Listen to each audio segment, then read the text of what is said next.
All right, what is up? Welcome to Spoiler Kings. My name is Tank Curry with Brian the Grizzly. What's up, and guys? thank you for joining us tonight. We got Brian Davis in the house. What Yo, up, yo. B? What's up?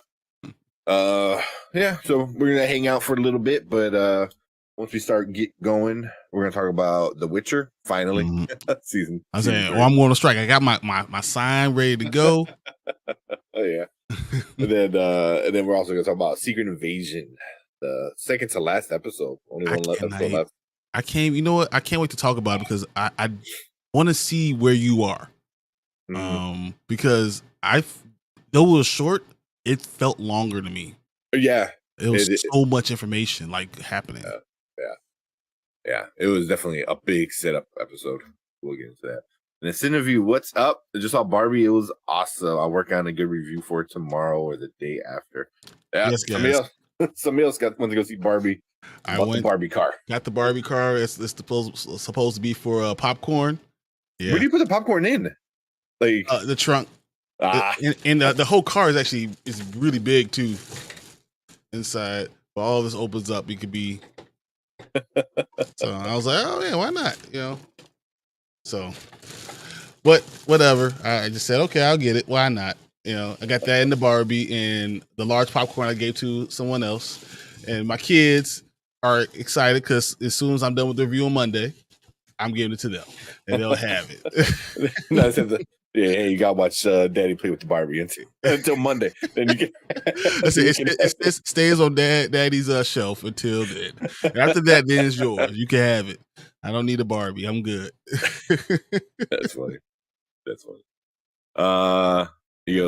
And Oppenheimer is after that. I'll gladly to a live interview with you guys on Barbie Barbenheimer. Yeah, I think maybe even like next. I think we should do that next Thursday, maybe. We'll do something like that. Try to get a few people in or something like that. Because there's also talk to me. You can't do that because Secret Invasion is going to be his finale next Thursday. That's true. So like, if you don't do Barbenheimer, we don't do it Monday. We can't do it any day. That's just what it is.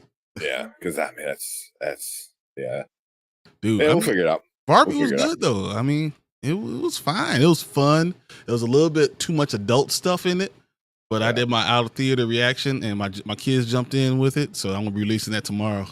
Nice, I'll release that right now, man. It's too late. It's like 9:22. It's just a short. It's like 55 seconds. I was just like, it's like what, 6 o'clock over in California. Yeah, that's true. That is true. But it's in there. You should see it. It's in the in our thing. I'll check it out. I was like, yeah. It was quick. It was fun. And the girls liked it. So, I mean, there's at one point in time I looked at them and they were so quiet and in awe of Barbie. And I was just like, this is an experience that you have for as an adult, as a father, that you really enjoy. Yeah. So that's good. Everyone liked it. And then tomorrow I'm going to go see Oppenheimer alone. And it's going to be, I'm going to have the same face as them. Like, it like blows your hair back. Like, Exactly. Yeah, I think tomorrow I'm going to see Barbie, me and Erica, and then same thing. I'm going to Oppenheimer alone. Probably Saturday night. Because also this weekend there's the Oddities exhibit down in on McCormick, so we might. We might go see that. Yeah. We missed it. It was like literally down the block from us, like every year. at the we had a venue little place over here by us in Villa Park, and they closed that down, which sucks. But yeah, so definitely do the Barbieheimer. Then we got D Stizzle. What's up? Yeah. Thanks for joining. Okay, update me if anything changes. I'll be flexible. We'll figure it out. We'll figure all this stuff out. By Sunday, we'll throw all those things out there and let you guys know. Yeah, for sure. And Xavier said Barbenheimer is here. I'm back from Barbie, and tomorrow is Oppenheimer in IMAX. I never thought I'll literally have a Barbie this close to me ever. Still in box. Like, I wonder if like those are gonna be actually worth something, because I know a lot of like old Barbies are like worth a lot. Like, especially if they're in the box still and stuff like that. They are worth supposed to be so much. From the movie. It's supposed to be of Margot Robbie. So I'm like, they get the car. Oh, she's gonna put it where she puts her special things. That's where that's going. Yeah, up in the attic in the little box. Like, you know, you don't touch. Yeah. So also, Barbie is not just for girls; it's for everyone, all genders. Very entertaining. That's what I heard. I have not heard a bad thing about it yet. I mean, not heard a bad thing. Ryan Gosling. I mean, he did his thing. Ken, he might be too old to play Ken, but you know, he had the abs and he did a good job acting, and all the stuff he did was enjoyable. Yeah. It really was. Yeah. I mean, already so many people were saying like best supporting actor. Like he should be nominated, at least nominated. I don't know about all that, but you know, because I mean, until I see Oppenheimer, I feel like Oppenheimer's going to. Yeah, it might not make a lot of money, but it might make a lot of money, but it might not. But it definitely will steal all the awards, I think. No, I can see that for sure. I mean, 3 hours. I'm actually worried. For 3 hours, I was like, man, can I really deal with Nolan for 3 hours? And then I thought about every movie he does 3 hours. Yeah, every other movie, Inception, Interstellar, like all those are like over 2.5 hours. So, yeah, you know, and I heard really good things about it so far. So it's funny. I went to see, you guys can't see it. This is a pink shirt. I went to go see Barbie in a pink shirt, and I got these pink shorts right now too. Oh my god! And pink shirt. And I was like, "Say something! I dare you to say something." Remember, guys, I'm 6'5", 280 pounds. Yeah. Oh man, that's funny. But I've been seeing a lot of the memes, a lot of the jokes. Like one dude, like, you know, he's in his car, getting his pink hat ready. He got the pink, you know, shirt on it. He like checks, make sure no one's coming out, and like as soon as he gets out of his car, like all his friends pull up in their car. Oh, what's up, man? You want to see Oppenheimer? He's like, yeah. Dude, I should have went saw Barbie with just a mink and no shirt underneath it. Let's go. Yeah, that's funny. That's funny. Horror Geek, what's up, Horror Geek? Barbie preview seems to be heading to 20 to 24 million, which can lead to 140 to 880, depending on legs. Probably 140 to 150. Yeah. So you're saying on the lower end of it? I'm saying 130, 140. Yeah. Because you know the theater still wasn't packed. Don't get me wrong, it wasn't. Yeah. But it's still Thursday. I mean, Thursday does okay for a lot of the movies, but Friday night. I think Friday night, Saturday night, that's the moneymaker. Oppenheimer actually surprised me. If you want to go Friday or Saturday, you're looking at full theaters. Yeah. Yep. You're not going to find any seats. See where I'm at right now. So when we got ours like a couple of weeks ago. Let's see where we're at with it. That's good. Yeah. So I'm actually going to see it. I was trying to keep an eye on it. So tomorrow I'm going to Barbie at 6. Where we at? How's the theater? Yeah, I'm gonna see how bad the theater is. And then where am I going? 6? Yep. It's pretty packed. It is pretty packed tomorrow at 6. It is, damn. It's in so many theaters. I think it's going to like blow these numbers away. No pun intended with Oppenheimer. So besides, there's majority of the front row is there. There's 2 seats in the second row. All right. And then there's a random seat in one spot and another random seat. Like that's it. Like all the good seatings, there's only 2 seats left. You know, that's funny you're saying that. It's funny that you're saying that. Okay. So did you hear about AMC? What? They dropped that priority seating thing. I mean, for me, it doesn't matter because we got the stubs. Free no matter what. But yeah, I thought that was so stupid. It was so stupid. Yeah. It was bad. Yeah, Xavier said. Sorry. Gerwig did a good job with Barbie. A surprisingly deep film. So I hope Oppenheimer brings it. Oppenheimer really does have to bring it because this movie means a lot. It didn't just mean a lot just to girls either too. It showed guys on the other end too, and also knowing who you are for yourself. That was kind of the main thing. Not dealing with yourself, not dealing with what everyone else thinks about you, but what you think about you, which I thought was really cool that they did that. Yeah. Yeah, like I said, that's really good. Horror geeks. Ryan Gosling has been gaining a lot of traction for Best Supporting Actor for a while now. Definitely won't be shocked at a nomination. His odds are pretty good right now. That's what I heard. I mean, I guess there's not been a lot of great movies. I guess. Okay, so there's still a decent amount. I would say about half of the theater is filled for Oppenheimer. Saturday at 10:45. So it's the last show for the IMAX. It's about half right now for me. Okay. See, Oppenheimer will be anywhere between 60 to 80 million. I'm probably at the 60. I'm 60, 65. Yeah. I think it's going to be it's in less theaters. It's only you really only want it in IMAX or in the 77 millimeter.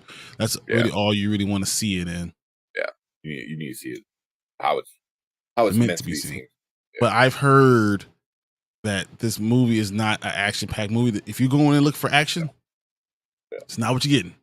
And it's 3 hours long, and you will feel every minute of it.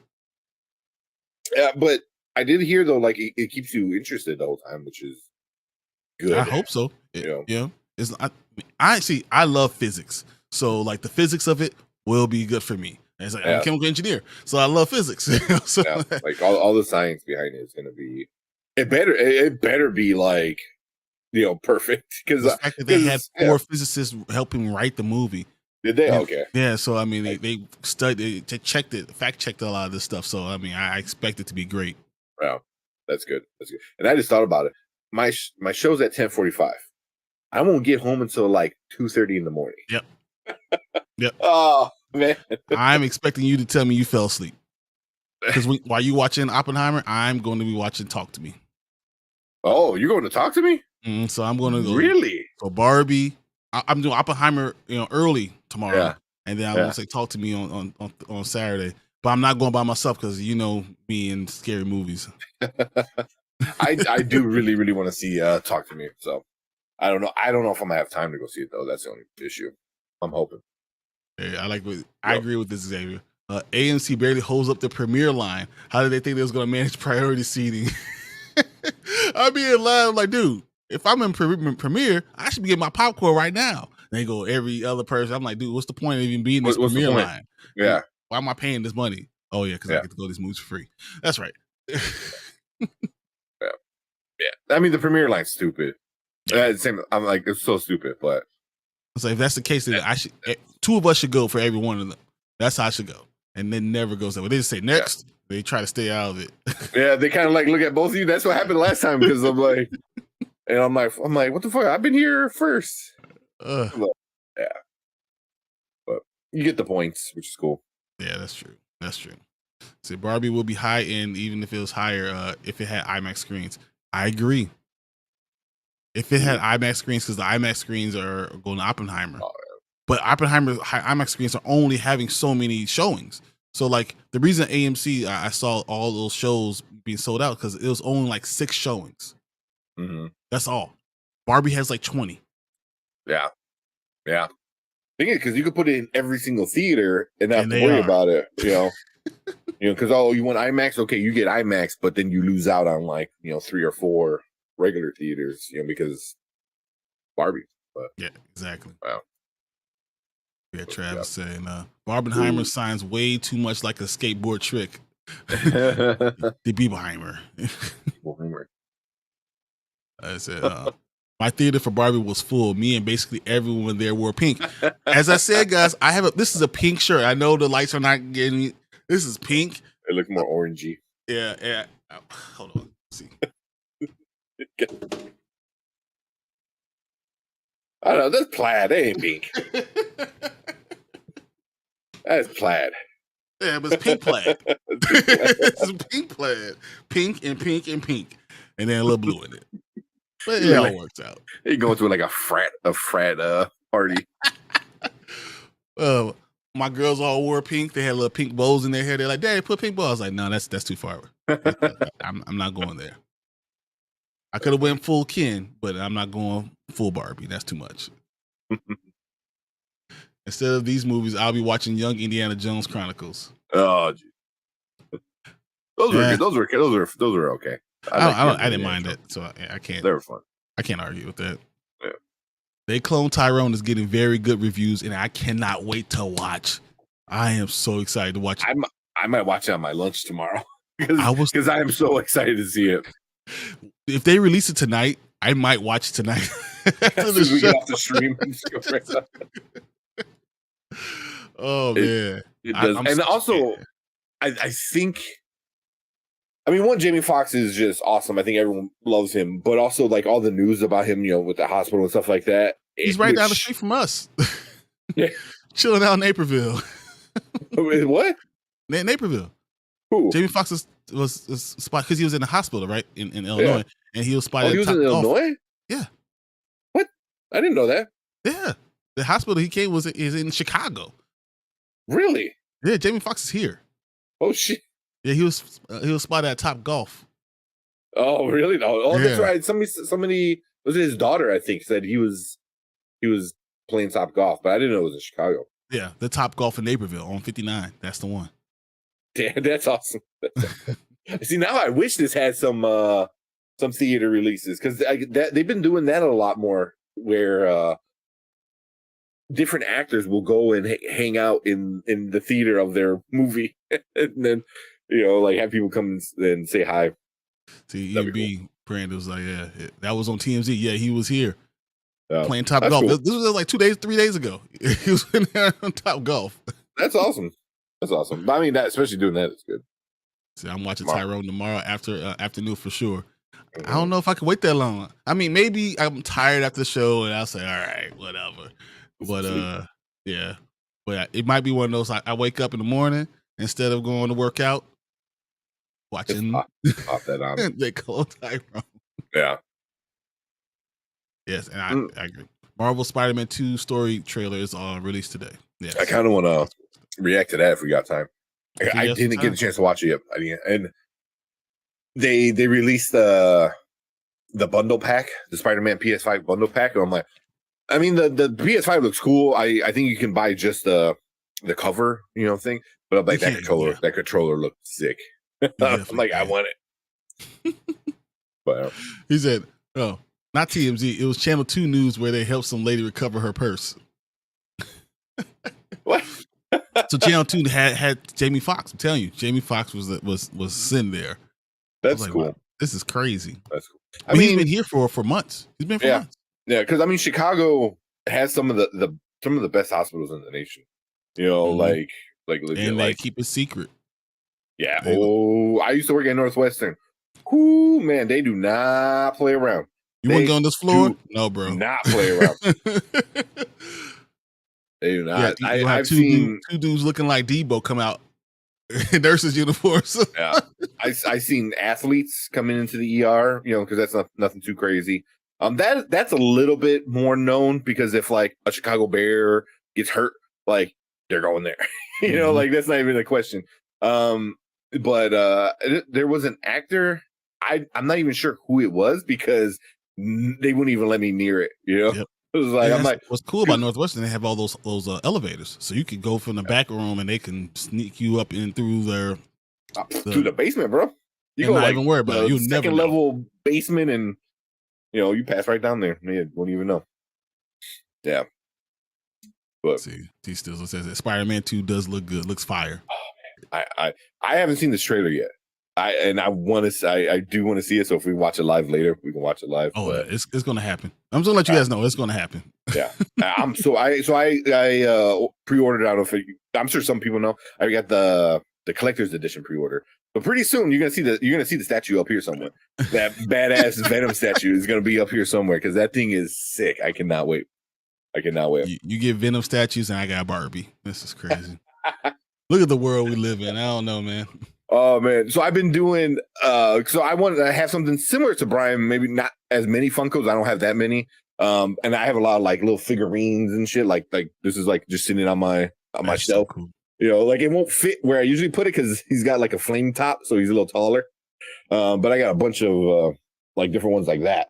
And a bunch of all this stuff. Half of it's mine, half of it's my girlfriend's. Like obviously the unicorns are hers. No, guys. If you Look at them. I'm telling you, all those unicorns are two Tank Kramer. Yeah. What else you got over here? Yeah, like the Ursula. Man, I found out this Joker right here. Mm-hmm. This one here. That's worth so much money. I'm like, why did we take it out of the box? Yeah, that's like, I'll put it back in. I didn't even lost the box. Like, yeah.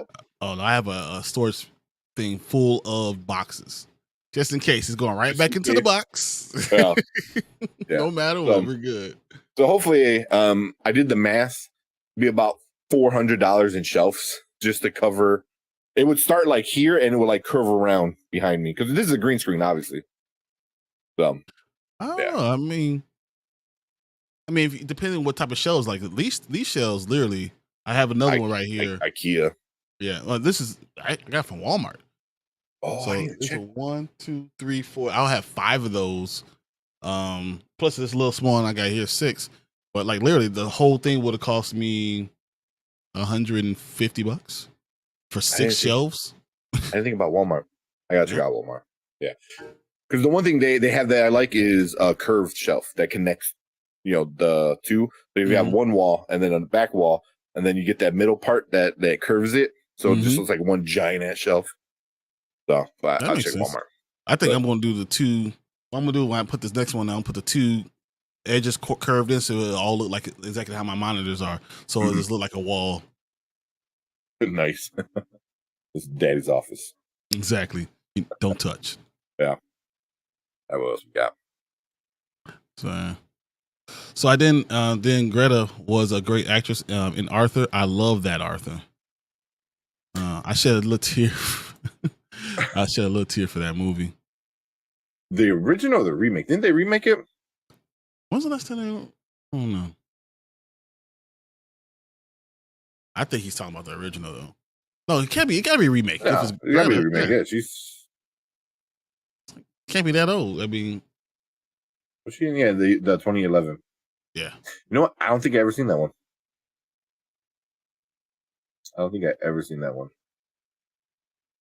I've seen the original. That's like a classic. But yeah, I mean Arthur. It's a good movie. If you like that one, watch the original. I think. I mean, I can't compare it because I haven't seen that one, but the original one is great. Yeah. Great. Horror geek over here. Mission Impossible is going to be low 600 millions or lower because of Barbenheimer. It already almost fell below Sound of Freedom, only being about 0.2 million for a day. And I think the everything's going to kind of wear off. Understand that. And international is not going to do Oppenheimer. And international, I mean, Barbie will be good, but it's not going to hurt Mission Impossible. I think they could watch both. International numbers are going to come in for Mission Impossible. I think still be good. Mm-hmm. But I do agree with what he's saying. Paramount gave it a bad window to release it in. Because there were weeks, if you could have did it right after Indiana Jones. Yeah. It would have blown numbers away. I agree with that. Yeah, I don't know why they waited until you have Barbie and Oppenheimer. Mm-hmm. And supposedly like what's the scary movie that's out? Talk to me. Mm-hmm. Like they're saying that's pretty good too. I mean, granted, it's not going to come anywhere close, but you're still going to have your horror. You still had to share screens, like you're saying. Like, there's no reason if you did it with Indiana Jones, you wouldn't have to share screens. You're good. Yeah. Yeah. I mean, especially like if you had to put Mission Impossible against Indy, that easy win. You know what I mean? Even with indies like diehard fans, I don't. They would saw for a week and then next week, like they did, it'll drop off tremendously. Yeah. And that's exactly what happened. Yeah. So the 2011 was good with Helen Mirren. She was in it. Yes, I've seen the original, obviously. So So check out the 2011 Arthur. That's what he's saying. Okay. We'll check that one out. It's Helen Mirren. In 2011, the only Arthur I was thinking about, honestly, was probably the aardvark. The animated one? And I said, hey, what a wonderful... No, sorry. I put that out for my son. He did not care. I'm like, really? You're too young. Yeah, he doesn't know yet. He doesn't know. Talking about Arthur got that balled up fist. DW. Did you watch the finale? I know it's super off topic. Did you ever watch the finale of it all? No. No? I definitely should. I Yeah. never thought about that. Yeah, it ended was it last year, I think? And you find out, I mean, it's not really a spoiler, but it cuts to like today, and Arthur is in like a Starbucks or some shit, like a restaurant or something, writing a book, and it's like his stories of being a kid, and all his friends are all like grown up and they're all doing stuff. The best one though is DW was a cop. The comments on it was like, of course you would be a fucking cop. Like snitch ass woman. Like, what else would she be? She's like writing somebody a ticket when it flashes to her. It's like, oh yeah, she would be a cop. Oh man, that is hilarious. Oh, it's like I mean, all the episodes are pretty short, but it's like a 10-12 minute kind of thing. Just I'm definitely doing that. It ends it all, which is cool. This is happening tonight, guys. Forget everything else. That's happening tonight. I'm watching it tonight. Can we watch it? We can probably watch it live, right? It's PBS, right? Yeah, exactly. If you down for Arthur, guys, let us know. One other thing, I know we've been talking for half an hour. I did want to say, so a lot of stuff is coming out. Jonathan Majors makes his shock MCU return amid ongoing assault trial. Basically, Marvel's decided to keep him no matter what. So Marvel decides to keep Jonathan Majors in new MCU amid controversy, no matter what, in the documentary. Mm-hmm. Jonathan Majors makes his shock MCU return amid ongoing assault trial. That's Inside the Magic. Giant Freak Robot. Jonathan Majors is still in Marvel despite ongoing controversies. So like literally this last hour, all this stuff is coming out that it feels like Disney kind of knows what's going on. I feel like they kind of figure out how this is going to go down, and they're not running away, which gives me hope.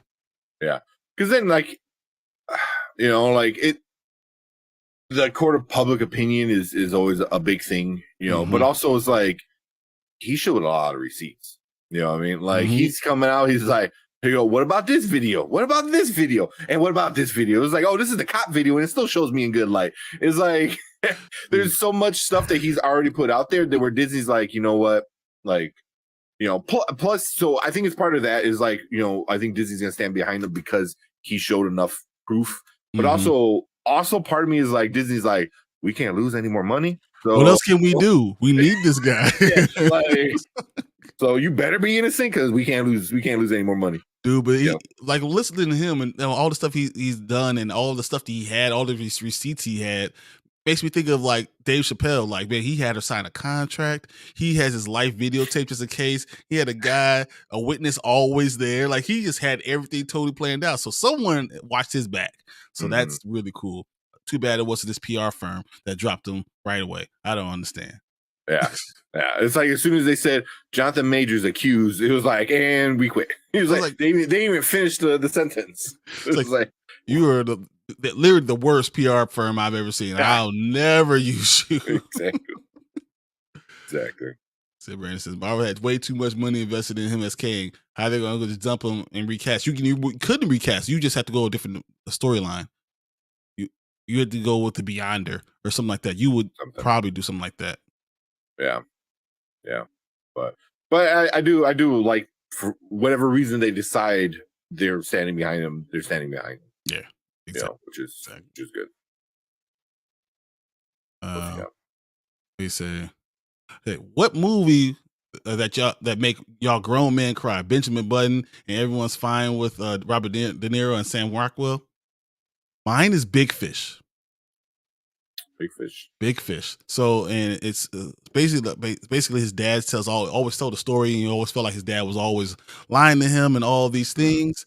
And at the end, like he and his dad finally understand each other, and he tells the story as his father's dying of him carrying his father past all these stories that he told him, and like, you know, letting him live in putting him in like the water, and he becomes this fish. But like, it's just finally like understanding his father and accepting him for who he is, and understanding the greatness that his father gave him for all these things. I thought that was really cool, and me having a great father, it always hits me right in the heart. Yeah. I don't know. I would have to think about that because I can't think of any movie that was like really like oh man, like I feel that every single time. Because there's sad movies I've seen. I mean, Endgame gets me a little bit. Yeah, that because that's not, like we're nerds. So Iron Man. Yeah. I don't know. I'm looking at this list and it's like A Star Is Born. Star Is Born was not. No, it didn't bother. I mean, there's some sad parts where I'm like, oh damn, that's messed up. But it wasn't like almost damn near cry. Yeah, I don't know, man. I'm looking at this like list of stuff and. I remember specifically Big Fish. Like it got me. It really did. Yeah. And as you grow older, you realize that your parents are adults, just human. They're just adults, just trying to figure things out as like you are. And having that acceptance of them, and also understanding where they come from, and all those type of things, all at the same time, especially between a father and son. It's huge, and I mean that hits me. It hits me real deep. Yeah. Oh, there is one that because I'm trying to think. It's the Robin Williams movie. Not Patch Adams or no. What Dreams May Come. What Dreams May Come. What Dreams May Come. That's a great effing movie. I mean it's kind of based off of Dante's Inferno storyline. It is. More or less. But he went back in that house and said, I'm going to go to hell with you, and I'm going to stay here with you in hell instead of go to heaven, because until you remember it, that woke her up immediately. That was such a that was a good one. And it's just like having understanding all the stuff from what the mom was dealing with and everything else. It was that was a very, very good. I haven't seen it in a while. I wouldn't mind watching it again. And it's also a very different version of Robin Williams, I think.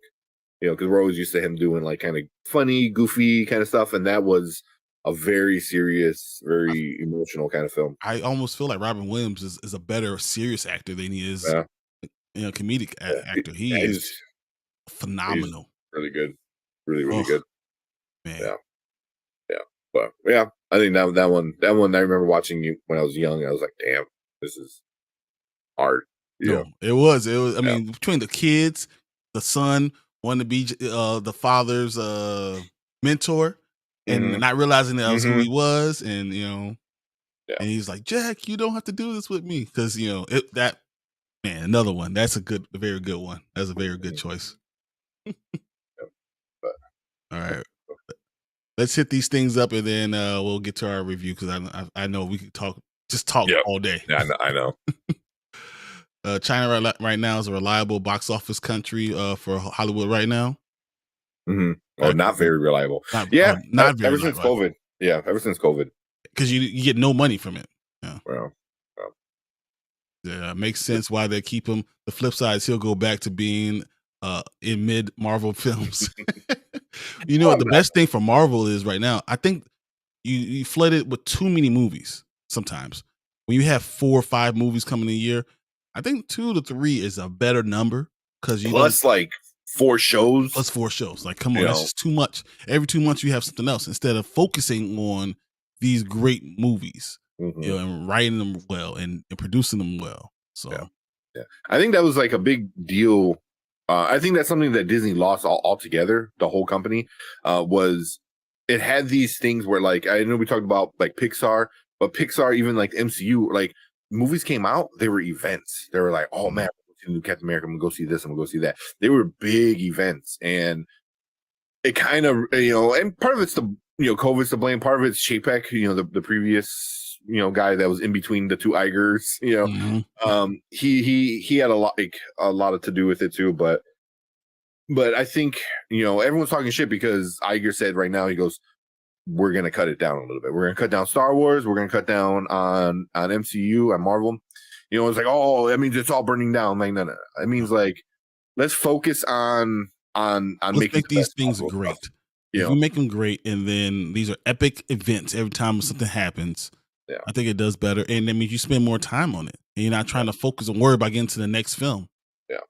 Yeah, which is good because like right before we bring Fantastic Four, and right before we bring in X-Men, right before we get these characters that people know and love, like so especially like us '90s kids, grew up in the '90s, like X-Men, like it needs to be perfect. Fantastic If Four it's is a not, comic book there'll thing. be a revolt on the street. Yeah. So like so seeing, I think Jonathan Majors might be hopefully the comeback of the Marvel MCU that we're used to, and that they're not pumping out content just to pump out content, Doing it just to do. Yeah, I agree.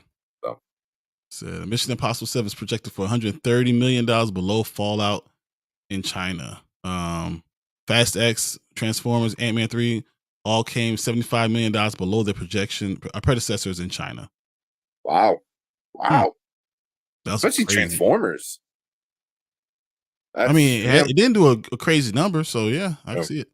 Avatar 2, Guardians 3, Spider-Verse, all dissimilar to their last movie, but with all being 10 million below their predecessors in China. Because there's less people going out there. Yeah. And they're still last I heard, they're still doing some lockdowns and stuff too, which and there's still probably a lot of people worried and scared too out there too. So yeah. Damn. We got B saying, have y'all seen the trailer for Baker? Have not. Something we have to look in at the end of the night. Well, it says, yo, that new Star Wars, I'm thinking it says Ahsoka. Or whatever it is, looks dope. I cannot wait for it to come out. Yeah. I cannot. Yeah. I am. That's one thing I'm super, super psyched for. It says, that lioness with Zoe. Yeah, it looks good too. It does. The lioness looks really good. I didn't even know this was coming out. Okay. Zoe's a great actor, man. And people forget Zoe. She's in every great movie. Yeah.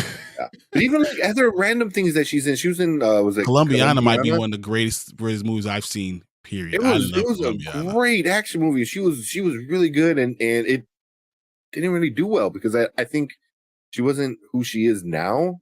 But that was a great movie. Oh, it just didn't do. Like, I don't think it got produced or marketed well. But she was amazing, and I knew who she was the entire time. I mean, it just didn't do it. I don't know why. I can't explain why. But Columbiana 2011. Wow. Yeah. I mean, that was after Avatar. So Avatar had already came out when Columbiana came. Yeah. But also, people knew her name, but they didn't know her because she was all CGI. She was all blue. So, seeing her actual face, even in Guardians, it's like, yeah, you see her, but she still got makeup on and all this stuff. But also, like, she was still fairly fresh-ish on the scene. I feel like I've seen her for a long time because she's 45. So, I mean, she was in Guess Who. I remember that. She was in...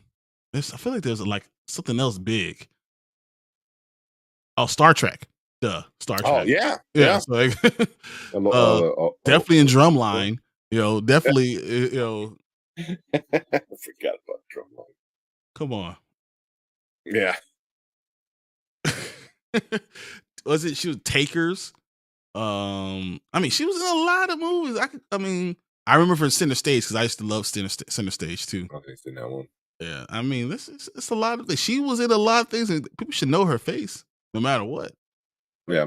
So. Oh man, Brandon ain't liking it. He's Columbia suck. What? We know who Zoe was when Columbia. Yeah, we knew it. Columbia did not suck, bro. It did not suck. It did not. That was good. Was it the greatest action movie ever? No, but it was a very good story. I thought it was a better story than it was action. I thought the story was great. Let's see. Gladiator 2 and Deadpool 3 strike shutdowns cost $600 per week. So if these movies have higher than usual budgets, it may cost because of that. Yeah, I heard Disney's gonna lose $600K a day. That's what I heard. It might be a week though, but yeah. That's a lot. $600K a day. How do you spend $600K in a day? I mean, you get a bunch of movies, but Gladiator 2, from what I understand, was they were in the middle of like one of their biggest scenes of the movie. like this giant action scene that required a lot of people and a lot of stuff, and this done stopped. I'm like, that sucks. That sucks. Wow. So, yeah. No reason to reinvent the X-Men. They're the most racially diverse team. Yeah. So with some of the best stories in comic book history. Exactly. You don't need to get crazy with it, you know. Just give me a better storyline for Storm. Storm is awesome. Yes, I mean that's probably one of my biggest complaints with them is that they didn't highlight Storm as much as she should have been the leader, and she really was the leader. All those movies were just booty and didn't really highlight all her powers. Yeah, no, you need to give her the African accent. You know, yeah. I mean, you get such a big actress, like what's her name, who played Storm, Halle Berry, and you don't do anything with it. I was like, what? So, yeah, but you know, in the mid 2000s, I'm not surprised they didn't give her the power that she deserves, and you don't want to focus on women actors because that's how stupid people are. Yeah, but one thing, you know, is like you said, most racially diverse team. It's on purpose, you know, obviously, because like the whole thing with X-Men is supposed to be about like the civil rights movement and just like racism in America kind of thing, you know, in the world as in whole, but mostly, you know, in America. And man, I can see it now, man. It's just gonna be thumbnail and thumbnail and thumbnail of like X-Men's going woke. It was like, you know, tell me, like, did you watch X-Men? Do you know anything about X-Men? You know, what's wrong with you? Like, yeah. You know, like they're saying this politician is racist. It was like there was exactly what they're saying. Politician and racist in the show. You know, it was like, Fergie says Storm is an Omega level mutant with magic, and all she does in the movies is lightning. Yeah, I'm like, dude, she is unbelievably powerful. Her eyes turn white, don't it? Maybe. It's like that's it. Like she is unbelievably powerful, Omega level mutant. She is like there's only like 2 other ones that can even contend with her. But for her physical strength and the things that she could do and could control the weather, and no one talks about the match. Look, come on. I get my soapbox on that one, and then it brings back to T'Challa, and then it makes me angry all over again. So let's move on. Also, I think Storm needs to be a good. It needs to be casted well with an actress who can carry it for a while, because I feel like Storm can definitely have her own spin-off movies. Obviously, I think they'll do it with Wolverine as well. Of course. But I can see like if they do Rogue and Gambit. Rogue and Gambit has their own comic book run together right now, and it's pretty good. You know, my girlfriend's reading it. She likes it. So facts on Storm. Need a better Rogue. Cyclops needs to be a true leader, etc. You have to feel when Cyclops walks in the room, he has to be like on the level of like Leonardo, you know, from Turtles. Like he is the unquestioned leader. Everyone's going to follow him, not because they have to, because he's just that guy, not because he's a douchebag and he got, you know, he's the first one there, you know. Yeah. I mean, that too, but yeah, I thought they did well the casting with Cyclops in the Fox X-Men. I just thought the writing was so horrible. Yeah, it was bad. You know, I didn't care for the chick who played Jean Grey over there. But Cyclops was spot on because I can't think of his name. This is the guy from Sonic too. Something Matson or I don't know. He always plays that. He just has that look too, very like straight, you know, straight arrow kind of, you know, neat kind of looking guy. He was made to play Scott Summers, you know, and they didn't make Scott Summers. They made him more of like a crybaby than Martin. James Marsden. Yeah. James Marsden. Oh yeah. Yeah. There you go. Yeah, appreciate that. But yeah, he was good. He was good. You know, and he needs to be cocky, arrogant, like, oh, I am the leader. He has to be the leader. Be the leader too. Him be the leader. You know, and actually be cocky, you know, with it. And all they did was make him like a crybaby the whole time. Just like Wolverine's running away. It was like, man. Xavier, if they mess up Storm, I might leave. I might be done. If you mess up Storm, I might be done. You cannot. She's so important, and she leads them too. After everything else that happens, she's the only one that left. Oh man, whoever is Storm, needs to go and find the voice actor of Storm. I know you and Brandon met her, which was awesome. Yes. Need to go find her and just take like voice acting skills. Like, teach me how to talk like her. Like, I always thought when they cast Halle Berry that Angela Bassett should have been Storm. I always felt that way. Yeah, that would have been cool. I know E-Man posted something about that too. He said, he's like, come on, Deadpool, like, just give us a glimpse of Angela Bassett as Storm. Just a glimpse. She don't even have to be saying anything. Just like because she commands, her presence commands respect, and that's what you need. You need someone whose presence walks in, commands, all eyes be on me, and that's what she is. Because really, what is she? She's a queen. She's a queen. That's what she is, man. Come on. Yeah, so. And you saw it in Black Panther, like exactly. Just give her, let her fly, let her fly and float. Like she was already almost kind of like Storm. So, and Cyclops was done dirty. Yes, I agree with it. Their storyline was terrible. Big time. So, he's been trained by Charles to be a leader since he was a kid. Exactly. Went to the school, did all the stuff since he was little. He was always the leader. Yeah. And they definitely need those accents. I agree. Yeah. Because that's who she is. And it's a very important part of her story, is being from Africa and being a poor kid growing up in Africa, So, you need that, like that's. It helps who she is. It builds the character. You understand what her character. So not having the accent just made no sense at all. Like I remember in the cartoon, whenever she started getting that enclosed the phobia, I can't think of what it's called. Claustrophobia. Claustrophobia. She would freak the F out, man. And then it would have you in trouble. There's like lightning. I mean, she's gonna destroy the world because she's stuck in a box. And then it'll cut to her as a kid and this and that. I was like, all that stuff is like super important.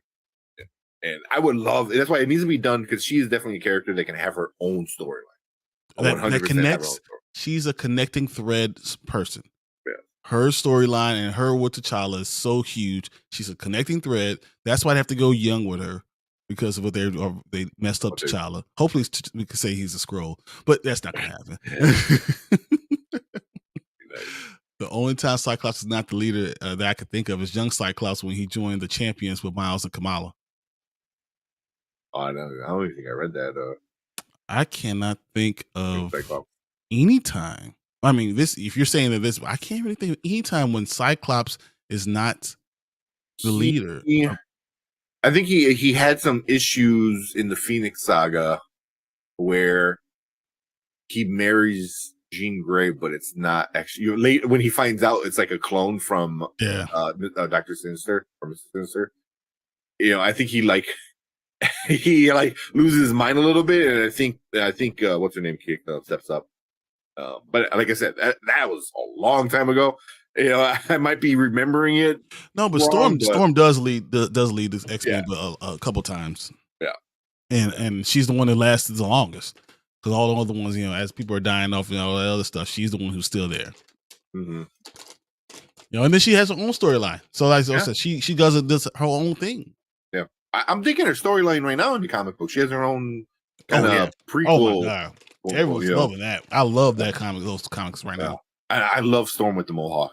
Yeah, I was like, I didn't know she would look so badass in the Mohawk and like punk rock look kind of on her. I'm like, love it. Like that shit looks so good. And I love seeing like all the cosplays. Storm with all the long hair, that big hair, elegant. She, all hair always in perfect spots. Oh, come on, man! I'm all for it. I get it. It said young Oreo. And I always pronounce her name as Oreo, right? Aurora. On the streets of Cairo, Egypt. Yeah, yeah. I want to see that, and her freaking out and just like causing like some crazy storm. Yeah, something comes in and it's like hurricane, or not like a hurricane off the Nile, and then like tornadoes everywhere, sandstorms crawl crazy, and then freaking out. Yeah. He just shot lasers out of his eyes. I never saw a big deal with Cyclops. All you hear is pew pew pew. Well, the big deal was like he was the leader, like you said, you know, like not just that, his eyes. The reason why he shot lasers was because his eyes wasn't this like eyes are from a different dimension. His sight. So if he opens his eyes, it's actually open like a portal from a different dimension that shot out this rays. That was the whole point of his eyes. Like his eyes are like from a different dimension. Yeah, I know they're super, super powerful, but I was never big into Cyclops too much. I never really. The only time I was kind of into Cyclops is when X-Force was the thing. Mm-hmm. And then when you find out, like, because X-Force was like Wolverine, Psylocke, and Deadpool, and, you know, they're all in black and gray and shit, which is awesome. But then you find out it's like Wolverine was the leader, but no. It was really Cyclops was the leader. Because I was like, oh, you're an asshole, dude. He's like, listen, I'm the good boy. I can't get dirty. So you got to go do this really messed up stuff I'm telling you to do. And Wolverine's like, cool, man.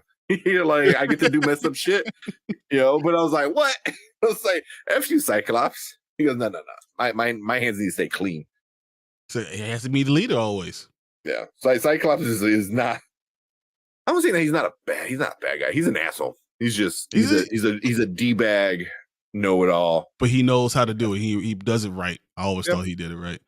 So it's D Stizzle. Storm was first became leader of X-Men in the 80s. Cyclops was part of X Factor by then. So. And then Cyclops in Champions is a kid kissed Scott Summers and got displaced in time. Kamala as the leader, I think. Oh, really? Oh, okay. So that's gonna be a little newer then. But this is right. Technically, Scott's eyes are portals. They're literally portals from the different dimension. Like as he opens out, that's what's going on. There's this powerful beams coming from a different dimension. That's what he's shooting. Oh shit! Yeah, like dimensional beams. I didn't know that. Crazy. That's cool. Yeah, that's super cool. That's cool. Brandon says, honestly, growing up, I was a TMNT fan. They really don't do X-Men until the movies came out. Really, I have more X-Men comics than I have of anything. Yeah. Yeah. See, don't get me wrong, I love TMNT, but do yourself a favor, man. Go on Disney Plus and watch. Oh, the 92? X-Men. Dude, get a big bowl of cereal, get some Cinnamon Toast Crunch, and just go.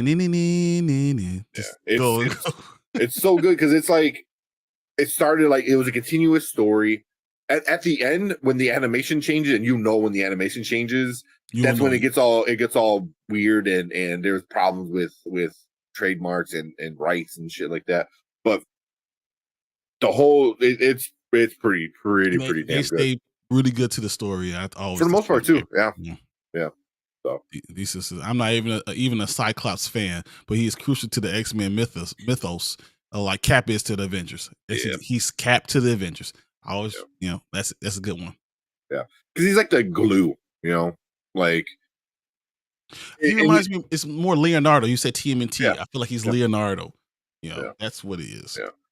Yeah. But Leonardo's always like doing the right thing because it's right. Cyclops is like does the right thing because he wants the pat on the back from Xavier. That's true.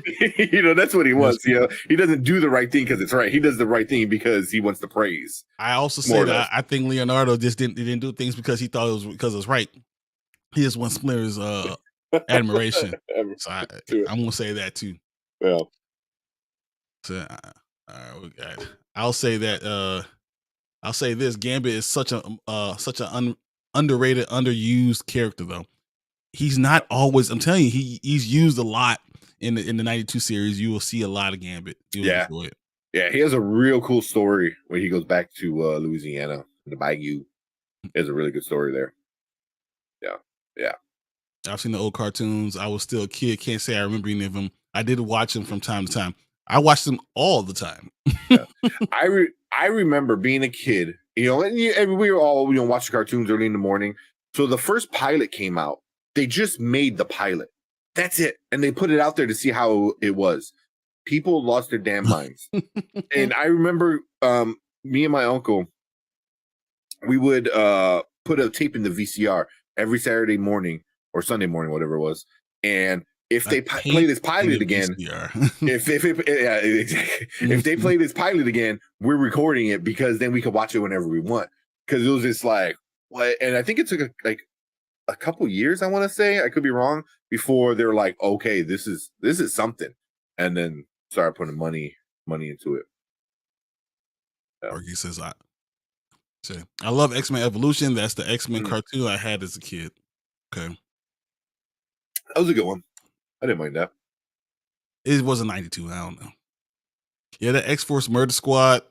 Beast eventually found out and bounced to win Cap's Secret Avengers. Yes. Yeah. Beast is one of the coolest characters ever. He's cool.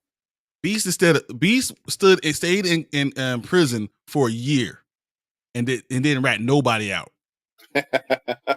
That's the type of friend you need. You need a friend that'll stand up upside down, hanging this and read for a year because I ain't ratting you out. You know I'm good. Yeah. Yeah. I think they gave him another evolution in the newer comic books. It's a newer run. I'm not too familiar with the new stuff right now. Because now once they made him immortal, I was like, yeah. Okay. Immortal X-Men is not. It's not yeah. Like every mutant can't die. I was like, what's the point? What are we doing? Yeah. Yeah. But I think they gave him another evolution because I think he looks more beastly, but more slick. Not all puffy like how he was. We remember him, but unless it was just a redesign, I could be wrong. Let's see. I'll see your X-Men cartoon and raise you Batman cartoon. Oh, bro. No, I'm with X-Men. I'm sorry. I know you guys I love Batman. I really do. The Batman animated is great. And the movies are better. The movies are great, but I'm 92 X-Men as far as just the cartoon. I'm taking 92 X-Men. Yeah. I mean, 92 X-Men. I mean, I put them on the same level. Now, if you put Mask of Phantasm in there, if you put the Red Hood, I mean, then we're talking about something different. Those are movies. Yeah. No, the cartoon. I have the whole series on digital. I got it for free, which was nice. But I have all 3 seasons, I think, on digital. So I'll randomly put on I'm a big Robin fan, so I'll find out when Robin punches Batman and he becomes Nightwing. I always watch that one. But I always check out. You're the first person I know that likes Robin. That's why I like him because that's why also I like Green Lantern a lot too, because they're the only 2 guys that ever punch Batman. Because Batman sees it coming. It's like when you see Ant-Man, and he's like, I saw the punch coming a mile away, but I thought it'd be weak and pathetic. So I just let him go ahead and do it. Make you feel better, But Batman doesn't need to come up with a plan to kill Robin, to make Robin feel bad. There's no need. No, but I only like the Dick Grayson Robin. I like Damian. Damian's really cool. But Dick Grayson is my favorite Robin, just because he became his own thing, and now he's as of right now he's leading the new Avengers or not Avengers, Justice League and stuff like that. So Dick Grayson is super cool. Yeah, super cool. It's not. I don't know. Who was shocked that Frazier was Beast? I thought it was perfect. It was exactly what he is perfect as Beast. It was. And he looked good. That looked so good. It looked really good. It looked good. That voice was exactly what I heard Beast. Just that Frasier, from the show Frasier. Just You think about Frasier's also the one who came up with Girlfriends and Living Single and all that stuff. So I mean, come on. Still waiting for Sunspot to actually be depicted as black. Yeah. Why is he always white in everything? He powers literally activated for someone who was racist to him. That's where his thing came from. These stizzle 90s X-Men, Spider-Man cartoons 100. I'm all for it. Yes. 90s cartoons is hit different, man. So X-Men, Spider-Man, Superman, Batman animated, Justice League, League Unlimited. Batman is in front of Superman. Superman's 3 levels down. I put Thundercats in front of Superman. I put Transformers. That was the 90s. Those are 80s. 90s though. 90s. But then Thundercats was 89, 90, 91. Come on, that's 2 of them in 90s. Xavier says, same. As much as I love Batman, the animated series, X-Men 92 I love X-Men 92 more. Yeah, that's me. Corgi said, I'm Team Batman, the animated series. We should get T-shirts, guys. We should get T-shirts at that. Because that's legit, like a big argument, DC or Marvel, because it would bleed over to the TV. I don't know if I don't feel anything like I feel when I hear like I'm ready to jump and do whatever. I don't know, man. That theme, I mean, don't get me wrong. The X-Men one is still better, but that theme song for Batman animated series was pretty good too. That was really good too. That's not even the best Batman theme. No, but wasn't it made by Danny Elfman? Did he make the animated series one too? He might have. Yeah. But if it's not even the best Batman, how can it be the best theme song? Like I hear it's over. Like if they start coming on, I'm looking like what happened? Yeah. In fact, Sunspot. I like Dick the most as Nightwing, but I like Damian Tim more as Robin. Reason? Most of his Nightwing is when he became his own. I like Damian is awesome. I didn't care for Tim. I don't know. He was cool, but I agree. Dick is best as Nightwing. Yeah, because I think he was always meant to. That's why being his own character. Yeah, his own thing. Like he's the less bratty, bitchy Robin. That's yeah. Because Tim is Tim is Red Robin now. Man, that outfit looks stupid. They need to redo that. And then Red Hood. Who's why am I drawing a blank on his name on that Robin? I know you're talking about what the one the Joker killed. Yeah, the one. He was that bad of a Robin that literally the fans voted, and the fans voted to kill Robin. So it was like, ooh. Something Todd. Yeah, Jason Todd. Jason Todd. Yeah, there you go. Yeah, Danny Elfman did the Batman animated series, and he took inspiration from the movie. Said 90s Batman and Superman cartoons is for D Stizzle. All right, okay. Brandon says, I'll see your Superman cartoons and raid you the original Fraggle Rock I used to go on HBO. Hey, Fraggle Rock is awesome. You got me there. You got me there. But that's not animated. Yeah, it's Muppets. It's Muppets. Come on. Muppets. Greatness. The Batman animated series was fire. But I'm saying the movies were, I think the movies are better than even the animated series. The movies are so good. Oh, the movie Mask of Phantasm is one of the best favorite Batman movie. Period. It's one of my favorite comic book movies ever. Just people discredit it because it's animated. Mm-hmm. It is one of the best. Like still, I mean, I'm almost 40, and I still think if you can read in dreams, or if you can't read in dreams, then you're not really dreaming or something like that. I'm like a grown man, like midlife. Am I in a dream? Let me read. Can I read? It's such a great movie, and it's getting the 4K release, and I already told my girlfriend, I'm like, I'm buying it. Right? I was like, I'm buying it. Yeah, so I might buy it too. We're gonna have our office. It's gonna have just the same stuff. Doing the same stuff, everything. These still, I love 92 X-Men, but I was reading the comics at the same time. Annoyed Wolverine couldn't stab me, new one, especially Sabretooth. Yeah, I can hear you. Oh yeah. So, I think he winds up killing him eventually. He does. Yeah. Well, not for long, but. So Jason Todd had blood sword powers. Randomly now, I think so. Yeah. These still anything Jim Henson did was dope. I agree. Oh, I'll do anything Muppets. Wherever we want to go, let's go. I'm ready. Yeah, anything with a Muppet was great. Dark Crystal, great. Yeah.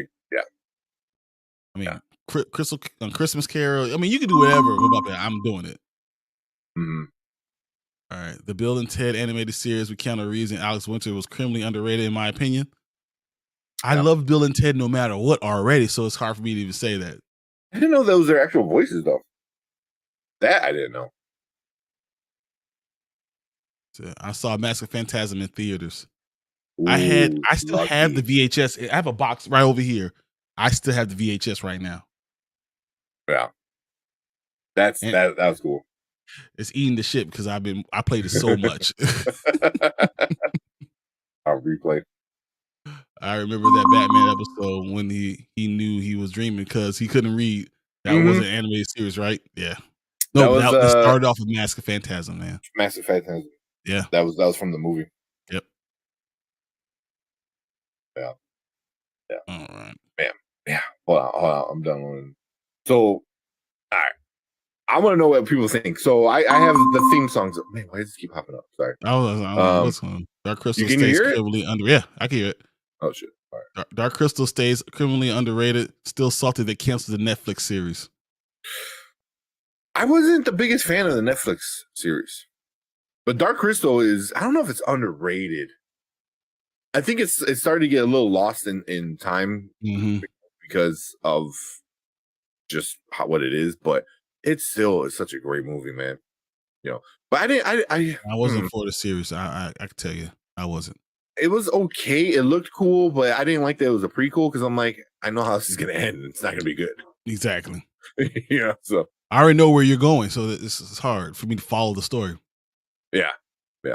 So Travis says, I'll never forget watching the Marvel Superhero Squad from the late 2009s, which has kitty versions of the character except for Ray Stevenson came back to play the Punisher in it. Oh, yes. Yes, I remember that too. So that's crazy. 2009 was 14 years ago. Crazy. And Brandon says, my mom loved Dark Crystal. Yeah. All right. I want to see what you got. All right. So, what one? Because I know we're talking about this. So there's two songs, and it just reminds me of my childhood. So the first one, which we're gonna hear again, like, well, what is it? Sometime next year, 2026, I think. Is it? No, for X-Men 97.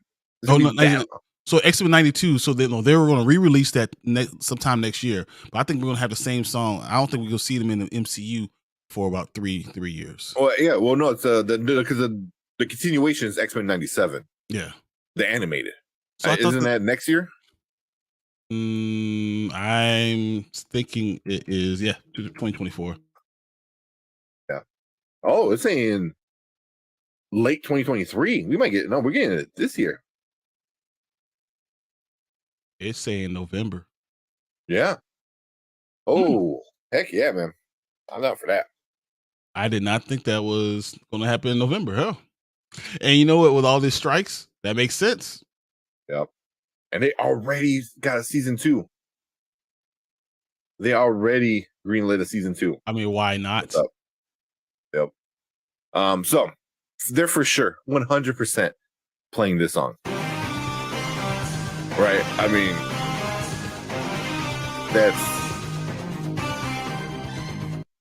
I literally know exactly what's going on in my mind. If you could have kept it going, and I hear, well, that's the clip I got. So that's epic. And then I don't know if you hear this one. I might not play the whole one, but when that those like horns kick in, it's like, can you hear it? Yeah, I think it's about to drop. Yeah, like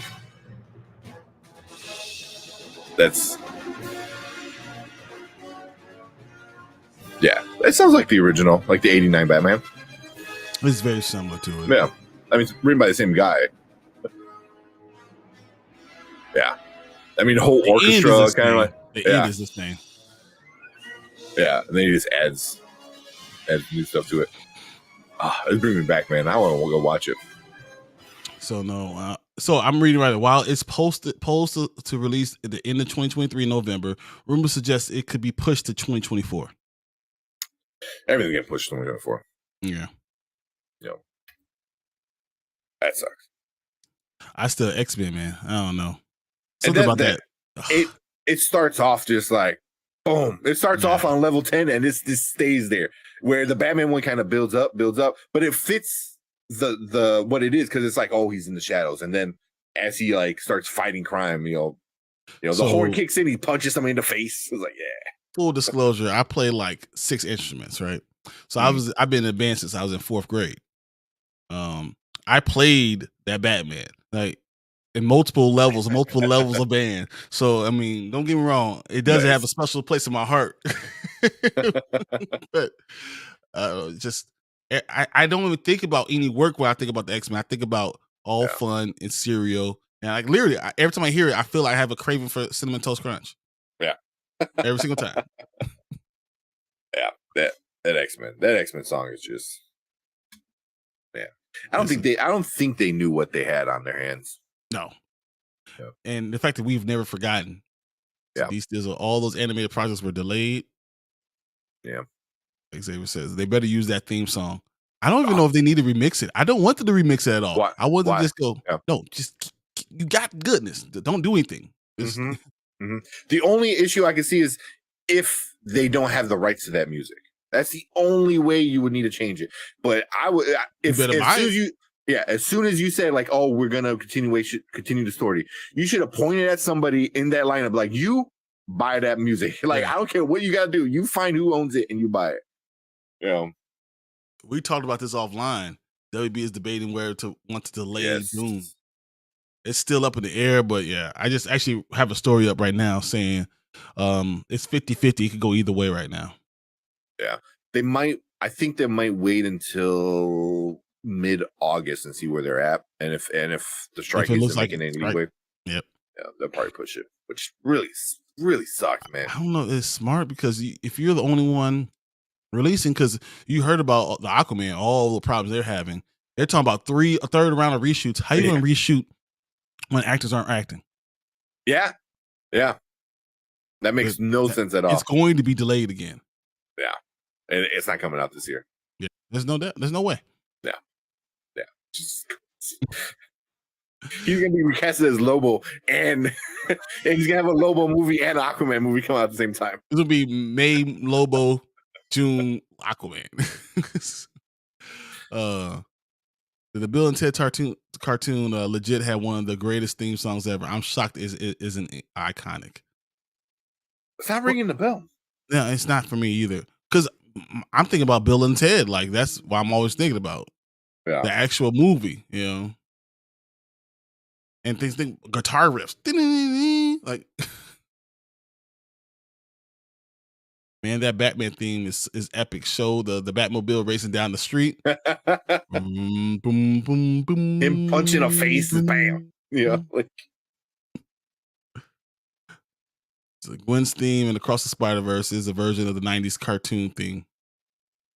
It is. When they Across the Spider-Verse, when they show her at the beginning. Yeah. Oh, okay. I don't know about that. That's cool. He says, Avengers Earth's Mightiest Heroes has a great theme too. It did. That was a good show. That was a good show. I was a little bit older, but and nobody ever watched Bill and Ted animated series. I remember it. You know, I watch Bill and Ted all the time. Like I'm a huge fan of Bill and Ted. Like I was super excited that it was coming out when I was on Prime. The first day I was watching it, the fourth one. Doom. Saying, are you sure you want to download this? Yes. Yes. With Spider-Verse, Dead Reckoning, Dune, Fast X, and The Strike, the box office performance, I'm afraid next year will be the year of part 2s that didn't happen. Wow.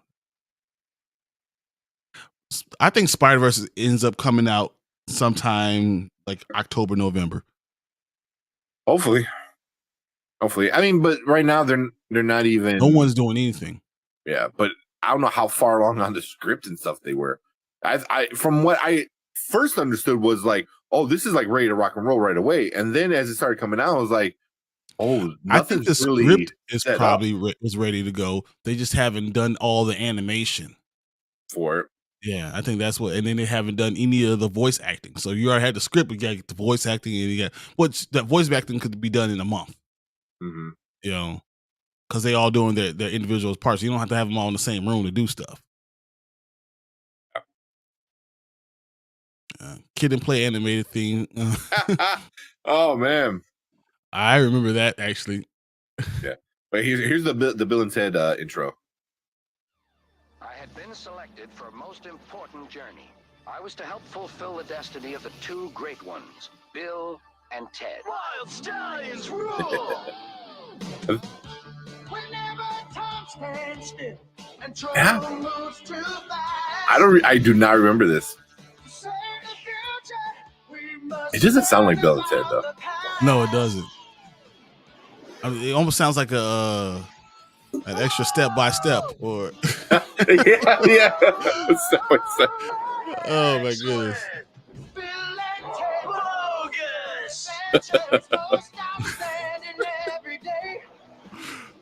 All right.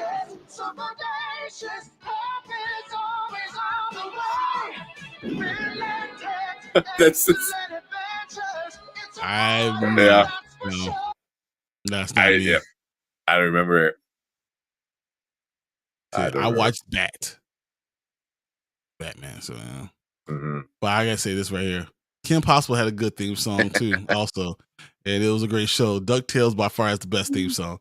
DuckTales, ooh, doo doo doo. So they did the remake of it. I like the remake. My girlfriend didn't quite like it. She's like, but I'm like, I thought it was good. I watched it. It was okay.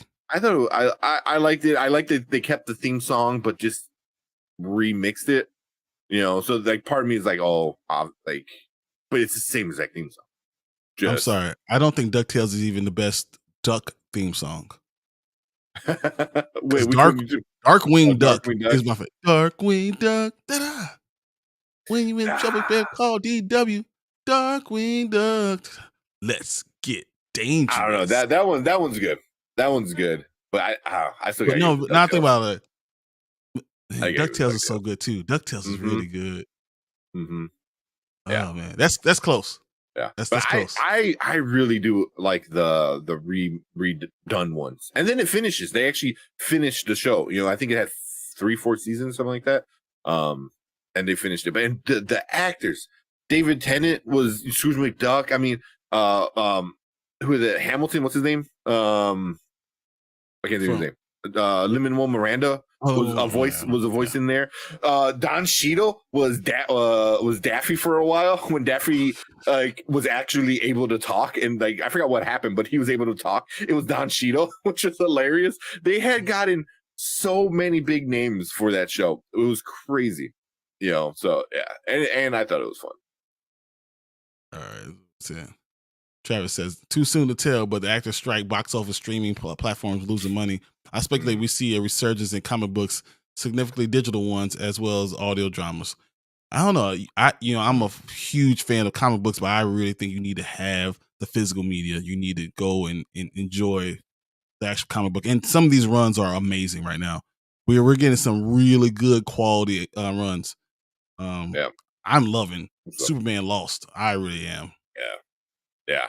It's a really good way to tell a Superman story. It is. Yeah. It's DuckTales and Inspector Gadget. Inspector Gadget. That's a good one too. Yeah. Inspector Gadget. Darkwing Duck and Tailspin. Boom, boom, boom, boom, boom, boom, boom, boom, boom. Oh yeah, Tailspin. Oh man, I told you this is all I did. I watched them all. Yep. Travis Mask is the best 80s cartoon theme in my opinion. Perfect Strangers is the best live. Perfect Strangers. That's a good one for the 80s theme song. Perfect Stranger. Yeah. What was it? Balky or what was it? I forgot what Perfect Stranger. What's his name?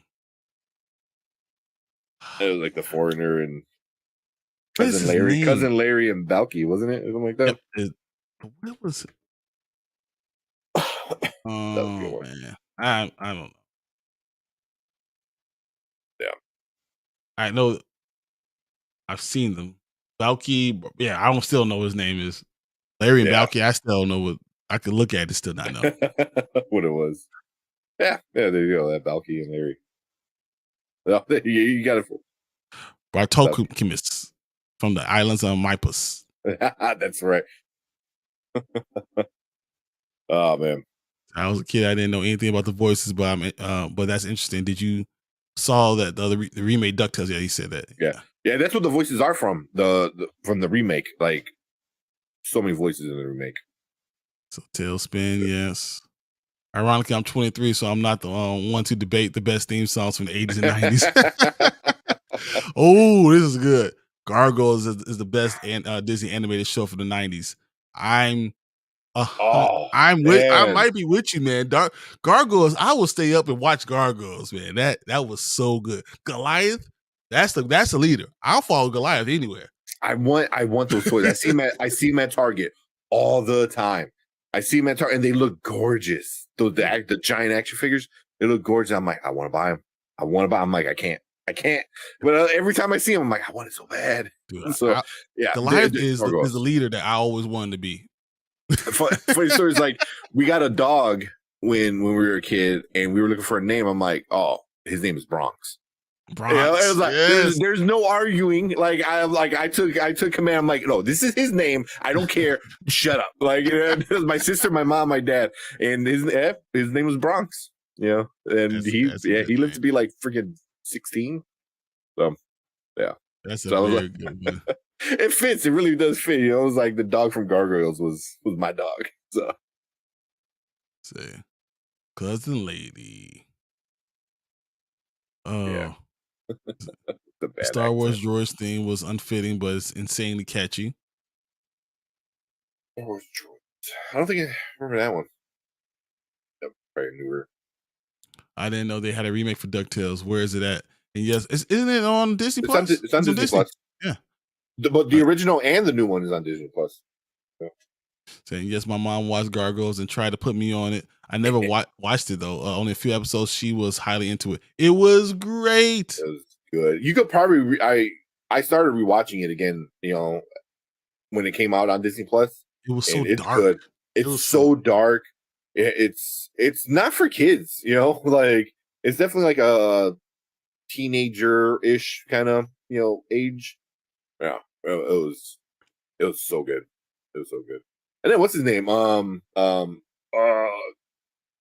The voice was it Keith? What's his name? David Keith. You talking about Gargoyles? Yeah. What is You know, he just got Keith David. Keith David. There, that back. He has that voice every time, and that's just his voice. You know, it's like, it's awesome. Pass me the butter. Man, yeah. Wow. Like, see him on Community. He was on Community for a couple seasons, and I always thought Goliath. But yeah, check out DuckTales.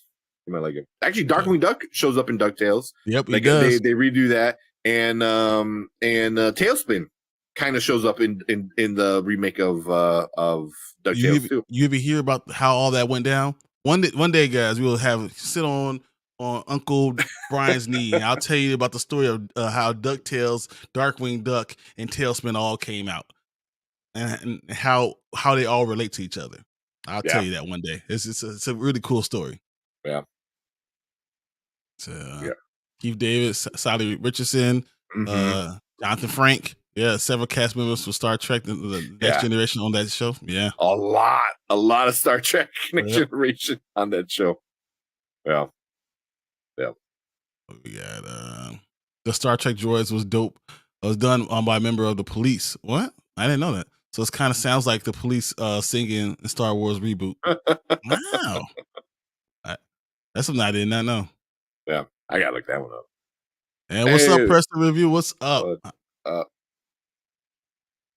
Then Brandon says, "Say less. I'm on that new DuckTales tonight." I like it. I think it stays true enough to the original while still doing its own thing. Oh man! Once they popped out, I'm like, "Where's Gizmo? Where's Gizmo?" And once they made Gizmo Duck, I'm like, sold. I'm like, I want that toy right now. Give me a Gizmo Duck toy. I want that. It was such a stupid thing. All right. Oh my god. We went off the deep end. Hour of, but that was all good stuff. And we could go on forever because I could talk about. I mean, I could really go in deep on Gargoyles. Really. Yeah. Also, so a quick shout out to another channel He's kind of already big. Toy Galaxy. I know I told him about you. He does breakdowns of old cartoons, even some newer ones too. He did a recent one on the Teen Titans cartoon before it became Go, which is funny because we were just talking about that. He released that I believe he released that last week or the week like last week I think. And he's done Gargoyles. He's done like DuckTales, he's done Transformers, all the different many versions of Transformers, so Toy Galaxy. You did check a great job with that. With all the Goliaths. Oh, the Goliaths. Goliath at the end of every movie. The Prime. Goliath, that's a Prime. Optimus Prime. Yeah. Yeah, I love Joey Diaz. I love Joey Diaz. He's such a very vulgar, rude kind of guy, and yeah, that was so. If you want to go check out one of our shorts, the shorts I don't release to those shorts. I don't release to you guys, because I don't want to overload your bombard you with all the stuff you got. like you go down your feed like spoilers like that. So, but yeah, so if you go to the shorts tab, you'll see some of our goofy, funny kind of ones that we do. Yeah. Oh man, I didn't realize Zach did Edge of Tomorrow review. Damn it! I wanted to see that today. Yeah. Nice. What do you say? What do you say about these the strikes? The strikes, yeah. They suck, but and I don't know, needs to happen. The writers are the ones that I think are really getting screwed. I don't know, man. Actors also I'm saying the AI really sucks. Yeah. AI sucks, but writers don't have anyone making money and or having any benefits or anything for producers get more money than the writers. Like they'll produce and not do anything at all and just be named. So I mean, writers are getting screwed coming and going. Yeah, I mean, if they can come up with an idea and they'll give it to AI and then never give you money on the idea that you created. Yeah. Well, that's like a thing too. Is like so many people were like with the writers, like, oh, like screw the writers. They write these crappy stories. I was like, but they write the stories that will sell. So is it the writers? And this is like, I mean, you can argue either way. But is it the writers' fault for writing these, bad stuff, or is it the producers wanting the writers to write the stories they want to hear? You know what I mean?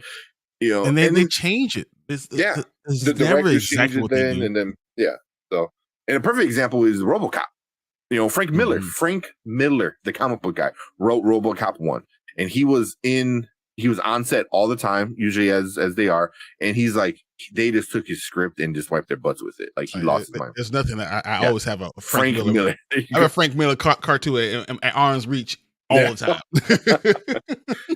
And he said that. I mean, that's put him off on movies for a long time. He's like, I'm gonna stick to comic books. I think he wrote number 2 and then he was done. But yeah, Frank Miller wrote RoboCop. And he's like, they just did whatever they wanted with it. So we didn't quite get the story he wrote. Sid Preston says, Teen Titans is the best Teen Titans show / movie. I really did like Teen Titans. It's really good. So I'm not arguing with anything you guys said because it's really like it. Really good. Check out Toy Galaxy. He just did it. It's like the second newest video. He did one today about Transformers, and then like he did another one about the Teen Titans, which was really good. To keep David and They Live 1 week's pay, best I could do. Yeah. I forgot. He said, "I'm Go all the way." He is Go. He said it. He says like, he's Teen Titans Go. It's funny. I understand. I think Teen Titans was really well written and it was just a good animated story. Like Go is like 15 minutes and that's it. You know what I mean? Yeah. Just which isn't bad. I mean, there's a lot of stuff like that that's fun. They make so much fun of Robin. It's great. Yeah, that too.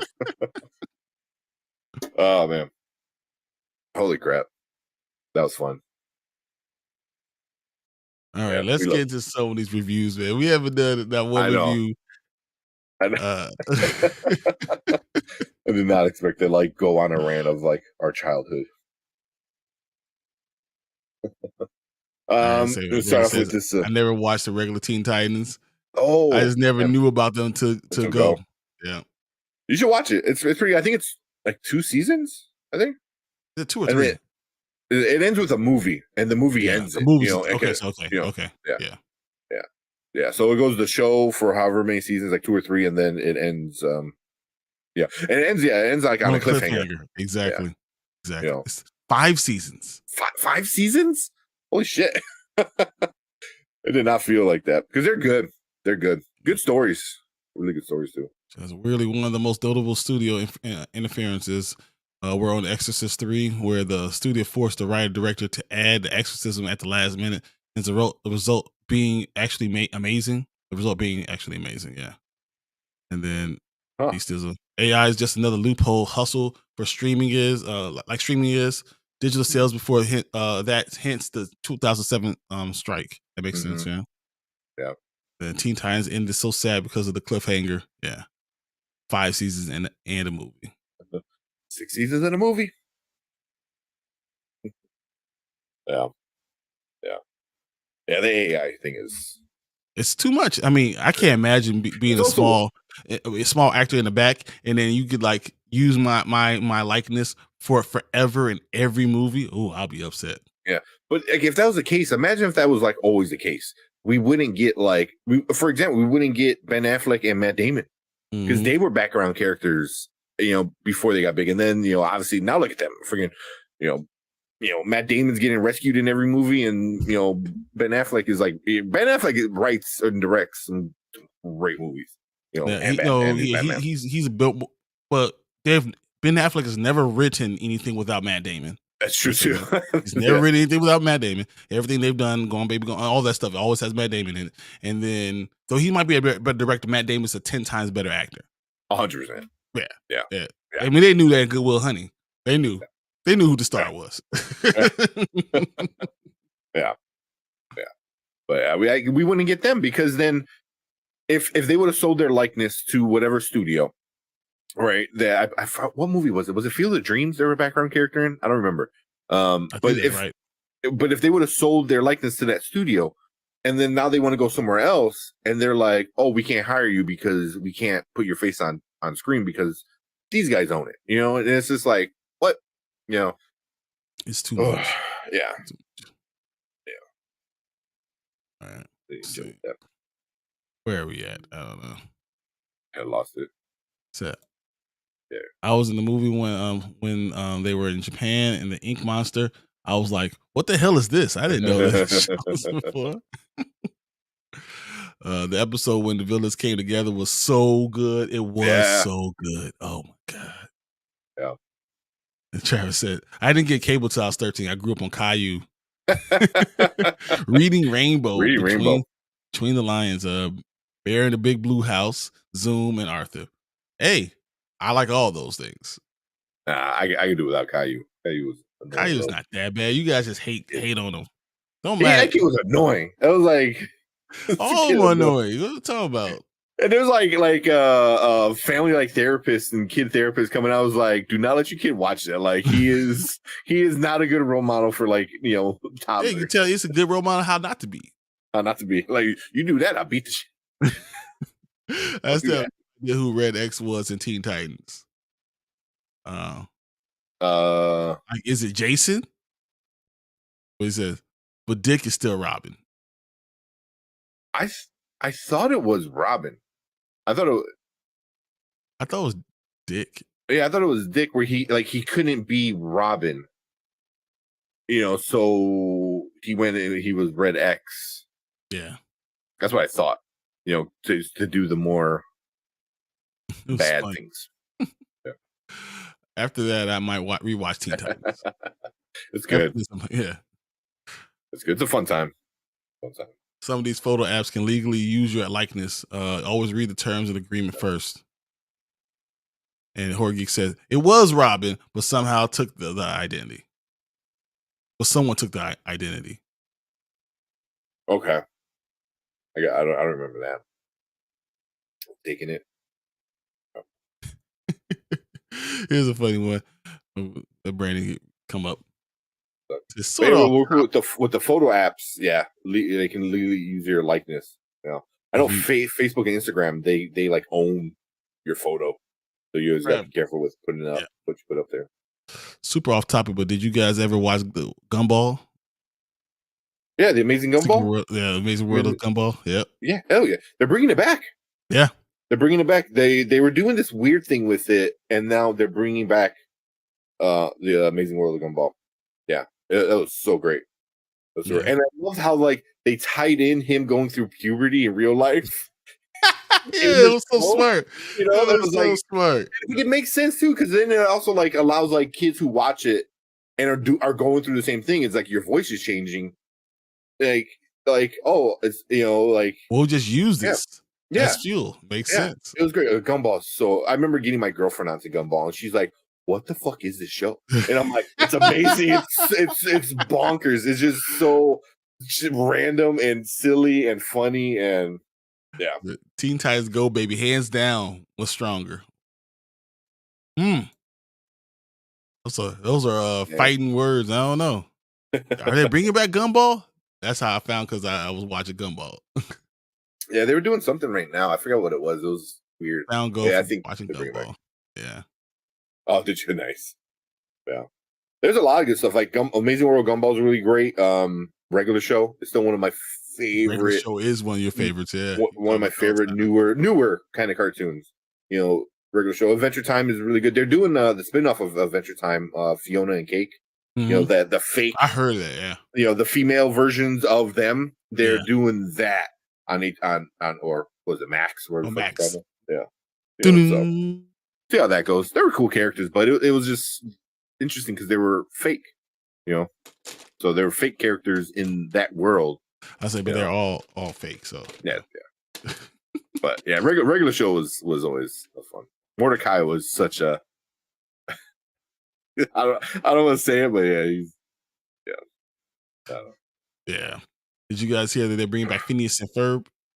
I did not hear. I did not hear that. I did not know that. I wasn't the biggest, and then my girlfriend was big into Phineas and Ferb, and she got me watching it, and I like it. It's good, fun. It's right up my alley with like the goofiness and stuff like that. That's why what's the other creativity? Yeah, that's more creativity. I always liked it. Me and Alfredo, what was that? Oh yeah, so me and Alfredo wind up reviewing Smiling Friends. Yes. And we got a lot of hate for it because Fredo's an old man. Sorry. If he's watching, he knows. But I like random shit like that. Ren and Stimpy, like just randomness, goofy, weird stuff. And I'm like, I'm going to love this show. I'm going to love it. And I did not like it at all, man. I just. Fredo's the type of guy that yells at clouds. You're giving me too much shade. But yeah, Smiling Friends, man. I thought I was gonna love it. It had its moments. It definitely had its moments, but overall, I didn't care for it, and I got so much hate in our YouTube video. And we were really, really small at that time. Smiling Friends was okay. Yeah, that's I'm like I didn't hate it, but I agreed with you. So that's all I was saying. I remember. Yeah, I agreed with you. Yeah. So. Yeah, even Fredo was mad. He goes, "I can't believe you let me watch this." I was like, "I thought it was gonna be better." I'm sorry, but yeah, but that's why I like weird shit. So, and what's up, Derpy? Hey, yeah, hey, we're about to start our reviews. We haven't done that one review. It's almost 2 hours in. I know, man. It's definitely gonna hang out one. We started stuff and it was just fun. It's just been good conversation. Yeah. So they did the first episode. They had a gun to his head. That was hilarious. But after that, it went down. Yeah, there's something else in the last episode that I legit laughed hard. I don't remember what it was though now because I only seen it like once. But yeah, the first episode with that and whatever was in the last episode. But like I said, it had its moments where you're like, oh, okay, funny, but. It just reminded me. I'm like, because people were like, "Oh my god, like they you can't do this stuff on TV." I was like, Ren and Stimpy did it in the '90s. Yeah, so I don't know, maybe because I'm old and all the people that liked it were super young. Yeah. I was like, am I getting old where I don't get it anymore? So, which could be, but I didn't care for it too much. That'll be me. I'm the one that gets old faster. Yeah. Oh man. Did y'all ever watch Lifetimes of Tim? I never heard of that. I don't think so either. I don't think I heard of that one. The last episode was when they went somewhere and no one booked a hotel room. That's funny. Yeah, I don't think I that one. All right. Let's hurry up and get to The Witcher because we'll get on another. Get it going. Yeah, let's get going. Let's get this out. But I appreciate it. You know what? Once we hit 1,000, we're gonna do a big long, stream, and we're gonna do it as long as we can. If we can do a 24-hour stream, we could do it, and we'll just talk about stuff because we have so much to talk about. Yeah. We'll break down that should be one thing we do is like break down 90s cartoons. Like we're gonna rank them. All the 90s, even late 80s to 90s. I don't know, because I'm gonna have some people are not like me because I love Doug, Rugrats. Yeah, Doug, you might get a lot of hate on because there's a lot of people that I knew that did not like Doug. I like Doug. I like Doug, but you know what? A lot of people don't like Rugrats. I watch it all the time. Yeah.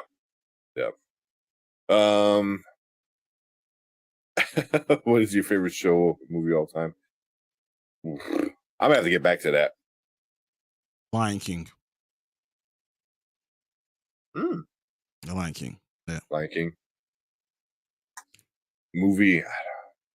There's like a tie for like 3. Matrix, Fight Club. Oh, those are great movies, but yeah, Lion King just sticks with me. Yeah. Favorite show? Oh man, I don't know. Show, because it kind of it might be Futurama. It might be Futurama because whenever I'm bored, Futurama's gets turned on. Supernatural. I mean, I have Dean and Sam and Dean's IDs up here. Yeah, that's right. We bought them in Indiana. Exactly. Yeah. Yep. Right over there. That's funny. Yeah, I see him up there. Yep. Also have Jordan LaForge's ID too. Nice. Yeah. I would give it to Futurama, which also 4 days. Yeah. Futurama comes back on TV. I am so excited. So excited about that. Oh man. What day is the 24th? Is that Monday? Yep. It is. We're doing it on Monday. The beginning of the week. I know, but do it on Sunday so I can stay home and watch it. I'm gonna be real today. It was the first episode I watched of Secret Invasion. I liked it, but it didn't really grab me as I thought it would. And that's what Phase 4 or Phase 5 has been after Endgame. You know what? Let's do it. Yeah. Let's do this first. Yeah, let's get right into it. Yep. Yeah, we'll bring text into the comments. Yeah. We're gonna start off with this. Yeah, let's just do it right now because I'm ready to talk. Yeah. All right, let's do it. All right, welcome to Spoiler Kings. My name is Stan Curry. I'm with Brian the Grizzly, and we're gonna talk episode 5 of Secret Invasion. Almost at the end. Man, that's why it's so fast. It's happening so fast. Yeah, next week is it. That's it. We're done, and then we'll move on to what Armor Wars and Marvels. Those are going to be some of the next big things. That reminds me about a question I need to ask you at the end. Okay, yeah, don't forget. So Derpy, one of our longtime fans. So he said this today. He goes, I'm gonna be real. Today was the first episode I watched of Secret Invasion. I liked it, but it didn't really grab me as I thought it would, and that's what Phase 4 and Phase 5 has been after Endgame. How would you compare from now? Because we're almost going to end. Next week's the end. How would you compare episode 1 to episode 5 now? Like, what was the progression? Was it like a roller coaster, or was it rising, kind of stagnant? It's been getting better and better. I feel like every episode is giving me a little bit more. Because we're getting to get that Nick Fury we're trying to get to, and it's grounded, but we still have action. They're building towards something, and we're still getting stuff in the episode. It's not just boring talking the entire time. Great relationships. It's the world, and I think Nick Fury says it the best way in this episode. He says, I live in this world.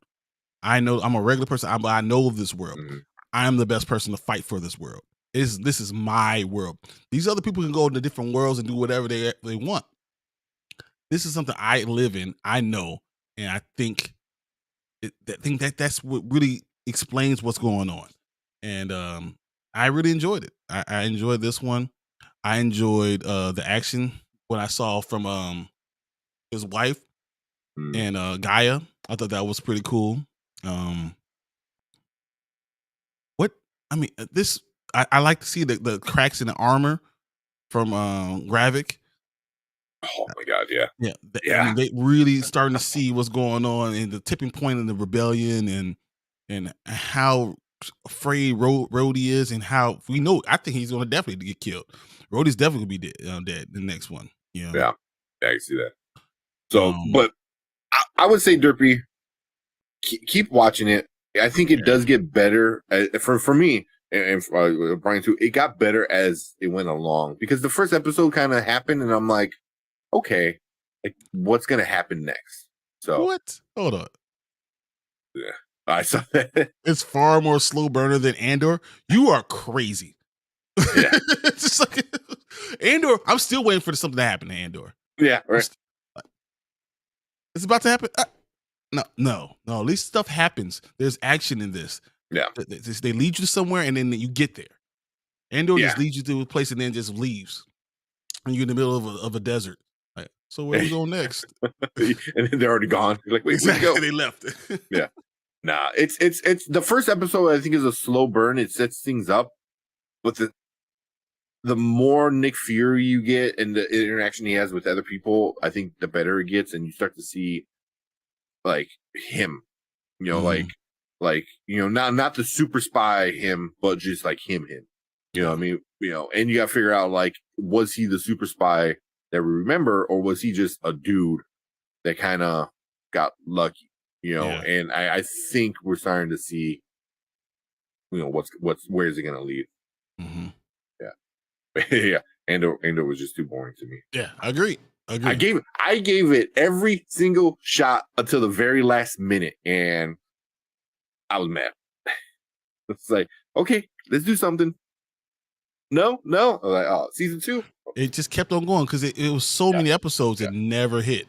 I was like, all right, come on, never hit. So, for me, this is the show is Andor for Marvel D+. I've heard people say that they hate it. I've had people say that they think this is the best show that they've had. One of the best, yeah. There's not too many people in the middle. You know, it's either like you really are enjoying it or you really hate it. Yeah. But you know, I'm under the camp like it for me. The next episode, the final episode, same thing with Andor. The final episode is going to be the decision maker if this show was good or bad. Like Andor was kind of going down, but I still gave it that last episode shot. It wasn't going down. It never hit. No, it just you're always waiting. Yeah, episode 2 had that little. It's the same. Yeah. So this one, I like what's going on, like with everything with it. You know, but D Stizzle, another mid Marvel show. You know, and well, Xavier saying it's his least favorite. I would say it's one of. It's one of my favorites. One of my favorites, just because it's setting up something big, and you see what's it setting up. You know, but I enjoyed it. This episode was a slow burn. There wasn't. Well, I won't say there wasn't action. No, there was a big action. What happened with Gaia and Priscilla, and then everything you saw with Gravik. That was huge. And then even the stuff you saw, the explanation with Nick Fury. I mean, that was cool. Yeah. Seeing, you know, I have these grave sites all around the world. A dead man needs options. Exactly. That was funny. Yeah. So this is kind of interesting, but it's kind of true. It's sad more people talked about She-Hulk got more talk than Secret Invasion. I think because all the shows were so mid that people kind of lost interest. This I think is really good, very smart, intelligently done. has a pretty good storyline. They put money into it. I enjoy it. I really do. I think if this came out before She-Hulk, I think more people would be talking about it. But Yeah. She-Hulk was kind of the last straw for a lot of people, which really sucks because, like I said, this one is good, but it's very, very different from everything else we got because it's a lot of dialogue, a lot of talking. No superheroes. No superheroes. You know, it's a bunch of dudes and scrolls. You know, but one thing I would say is it should not be called Secret Invasion. Like, well, because Secret Invasion, the comic book run, especially the 2008 one, was dealing all with superheroes. Yeah. I mean, you were legit like, oh, who's that? Is that a Skrull or is that Miss Marvel? Is that a Skrull or is that Spider-Woman? You know, it's the whole time. We're here. I get you have to do it differently, but I like what they're doing. But I think giving it this name was giving it people an expectation. You know, and that's a hard expectation to live up to because that is a great comic book run. So I one of the best. I have the entire run, and it's one of the best ones. Yeah, you know, you could have called this like, I don't know, just Scrolls. You know, like it's I don't know. I mean, you didn't have to give it a comic book name. You could have called it. But you had to. No, it has to be Secret Invasion. But it is Secret Invasion Light, as Xavier said. Yeah. Secret Invasion Light. It's not quite there, but it's focusing on the character of Nick Fury and giving you more context behind what's going on. Yeah. And I mean, we're getting Super Skrulls, we're just not getting all the craziness that they should have called that. You know, just that. Call Super Skrull. Just Nick Fury.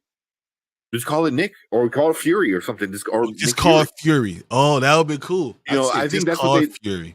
You know, that's what they should have called it instead of Secret Invasion because you could have still saved that title for a movie, you know, and have all your heroes. You wouldn't be able to do it again. You wouldn't be able to introduce the Skrulls again.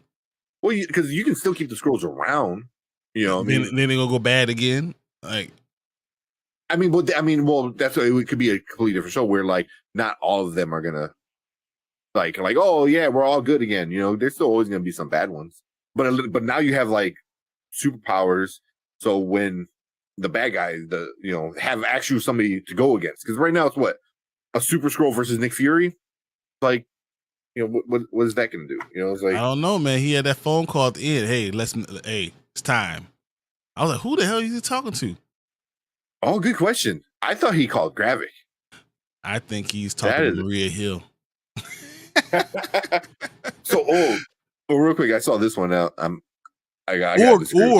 Or Captain America. Ooh, we get old Steve. Because no. He said he's not calling anyone with superpowers, right? Well, Falcon / Captain America does not have superpowers, so he would not be lying. Oh, yeah. And then it leads into the new Captain America, and it still leads into everything else. You know. So. Did I just prove Chillmonger's point when you say Captain America? My mind went to Steve Rogers. Yep, yeah, man. Captain America's it's just one of my favorite. That was one of my favorite Disney Plus shows. So that's just me. Yep. Oh shit! I just saw that. That's interesting too. Where it goes? So real quick, we are gonna watch this. I just looked it up. It's literally 12 minutes ago, fellas. That the new trailer for the Marvels dropped 12 minutes ago. They said it was gonna be at midnight Eastern. After this, we are going to talk about that. So make sure you. I will go on strike if we don't talk about. I'm letting you guys know. We're gonna do what's gonna happen. You know what's gonna happen. We're gonna do it. But what D Stizzle said, he gave Andor 7 out of 10, which is way too high. Yeah, it's a 3. That's 6 out of 10. I can see that, but Andor should be like a 3. Yeah, had 15 episodes and nothing happened. Yeah. 15 episodes and nothing happened, and they were all full hour long episodes, and nothing happened. Yeah. I'll never get that part of my life back. Yeah, I'll give it a 3 because there was 3 good parts in the entire show. Yeah, like that's it. Yeah. So yeah, I gave it a chance, man. I'll give it a 3 out of 15. Man. I always thought Marvel and Star Wars content, though. I know they can do better. Yeah, I can hear you for sure, Marvel.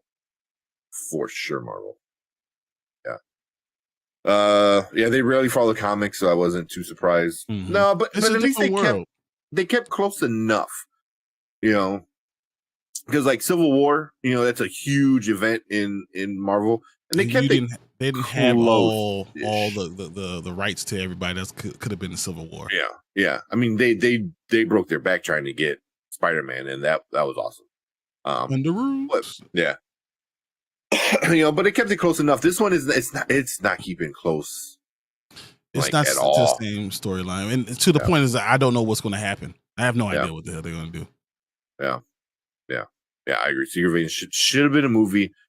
I think this show could have set up a Secret Invasion movie. You should have just called it Fury, you know, and give an eye patch or something, or the 3 slashes, whatever, you know, could have been a cool logo. It could have, because that's what it is anyway, right? It's focusing on Fury, you know, like his life outside of the Avengers with a wife and before he found the Avengers and everything. It's his story.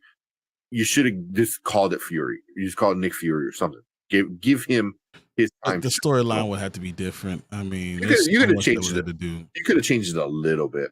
You know, you could have made it more like where Gravik, because even in the show, Gravik seems like he was learning and training under Nick Fury. You know, I don't think they directly said it, but they said Gravik was the one who was part of the Skrulls that went in and grabbed all the blood for the Avengers. He was one of the the collectors. The collectors. So that's what it was. He was one of the collectors, and that's where the problem came in for them. Yeah. Where did we so? I saw it up there. Yeah. Yeah. If you hate Andor, you're a casual Star Wars fan. Like, yeah, you are crazy. I know more about Star Wars than you know. How about that? How about that, Derpy? Challenge me. Challenge. Yeah. I mean, I ain't going as crazy as Star Wars theory. It was like, oh, there's screws. Like, like that's a little too much. But yeah. I mean, I want at least, you know, some Star Wars, you know, in a Star Wars show. Just what is Star Wars? You have to really be honest with yourself what Star Wars is. You know, if you don't have no force, you have no feelings of things. I don't think you really understand what Star Wars is. No lightsaber battles, none of that stuff. That's what it was. They're samurais. I mean, that's what the idea was from the beginning. Yeah. All right, hold on. Sorry, getting like all over the place. Princess said, I'm surprised how well Sam Jackson is doing this. He is a great Nick Fury from day one, from the start. Why do you think he's quite surprised? He's a great actor. He's always been a great actor. Yeah. It's kind of, I want to say, is it kind of disrespectful that he's only getting an honorable Oscar? You know, not a real Oscar. But yeah, it's because the type of characters he is. That's all. Yeah. He doesn't. I mean, he was in Django, and that was like a good like. But he doesn't want an Oscar for Django. For that, I don't want to be Uncle Ruckus. Get an Oscar? No. That's true. Is that where we are? There's Age of Ultron also is also, what was it? It was only a name. Name only. Yeah. But they didn't follow the same line and all that stuff. So yeah, they kind of took their own, you know, privileges with it. I gave She-Hulk a 3 out of 10. Yeah. She-Hulk I told you guys that when you guys were all like, it was okay. I was like, it had good parts. It had good parts. I liked that last episode, but that last episode should have been episode 3. It should have been only 4 episodes long. Don't give me 10 of that. Give me 10 of this. Yeah, right. Yeah. Yeah, it's 6 episodes long. It's longer than a movie. Yeah. But also with a show, you're able to dive into different things. It's not when it's only 34 minutes long. I mean, still with 6 episodes, 30 minutes. You know, I mean, I guess you get 3 hours to get there. Maybe, but it's hard to get the big stars on a TV show that's going to be on Disney Plus than a big screen. You know, I'm sure some of them are going to show up. Some of them have contracts. You know, Samuel L. Jackson, I think, just loves playing Nick Fury. So, I think he was down for it anyway. And I think he signed a crazy long contract from the start. Exactly. Like a crazy long contract. So he was like, how many episodes you want? We're just gonna put the infinity sign. Yeah. And we'll just see. And he's like, hey, I've never missed a date. I've had more than 400 credits.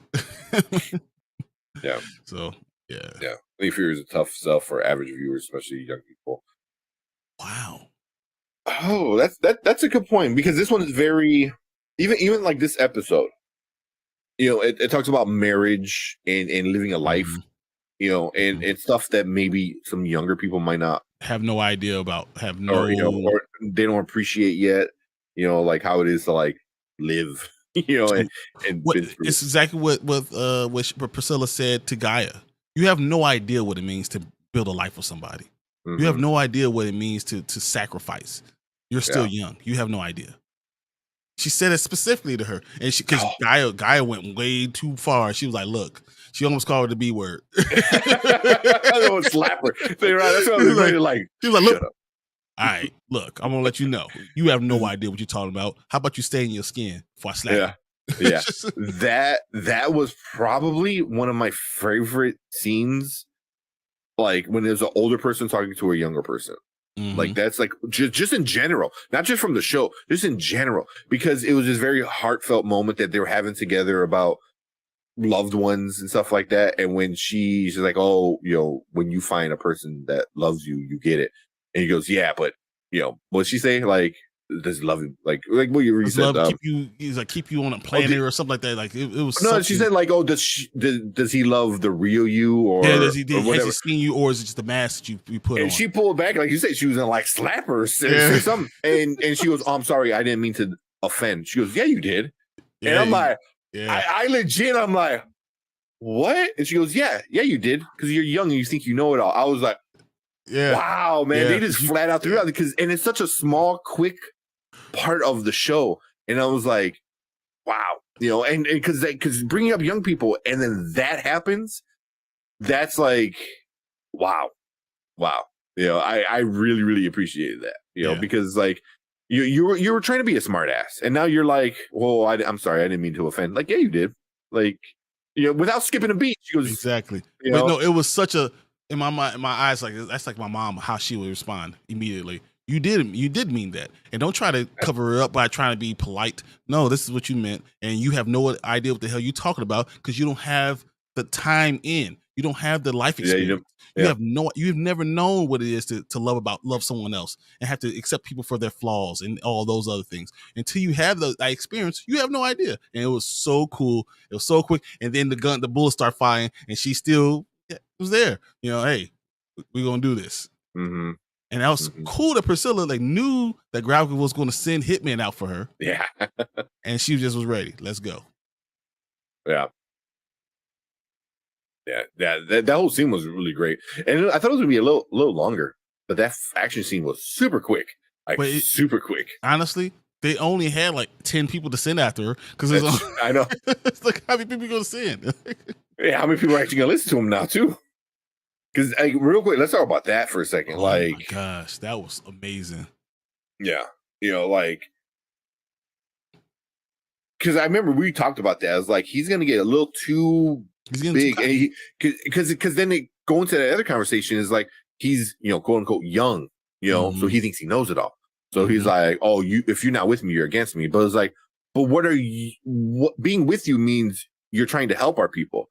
So if you're doing this, then how can I be with you when you don't care about the people? Because you're doing, it's a really interesting like take on this whole character is like, what's the big plan? The big plan is to save the people, but you keep killing us, man. Exactly. It's like, it's the opposite of Talos. So it's like, what are we doing here? Then you kill Talos too, who no matter what is a general. And I knew that was going to rub the old people the wrong way. And then the young people are looking like, dude, you blaming everybody else and you don't see the stuff, can't see the forest through the trees. Yeah. And you're not even listening to us. Yeah.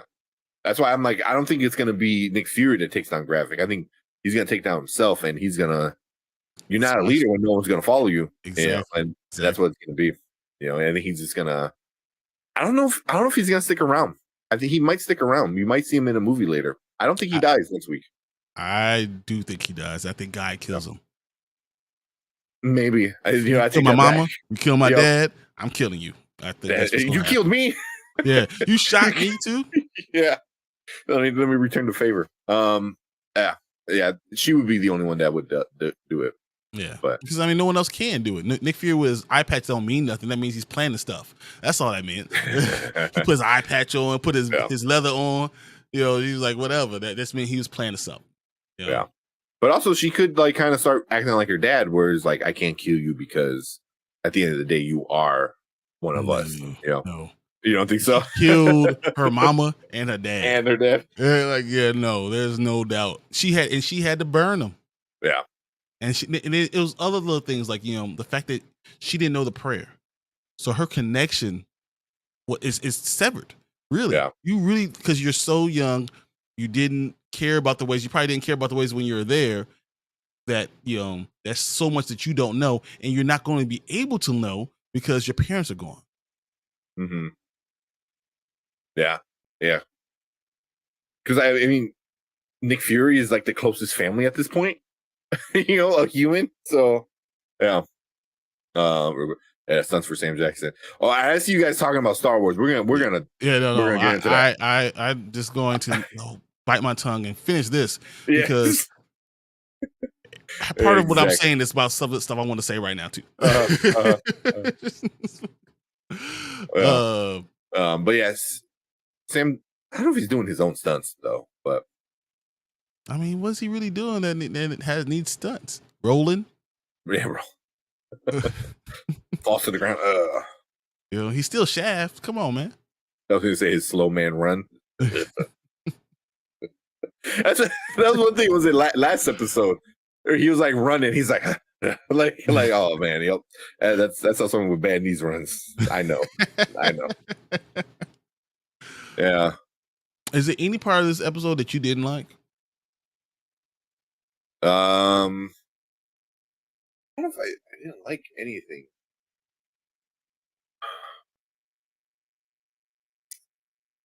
I don't know.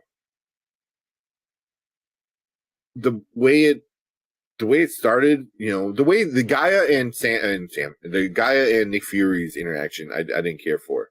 Mm-hmm. I'm like, that should have been more.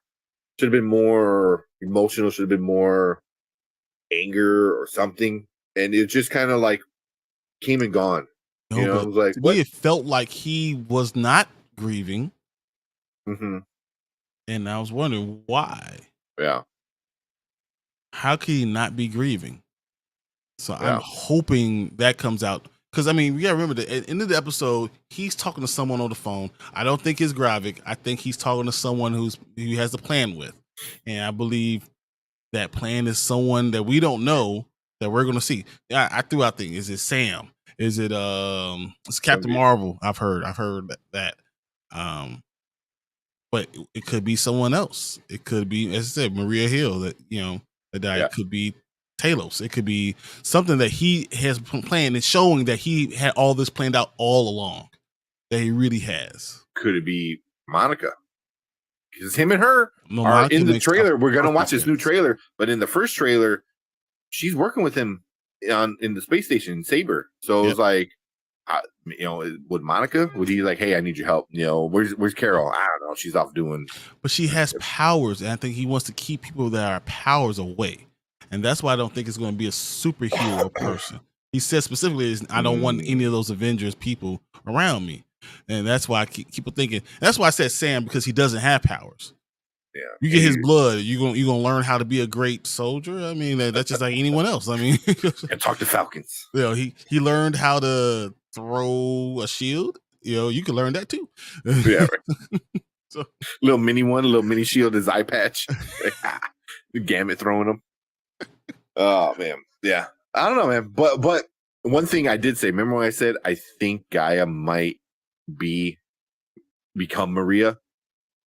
In their conversation between Sam and Gaia, he's like, hey, be safe out there. She goes, well, don't worry, I'll put on a good face. I was like, because I'm like, that'd be a great way to get him in trouble, because now the whole world's gonna see him shooting Maria. Mm-hmm. So what if Maria just walks through the door, and it winds up being Gaia? It's Gaia the whole time. And I'm like, And Gaia doesn't have a face that she needs that makes perfect sense. And then Gaia becomes his partner because Maria was already his partner. Yeah, Maria was already his partner, but Talos was also his partner. So now you got a combination of a little bit of both. Like, oh, it looks like Maria, but it's Talos's daughter. So that is also a super Skrull. So it's like I have like a hidden secret super soldier, or super everything, hidden away. I think that might be it. Also, like you get a big star like what's her name? Game of Thrones, Emilia Clarke. Great.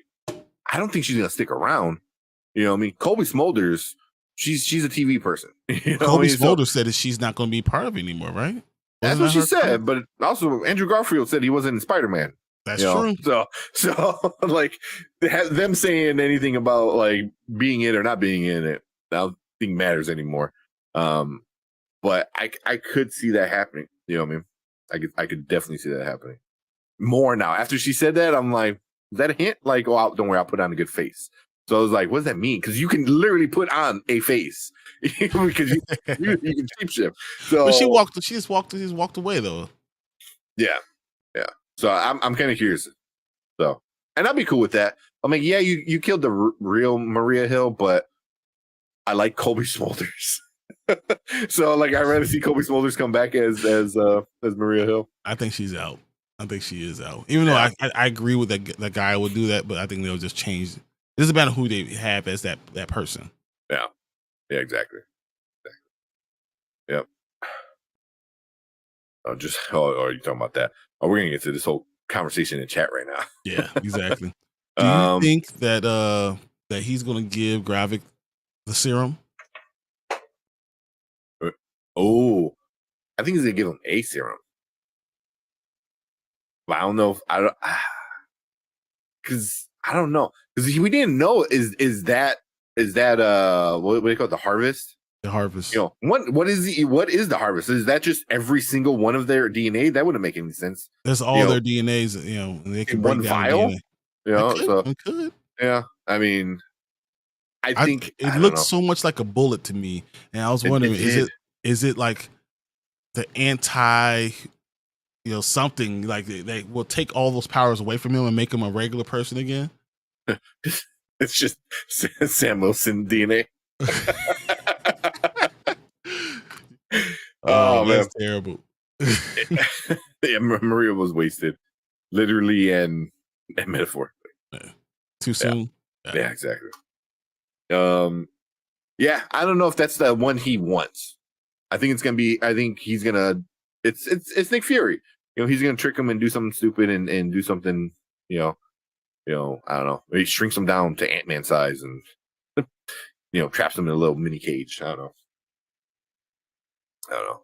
Years, but Gravik is super smart. I am really, really enjoying Gravik. I just think his arrogance is getting the best of him, which I thought that's what it was going to be. But yeah, but he's my favorite villain that I've had in a while. He's actually a bad guy, so that's what's cool.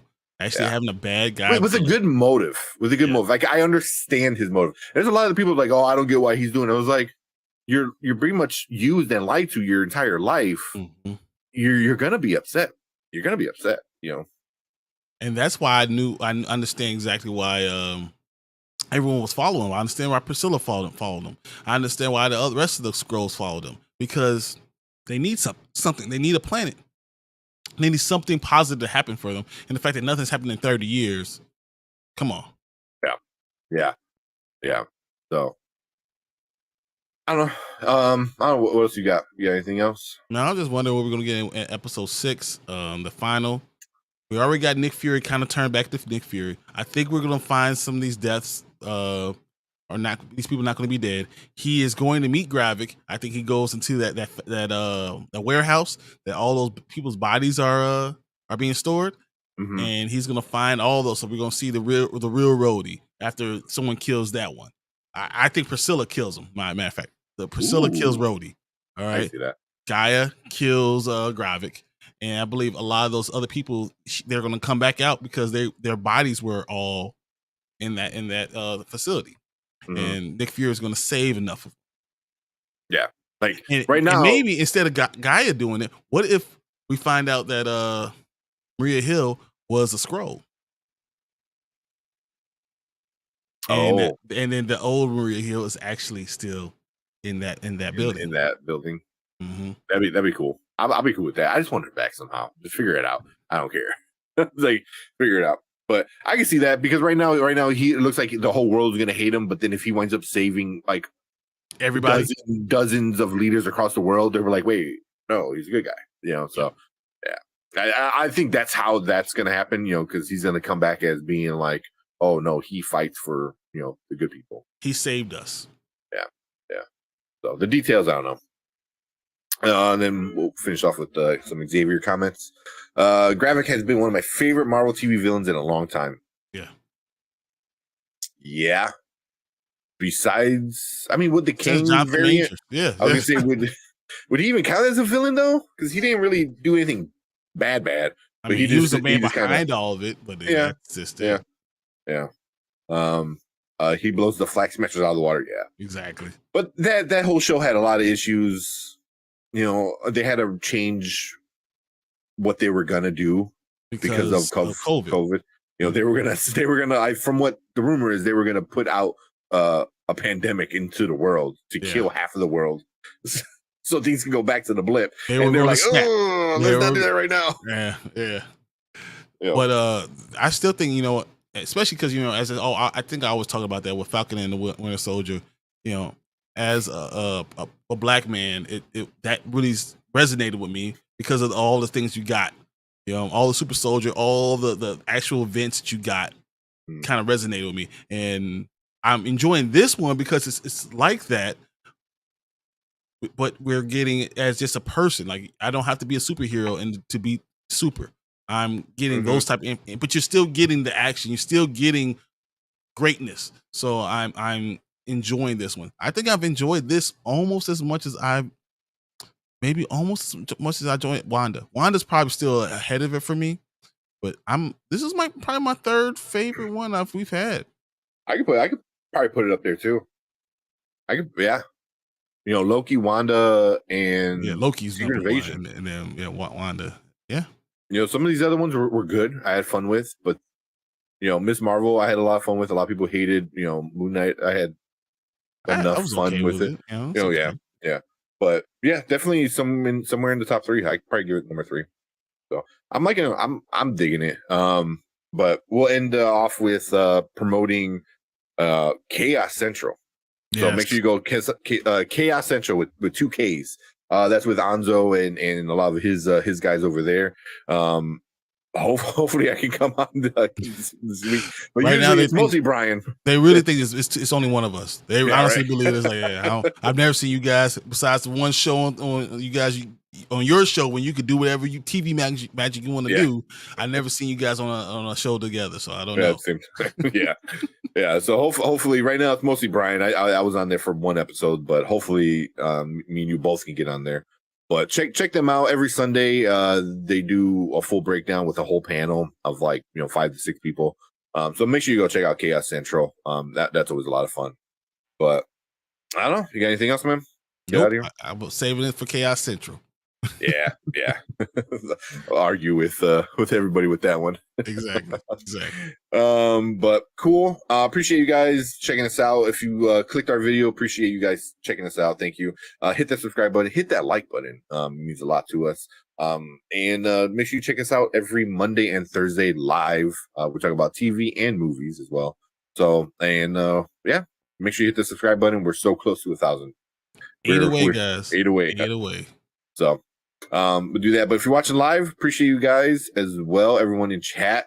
But we are gonna move on to our next topic for the night. All right. Like double clicked it. All right. Well, we need to get into this chat because man. First off, oh my God. Derpy and Xavier. Derpy, hopefully you're still here, man. So it started off with, if you hate Andor, you're a casual fan of Star Wars. Which already it's like you're trying to trigger me. You're trying to make people mad. He goes, you think the sequels are good? Like, what? Yo, I've killed men for less.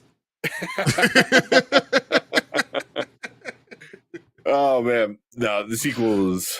You know what? I do like The Force Awakens. I rewind, watch it again. I thought it was a good start. It was a good start, and they had the right way to do it. And they started listening to everybody else having all their hate, and that's what got. It was like, oh, it's just repeating A New Hope. I was like, a little bit, but then which is not a bad thing because history repeats itself. Blah blah blah. But then it could have led into a whole new story. Their story, what they're doing. Yeah. Which they're going to end up doing now anyway. With Ray. yeah, I know. They're going to do it anyway. Yeah, so I grew up Star Wars and still don't like Andor. Yeah. Oh man, I lived and breathed Star Wars for a long time. Not just that, watched all the Clone Wars, watched all the in between. Tank has read all the books. I've read a couple. He's read all the books in between. He knows all of it. Yeah. Yeah, you can't say I don't know. No, because I think my sister's boyfriend has it. I have a big old massive freaking medical book looking thickness, and it has 3 stories in there of everything, and they're so good. But where are you? So Horgy says I like Andor. If you like it, I'm not gonna knock you and say like you're silly for liking it, but I don't like it. Yeah, I didn't like it either. It's not Star Wars to me. I think because you always say it's not about you have to have the Force or you have to have the Skywalker, but you have to know what Star Wars really is. You don't have to have I don't have to have lightsabers. I do need the Force. That is what it is. That's what Star Wars really started off as. I mean, the more you know, it's always an underlining thing that's there. It doesn't have to be apparent, but it has to be there somewhere. And I feel like that you lose what Star Wars is when you forget that. And it's almost you try to outthink yourself. Yeah. We'll get into something that kind of talks about what you just said in a minute because I saw other comments. Then he asked, "What's your favorite Star Wars?" To Xavier, he said, "Return of the Jedi." Return of the Jedi is the best. Return of the Jedi was a lot of fun. I mean, but Empire. No, it's the second best. Empire Strike Back is the best. I'm sorry. Empire Strike Back is the best. Return of the Jedi is very good. Yeah, Return of the Jedi is probably my second favorite. I understand how you feel about, but Empire is the best one. Either one I can really go for. But Empire with the way it ends, the big reveal, back then, as a kid, there's still kids like on TikTok that I watch where like the dad's recording the girl and he says it and she's like, no. What? No, like, it's like just blew her little mind, it's like, because she doesn't know all the tropes and the jokes and the memes of that yet, so seeing it with young eyes and all that, I was like, oh, I can't wait to show Lucas that. I was like, I can't wait. I'm like, your whole life depends how you're going to react to this. We'll know if you're my son now. Exactly. The writing of the tone for Empire. Yeah. Return of the Jedi was Nerf for kids. No, it was not. No. It was still very good. I mean, the stuff. I mean, all the memes we got from it too. I mean, come on, Return of the Jedi was very good. I think Return of the Jedi. You knew the good guys were gonna win. Mm-hmm. You always knew the good guys because you know what the story is. Yeah, and if now that you know George Lucas, you kind of know like, oh yeah, like that's gonna be how it goes. But I don't think it was nerfed for little kids, like the good guys won. I think he got a redemption arc for his father, stuff like that. So yeah, not for me, just hits different. I enjoy Empire, but Jedi is my favorite. Like I said, those two are my 2 favorite because those 2 are more connected than the first one. The first one was cool, A New Hope, but Empire and Jedi is kind of like a part 1, part 2 kind of thing, where like it is that is a legit continuation, the story. It could be one long movie. That's what those 2 could be one long movie. But Return of the Jedi, I think it still was just it's so great. Good. It's great because then at the end, the good guys win, but you still don't know. It's like, yeah, you win, but there's still an army out there. You know what I mean? And and Luke is a badass by then, and yeah. A lot of people like Empire Strikes Back more than even Return of the Jedi or Return of the... I like Empire more than Jedi, but Jedi was fun. It's a good ending, I think. But yeah, so D Stizzle said, been a Star Wars fan since ESB, Empire Strikes Back. Don't need Jedi versus Sith in every story, but Andor is missing something of that classic Flash Gordon, Buck Rogers swashbuckling flavor that inspired the original trilogy. Yes. That's the Force. Yes. That's literally the Force. It doesn't have to. I agree. It doesn't have to be Jedi versus Sith, but you need the Force, the feeling of the Force, still Force sensitivity. I mean, that's the whole point of it. Yeah. You're, and I mean, it's not swashbuckling as in like, oh, there has to be a sword fight. But swashbuckling, I get what you're saying. Like there's a certain vibe of like, I don't know. It's hard to explain, man. You know, but it is very like Flash Gordon, Buck Rogers. Nick, if you ever seen Flash Gordon, Flash Gordon is awesome. Queen sings the song. Talk about songs again, but yeah, I don't know, man. Like you said, it's just missing something of that classic Lucas vibe that he always put in. Whether it be like, oh, this was like a comparison to like whatever war was going on, or this was like a samurai film that I love that I kind of took inspiration from. Dune, it's like Dune was this political space thing, like stuff space that he took from space opera. So it was even missing that, and that was the part the closest it could have been, was like, let's make this a space opera, and it really wasn't. And like you could have been away from the samurai-ish, even the swashbuckling-ish, and still became a space opera, but it even missed that. Which there's just so much. I mean, they just lost me. So yeah.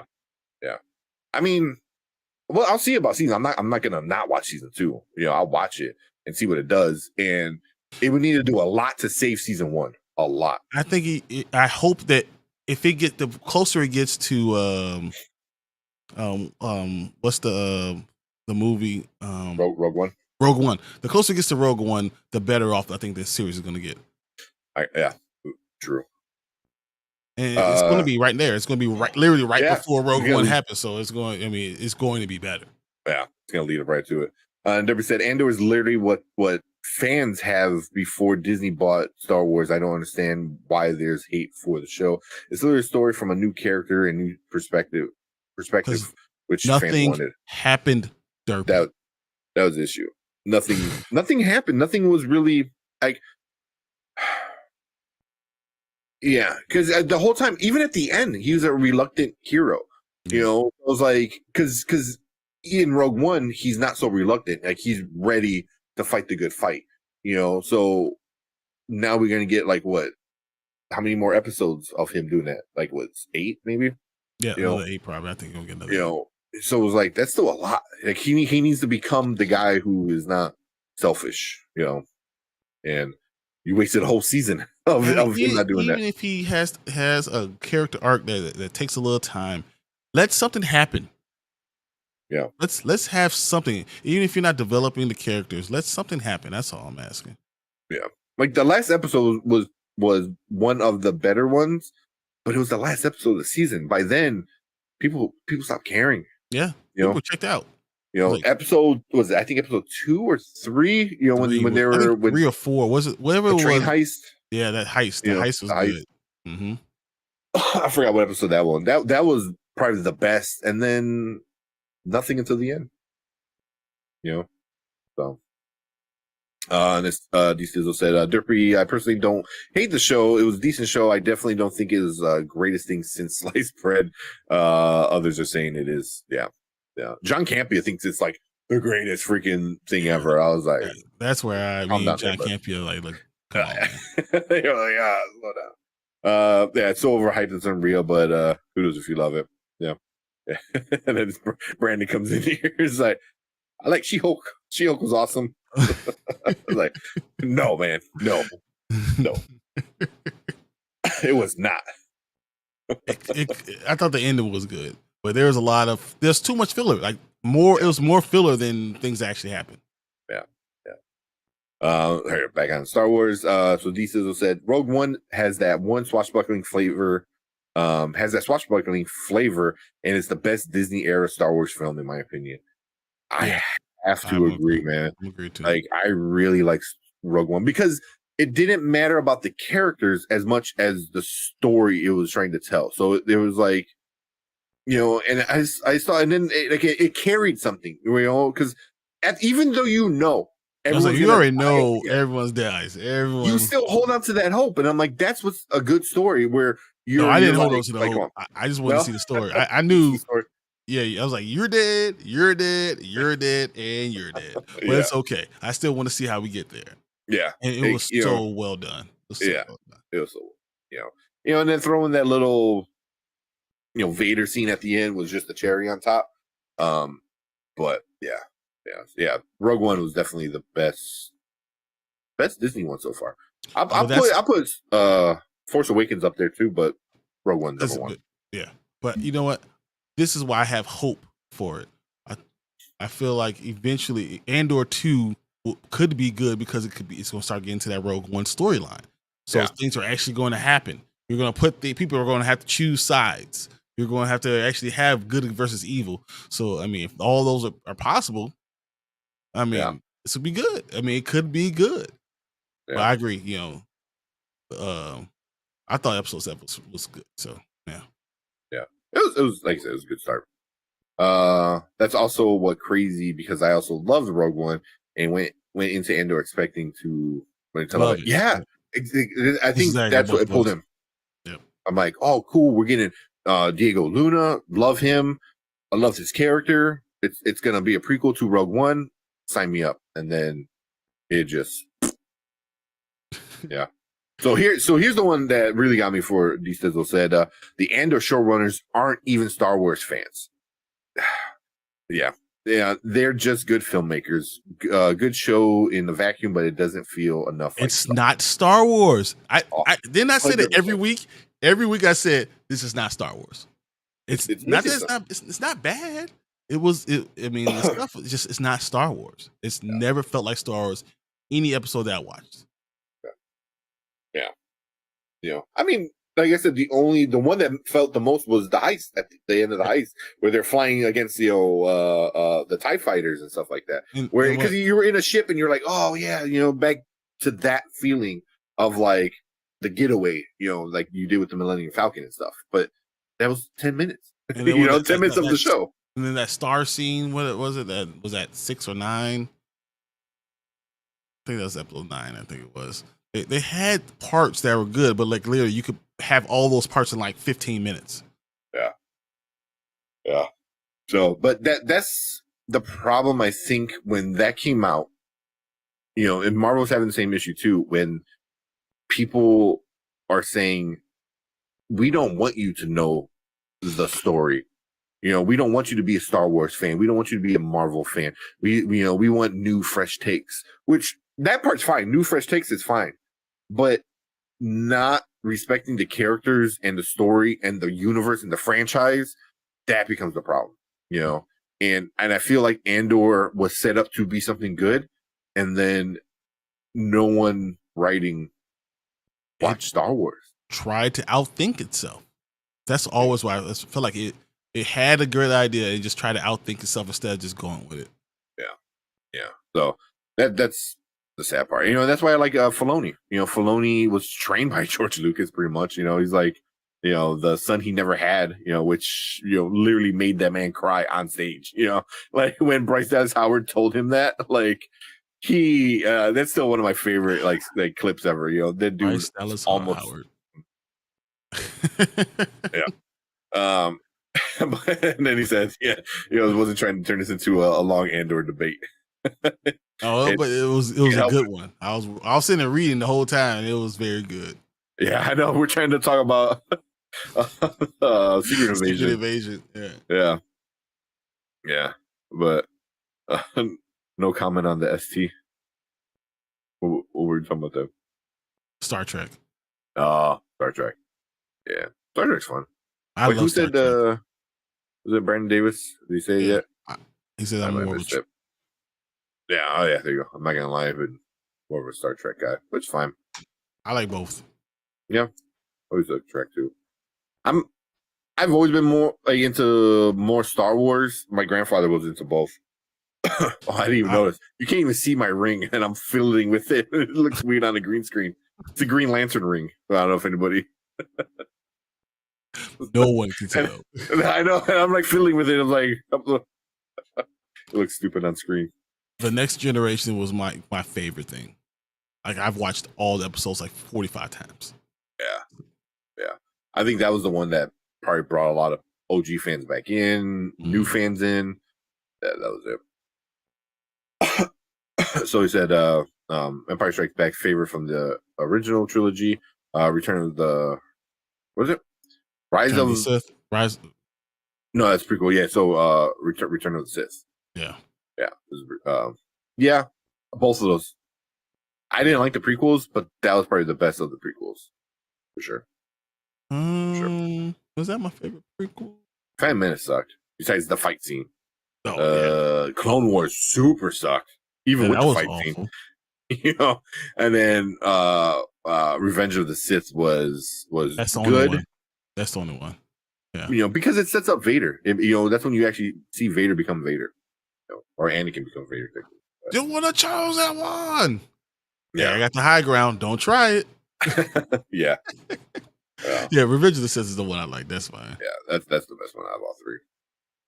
I feel my Jedi, though. Jedi was the first Star Wars movie I ever saw. Oh, you went backwards. Okay. Yeah, Jedi's cool.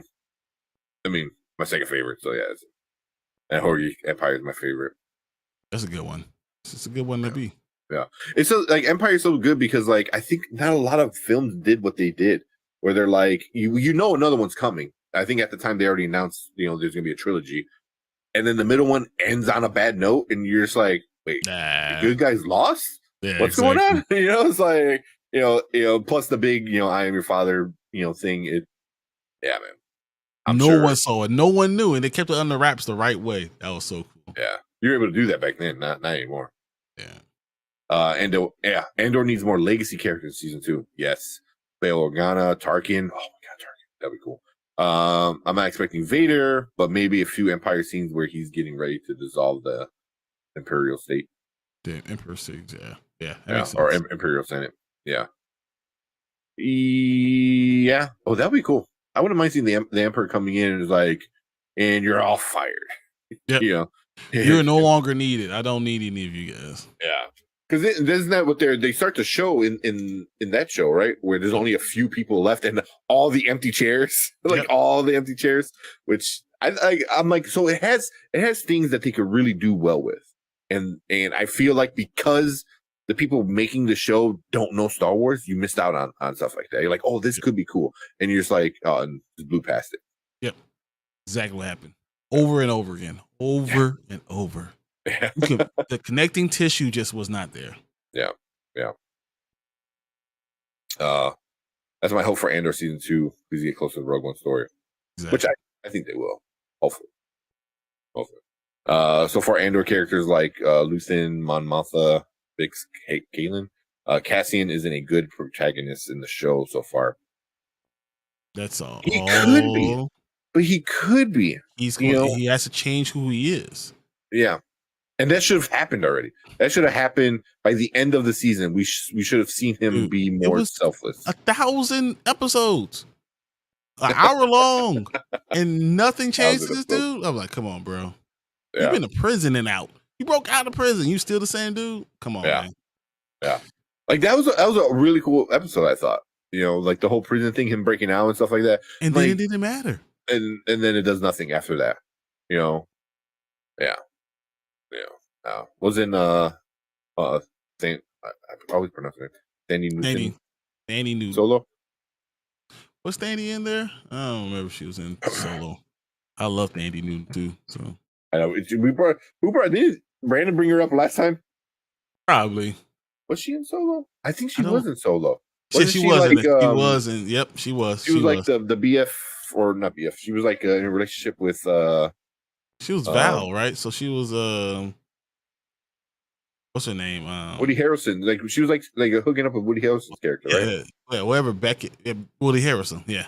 Well, I forgot. I don't even know what her name. Yeah.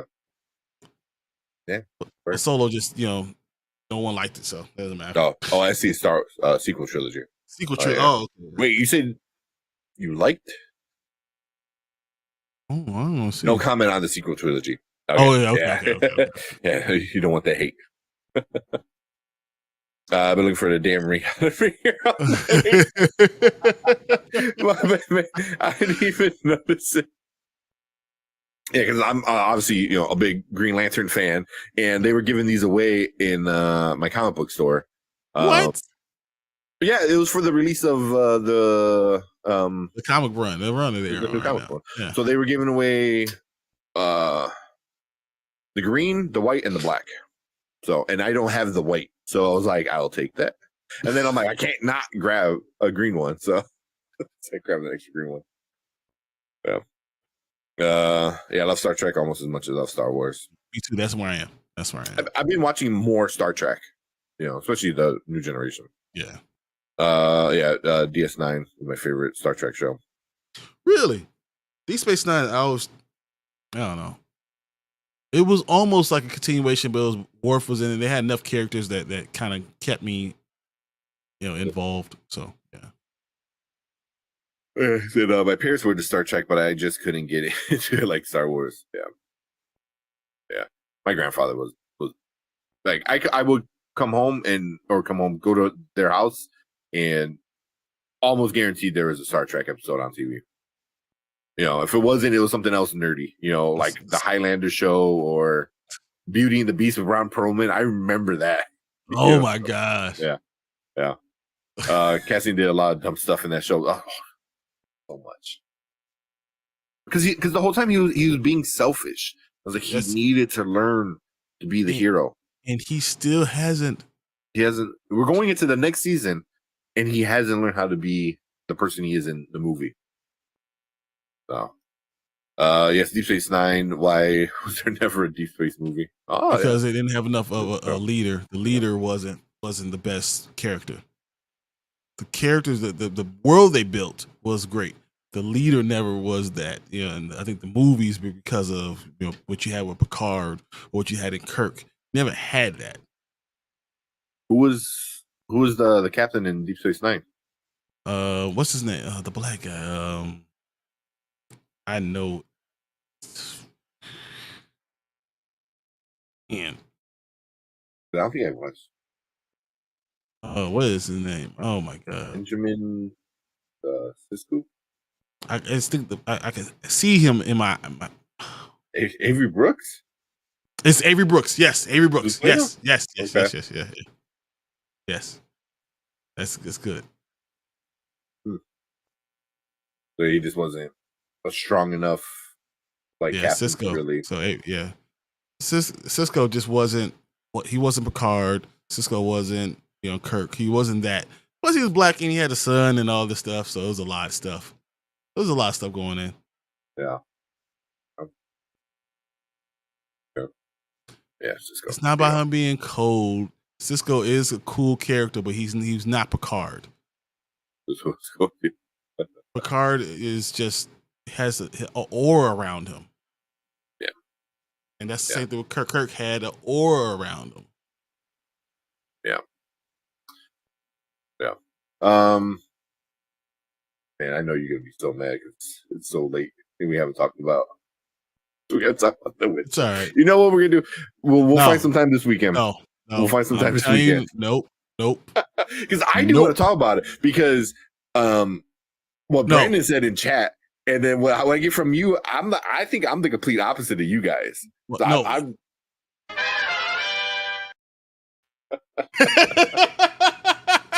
we just jumping right into I was waiting for you to intro. We talking with you. I don't care if anyone says staying here. We talking about The Witcher. It's happening tonight. All right, we can do it. That would have been the perfect start. Just it was we're talking Witcher season 3. This is it. Yeah. All right, let's do it then. All right, welcome to Spoiler Kings. My name is St. Curran. We're Brian the Grizzly, and we are finally talking about The Witcher season 3, part 1. We got 5 episodes. I don't know.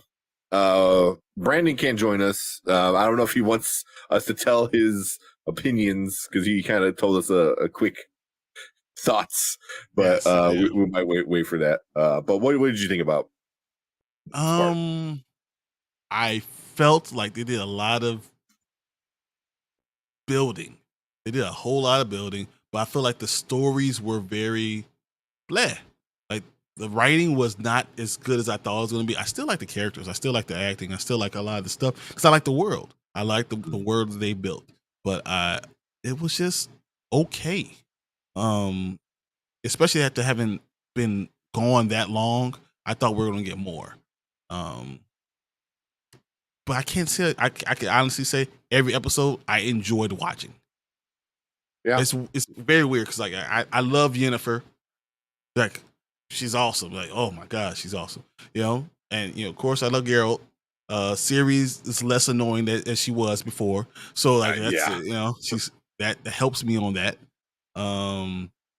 But it's just I can't wait I have to see where they're going to go with these next couple episodes because the first 5 was just setting up a story. Yeah, and these next that's exactly what it is. Are going to really have to push it along. But I did love the Art of Illusion. That last episode 5 was fire. Yo, yeah. If that was a way to end it, that was a way to end it. Because like, I kind of agree with you on like it was a lot of setting up, but I still had a lot of fun with each episode. You know, I'm like, okay, let's get where we need to get to. You know, but it was just like, who are we gonna trust? Who's the good guy? Who's on our side? And it's like that all 5 episodes until the very, very end, until the last like couple minutes of part 1 of season 3. You know, so the whole time you're like, oh, he's the bad guy. That's the bad guy. Who's the bad guy? You know, so but you're still kind of at this point of like, who can you trust? No one. You know, like no, yeah, it's like no one. Like everyone has an agenda they want Ciri for. You know, like whether it be to save the elves or this or that, or they need to kill her because she's gonna bring the apocalypse. It's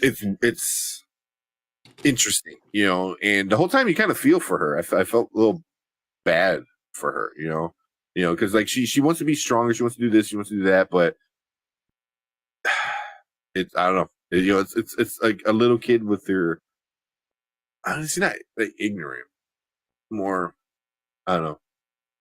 Because she understands everything. So I don't know. I don't know what it is about her where I was like, you don't fully understand, but she has as much information as possible. Because neither like Yennefer or Geralt like have really lied to her. You know, they've told her pretty much all the truth. Like everything they know, she knows. So it's not like, which I love because I've seen that a bazillion times in every other show. Supernatural, for example, they lie to each other every 5 seconds. Every 7, no matter what. Everything it's good for you, Sam. Don't worry about it.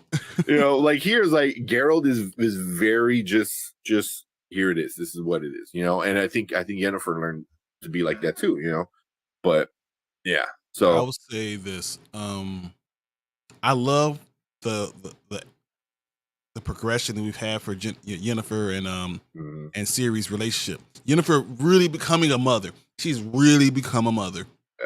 And my whole question at the first half of season 3 was, is she just doing that to get back in Geralt's good graces? And she's just doing that just to prove to Geralt that she is really sorry and she really does love him. And I feel like by the end of it, I was like, no, she loves him. There's no question. She loves Ciri and she is her mother. She really is acting like a mother. Even the stuff that she doesn't want to hear, she's still doing it. Yeah, but she's not going so far because Ciri calls her out on her BS. Yeah. So you know, at the end when she's like willing to swallow her pride and do what she didn't want to do to make sure Ciri's safe and learns proper, I was like, that's exactly what a parent would do. Is like, you know what, like I'll lay down myself for the betterment of you. And then of course the kid thinks, oh, look at you, look how you're acting. You know, why are you acting all fake? He's like, because I'm doing it for you, you idiot. I'm doing it so you could have somewhere to go that's going to unlock you. Yeah. And but even like when she gave her visions of like, oh, this is how my childhood was. Like, what are you talking about? You're the pretty princess. Like, I wasn't like that as a kid. So, yeah, it was interesting. That like all three of their relationships were good. You know, like each one of them with each other and as a whole were really really good. You know, the episode 5 with Geralt and Yennefer was like relationship goals. Like, wow. yeah. You know, even who's the dude? Yennefer's like old boyfriend, who's the wizard. I forget his name. What's his name? Oh, he is so cool. I like him. What is his name? But Istrid. Yes, Istrid. When the distraction kind of thing, I was like, that was awesome. That was so awesome because the whole time I'm like, because I love how they did that, where like you see it from half of the perspective, and then they replay it to see it from the other half of their perspective. It's like they're telling stories to each other to figure out the full story. Exactly. And at the end, you get the full story, and they were wrong, until they got each other's side. Other side, and then they understood all of it, what was going on. Like, wait a minute, I was like, damn, yeah, it's true. Yeah. So, oh man, it was, it was cool. Even like he's like, hey, follow my lead. It's like awesome. History did it no problem. They had no issues at all. It was so cool. Yeah, like he gave him a little look. And he's like, okay, and right into didn't even miss a beat. So. But even with Tissaia, and then just seeing everyone's like background was so cool. Yeah. I think about it, I really did I enjoyed it. I just don't think it was well written. It could have been better because I need Henry Cavill to really go out on top. I'm already hating season 4 just because it's going to be without him. I just know I'm going to hate him. Yeah. Because why would I want to see Yennefer with Geralt or Ciri without Geralt? Yeah. Even if he's he's going to replace Geralt, he looks different. No, he's not him. I don't want it. I don't want none of it. Yeah, I know. And also, am I wrong? That is Robbie Amell, right? Yeah, he was one of the elves. Yeah. Why are they always doing bogus in everything? He does in everything, no matter what. They do him bogus in everything, man. He was a badass in the show, and they do him bogus. But gets killed by Cahir. I was like, what? Yeah, really? Even that story, I was like, that dude is like cold blooded. He does not care as long as he gets his. But I'm even starting to get more interested in that storyline, the father, the king father storyline, because the whole time I'm like, why would you do this? What's going on? What's does he want her because he knows what she is, or does he want her because it's his daughter? And I think he wants her for the power. I think that's what I think. Which is messed up. Because then I want a little bit more of his story. Because at what point does he have that flip? Because he loved the mom, his wife, and then now he's just all about the power and crazy and evil. So I was like, where did it happen? But here, let's get into some of the comments. Xavier said, the season is not the way I want Cavill to go out. Hopefully they can bring him a part 2. Agreed. Geralt, Yennefer, Ciri action sequence were the highlights for me. Everything else was trash. The action was pretty good. The CGI has always been pretty solid when they fight that beast on the boat. It was good, and the way Geralt did it as a father, and he was like, no, I'm going to watch you. I'm going to, protect you a little bit, but I'm going to watch you and let you do all these things. And he didn't jump in and cut off the beast's head immediately. He let her kind of struggle for it. That was very cool. It was almost like watching a father teach you like how to ride a bike, and they know you're going to fall a little bit, but he's still kind of letting you, I'm going to protect you, but you still have to go do it. Yeah. And that's what it's like. You have to go be the person you're supposed to be. That was very cool to watch. Yeah. Yeah. The fights were good. They were pretty good. But even, there's other stuff that wasn't, not everything else was trash. There's some other parts that were pretty good. I mean, their relationship. I love the places they were going, and I love the idea that they were writing letters to each other. Yeah, I was just gonna say that. So cool. The letters were so cool, and then the whole time Geralt is just like, just like reading it, but he liked them, and then at the not at the end, but at some point, he writes her one, and I'm like, oh, that's great.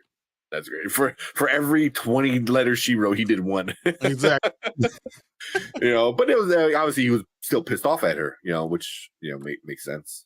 So, but yeah. I knew he was over it when he's like, okay, you can take her. It's like, oh, you trust her again. Like, like. No, you saw a look. He gave a look in her eye. It was like, yeah. When he let her have dinner, it was over. That's it. He came to dinner. That was it. Yeah. And he said, I know with your lore, like season 2, there's a very ODD character decisions. It's odd character decisions. It didn't make any sense, in the season. I agree. Season 2. Yeah. But that's part of the reason why Henry's leaving. Henry Cavill's like, he can't get on board with a lot of what the writers are doing, what the showrunners want to do. But yeah. What'd you think about Jaskier? Especially towards the end, the guy who sings a lot. Oh yeah. Ooh, I think he had good intentions. I think he has good intentions with wanting to save Ciri, but obviously he's putting faith in the wrong person. Yeah, although I don't know. I think he's in love. I think he's in love with him. 100%. Yeah. 100%. But also, I didn't trust the other dude, the brother of the king. Mm-hmm. But by the end of the season, I think he realized, he goes, oh shit, maybe I'm in over my head. I need to find someone who's going to be there for me. Yeah. So I think he might be a benefit later on. But at first, I think he thought he knew. He's like, I got it. And then when the other dude, the like killed the king's wife, dude, it had the head in the box. I was like, what? Oh man, everyone's losing their mind and running around. And then once they leave, he comes in and starts eating the grapes. And I was like, oh, this man is crazy. And then that's when the brother found out. He's like, uh-oh. Rience was like, I gotta run. Yeah. The next time, your head could be in the box. I was like, exactly. Yeah. It was like, this is not a dude, like, you thought you were just like playing and having fun with stuff. It was like, no, it's life and death for this dude. Exactly. Yeah. Netflix drove Henry away, and Henry hounded the showrunners for months to get that role. Yeah. Was it Netflix? I thought it was like the showrunners and stuff like that. Like they were having arguments of you want them to stay truer to the lore. Yeah. I don't know if it was that Netflix or was that some of the writers. From what I heard, it was the writers, but it could very well be Netflix. I thought it was the director. Yeah. But if you're Liam Hemsworth as well, I'm nervous about season 4. Yeah. I don't even want to see it. To be honest, I don't want to see it. I probably will. But The Witcher ends at season 3. Yeah. That's forever. Yeah. CJ was solid. It was pretty good. Pretty good. The monsters and the fight sequences are always interesting to watch. Since the beginning, we didn't get that much though. I wanted more. I think we'll get so much in these next 3 episodes. I think it's going to be huge. Yeah. I wanted Geralt like fighting the monsters again. Like one of my favorites. I don't even know what season that is, but when he fights the what was like the princess that turned into like a beast in the castle. Oh yeah, that's season 2. Is that season 2? Yeah, that was one of my favorites. It looked cool, had a cool story to it. That was awesome. And he gets his ass kicked. I liked when he takes Ciri over when he's showing up with the Witchers, the other Witcher, and teaches her kind of how to be a Witcher. That entire sequence and all the monsters and all that stuff. I thought that was really cool. And her having to prove herself to everybody else. I love that. Yeah. Yep. Yeah. The set designs were also solid. Yeah. It was shot pretty nice. But that's how it's been since the beginning. I thought all the sets, the cinematography was beautiful. Was really good. Yeah. I don't know, where were they shooting it? Is it New Zealand? It has to be New Zealand. I mean, where else could be that beautiful? Yeah. Exactly. Netflix showrunners, I meant. Yeah, that's what I heard. Yeah, which sucks. It's like, at what point do you're like, whoa, we don't want to lose you. Because I mean, Henry Cavill's like the king of nerds right now. He's king geek. Hungary. No, Hungary was season 1. United Kingdom in season 2 and 3. Oh, really? Okay, that's cool. I guess it makes sense. You get all the castles and the ruins and cool countryside shots. I'm cool with that. All right. That's cool. last thing. What do you think we're gonna get these next 3 episodes? Oh, how many? Is there only 3? 3. Oh my god. Oh my god. I really no idea, man. 6 days. We have 6 days before it's being released. Yeah. I have no idea. Shit. Because like right now it ends with like Geralt and Yennefer like screwed, you know. I mean, obviously they're gonna find a way out. Why are they screwed? Well, they thought they caught the bad guy and they didn't. You know, they got caught up in the trap. Yeah. You know, so I mean, no, I mean, I thought they figured it out at the end, but it was already a little too late. It's too late because he's already, you know, you already thought you got the bad guy. So, you know, I mean, it seemed like he was on his way to go kill them or something. You know, no, I thought he was on his way to Ciri. Maybe. Well, because as soon as Geralt walks out the room, he gets a knife to his throat. Yep. You know, so I was like, so that dude was close. Is Dijkstra. Mm-hmm. Yeah. Mm-hmm. So and he's gonna be definitely work with what's her name? So Priscilla, right? The Philippa. Yeah. Oh, yeah. Geez, yeah. So I don't know, man. I think Ciri is gonna flip out at some point, and exactly. Like she's gonna go crazy. Yeah.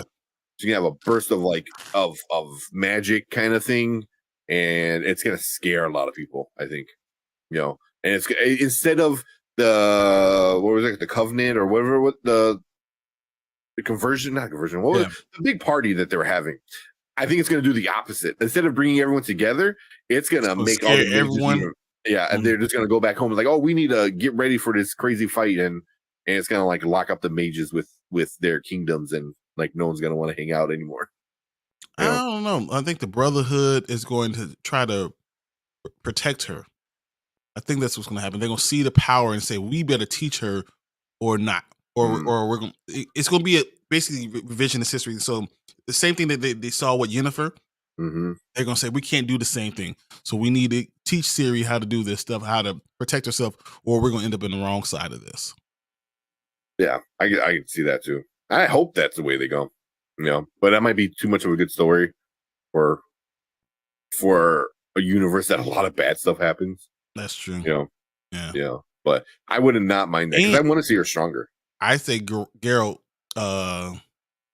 does something at the end that he sacrifices himself. He does not die. He goes to the other the dimension, and when he comes out, he looks different. Something's that silly. I really believe that's because that's what they say. Oh no, he's not gonna be a different character. It's gonna be the same character. He's gonna come out and he's gonna look different. Or he takes a potion or something. It's like and he like morphs into him. But I just feel like he's gonna save him. He's gonna dive in to save her. Do whatever I can do for my daughter. Yeah, I wonder if they're gonna write that into the story. Yeah, they're gonna write it into like somehow he's gonna change. He's gonna change into the story, and they say that so it will be. He won't be a different character. It will be written into the story. He looks different. Yeah, which I don't like, but no, is what we can do at that point. Just this, like, oh yeah, this is Geralt now. Like, you don't have to change, you know that. But yeah, I know it is Geralt. Like he's not playing a different character. Yeah. So he was like, bro. Yeah, bro. But that's the thing. That's what we're going to be having, and I don't know.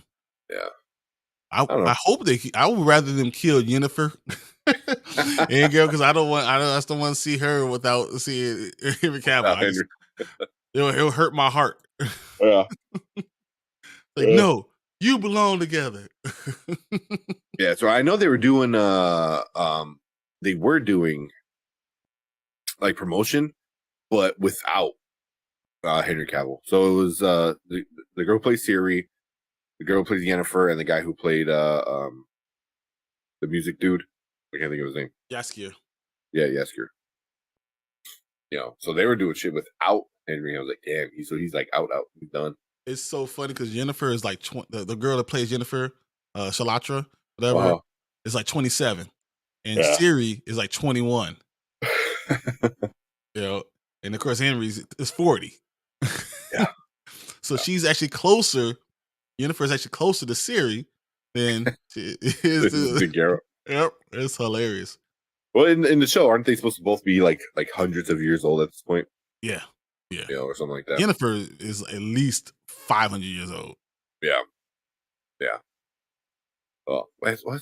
I was like, if they live so long, I was like, and they keep training more, it was like, shouldn't there be a lot more mages and wizards and stuff? But the Brotherhood is only a finite people. Remember, all the rest of the ones that don't mages that don't make it turn to like those fish or whatever. The eels. The eels, yeah. They like suck out their power. Yeah.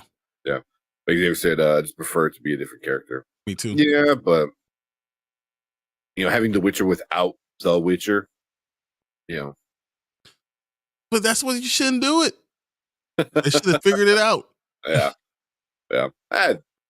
We'll see. Yeah.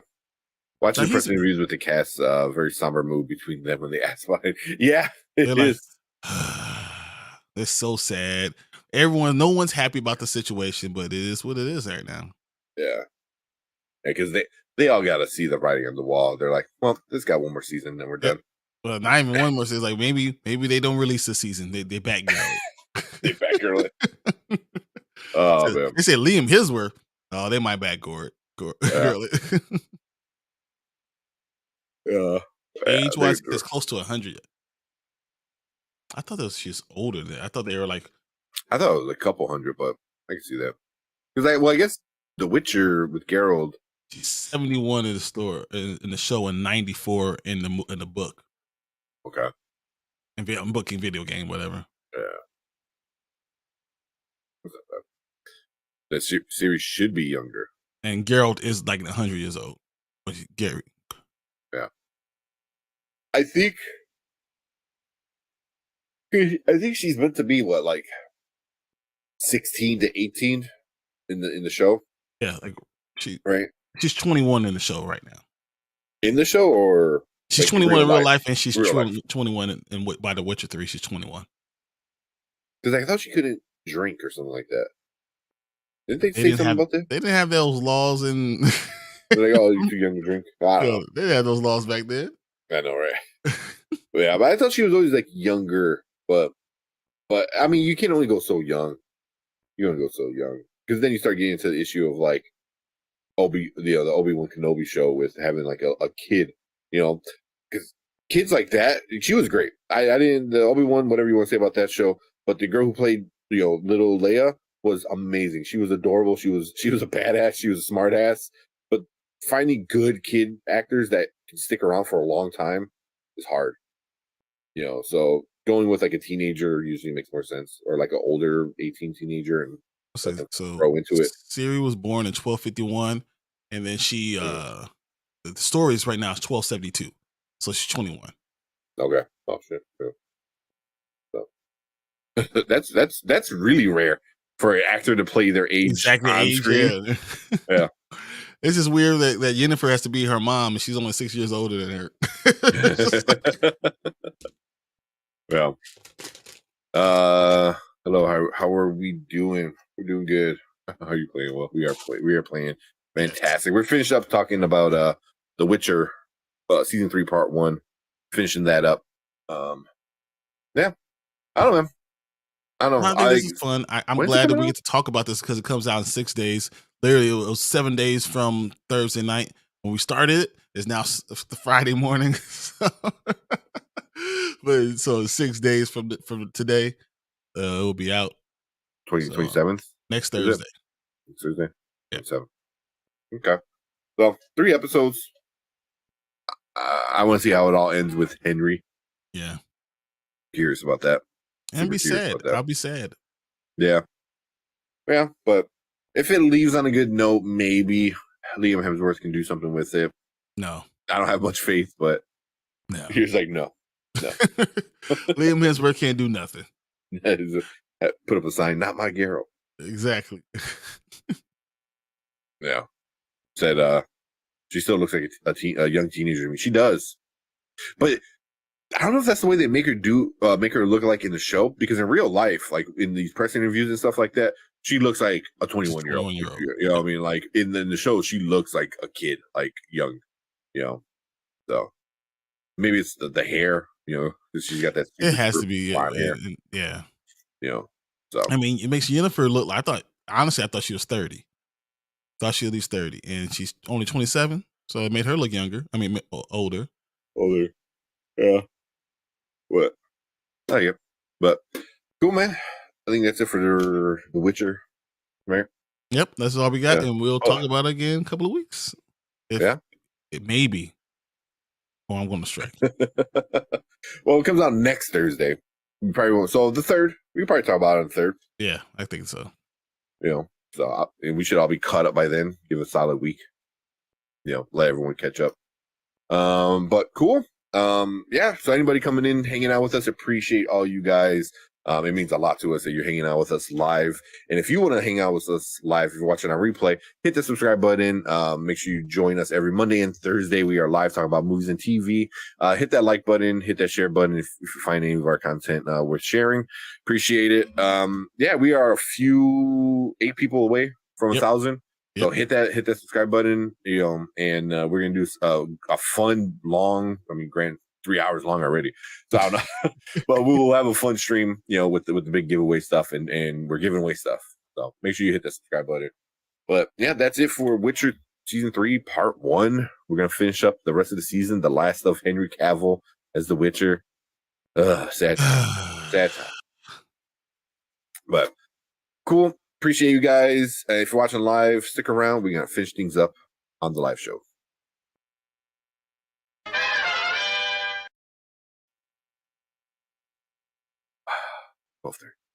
Yeah, it's time.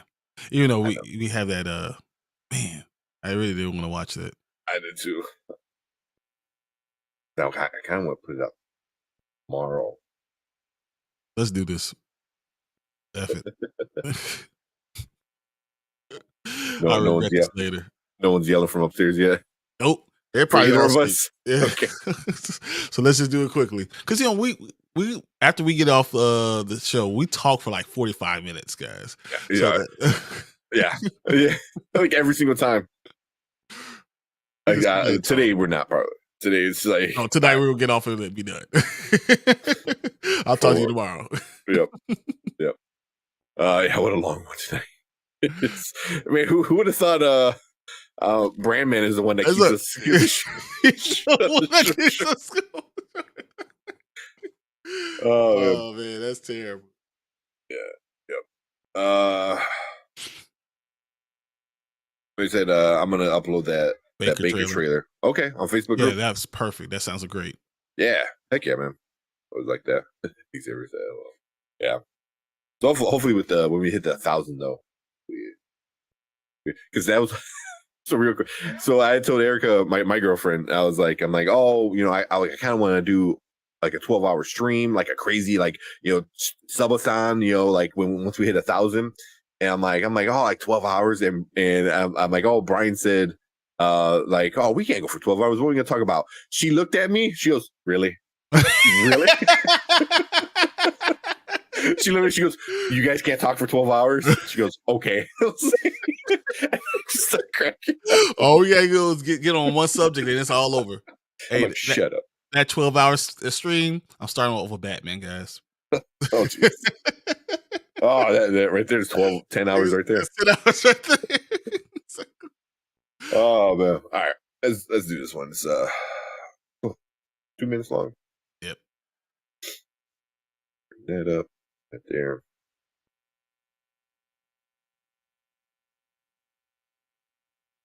All right. Let's do it. All right, welcome to Spoiler Keys. My name is St. Curran with Brian DeGrizzly, and we're going to check out the brand new official trailer for Marvel Studio, the Marvels. The Marvels. Yes. It literally came out a few minutes ago from us right now. We were in the middle of another conversation. They're like, oh, here it is. So obviously we have to watch it. We have to react to it. So let's check it out, and then let's talk about it. All right, let's go. All Let me know if you can hear it. All right. Carol Danvers, prodigal child of the Milky Way. Nick Fury, my favorite one-eyed man of intrigue. How goes it out there? You know, cold, no air, space.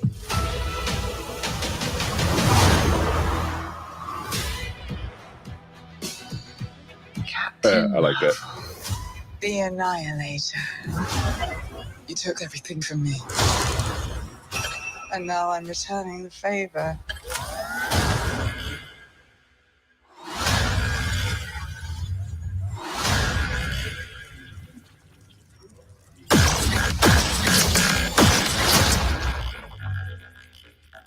What is happening to me?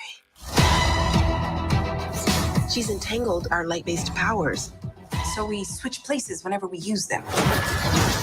Strong theory. You can absorb light.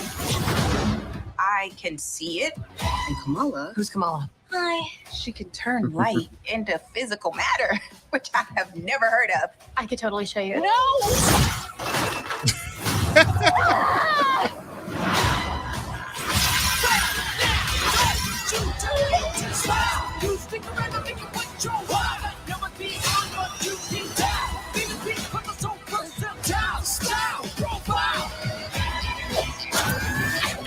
She's targeting every planet we call home. I would never choose to bring anybody into this. You are not the only thing standing between this and the universe. Oh my god, we're a No team. Flurkins.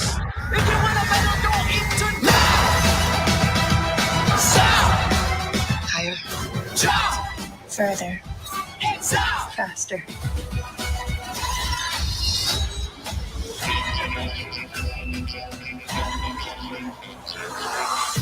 Who's that good kid, Gus? I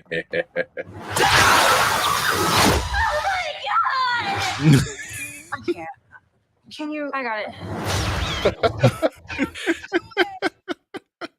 What? All right, I like that. I like Oh, that. Oh my goodness. This is like a complete different trailer than what we got with that teaser. And that's why I told you. I was like, why are they doing a teaser 9 months ahead of time? Stop. This actually makes sense. I understand the story now. You know, it's not going to be just dropped out of nowhere. You know, I'm all for this. This is look really cool. The switching of power looked better. Everything looked cool. Their relationships, like them actually like hanging out, talking, Mhm. like what is it? Love the swapping places gimmick. Yeah. You know, at least they give us a reason how it happened or why it's happening. But I still want to know like some of the details. Yeah, much better than the first Much better trailer. first. Exactly. 'Cause Much that's better. why. And you guys hated on me when I was like, I don't know about this now. It looked like a TV show. It looked like a TV show. This looks like Yeah. a movie and it looks like a good movie. And I'm Yeah. ready to go buy my ticket today. Yeah, I like that they gave them a female villain. Yeah, I'm curious of who she is because she looks like she's carrying like around Then she the looked like she was carrying Ronin's Ronin, yeah. yeah. his little stone staff thingy. Yeah. I'm digging this one. This one looked good. Damn. Hey, we got Chillmonger in chat. What's up? Given the reason was enough, we'll get details for the swapping later. Exactly. It doesn't even Just- matter. But now you giving us a story that makes sense, and I'm excited by it now. Yeah. This is Yeah. good. Because it looks like she gets the other like Bangle. Bengal, what is it called? Mhm. So how it ties all in, and I wonder if there's like a bigger reason. It's like, oh, is it just because they use light powers, or is it their specific together? Like, is there something? No, but know, binding they're those entangled. three. I think they're entangled. Yeah. So 100 times better. Stop it. Stop The it. Blue Beetle hate. Oh my god. Who appeared to be the lead? I don't know. Probably. I don't know, because you say Carol, but Carol seems like she was the lead, but she has to learn how to respect these other two. And the other two are kind of becoming stronger as they go. Yeah, And Kamala Carol. probably has the strongest of all the powers, though. So I think Kamala's going to end up eventually taking that. But right now, it's going to be Carol because she has the most experience. Yeah, I think it's gonna be Carol, but it's also Monica's was going to bring them closer. yeah, that's a good question. Like who's gonna appear to be the lead? I don't know, man. Like I would assume you would assume like like Brandon said, like obviously Carol, but I can see Miss Marvel like getting a lot of like a decent amount of screen time too because she's the new up and coming person who's the future going forward. Not just that, but she's like the future in all of Marvel. I mean, she's writing the comic book. She's keeping all this stuff. She's a superstar right now in this whole idea of what's going on in the future of Marvel. As far as the comic book runs, as far as the movie runs, she's that person, and she understands it. She understands all these things. So I think that's why they'll lean for her to eventually become and say her powers are more important than everybody else's. And Carol's going to have to understand that. Yeah. Taking light and making it into matter. Yeah. That's a cool ass power. Yeah. I never heard it explained that way. And I'm like, oh, that's interesting. Because I was like, how is it how does they're connected? So yeah. But that makes sense. But yeah. I'm gonna say some in the comments first. D Stizzle said, y'all have fun watching this. Man, that looks good. That looks good. I definitely have fun. I thought this was really right up my alley. I thought this was. Well, I'm guessing he's like saying I assume the movie, right? Not, yeah.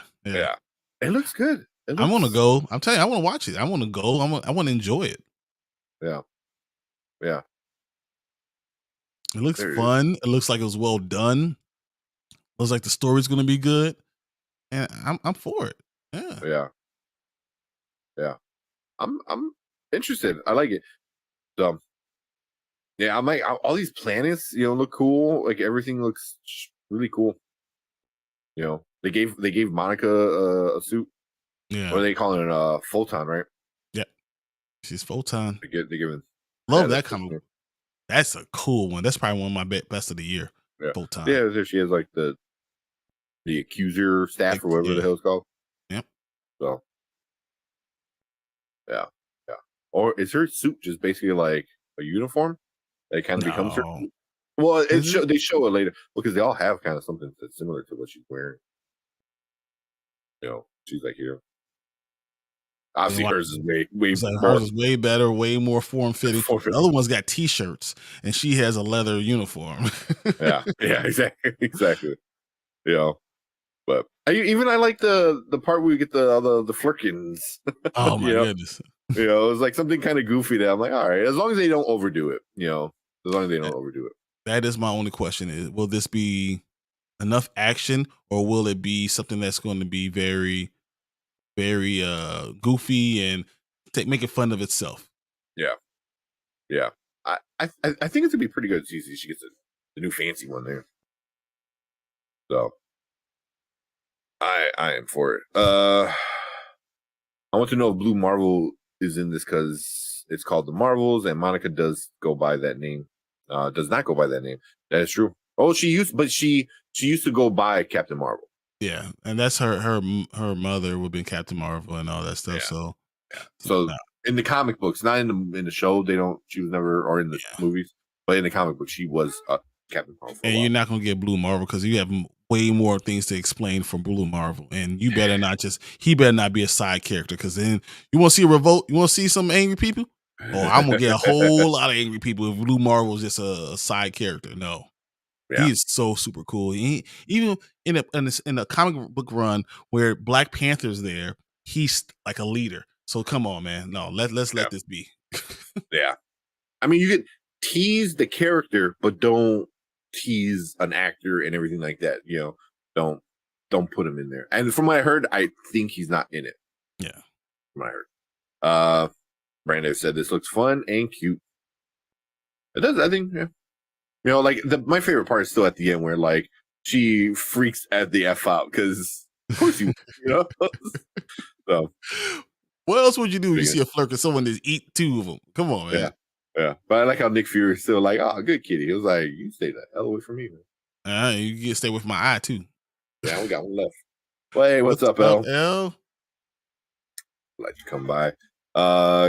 So he's in Carol number 1, Kamala number 2. Monica is third billing because she doesn't have a film/series, which is absurd. Which is that is true.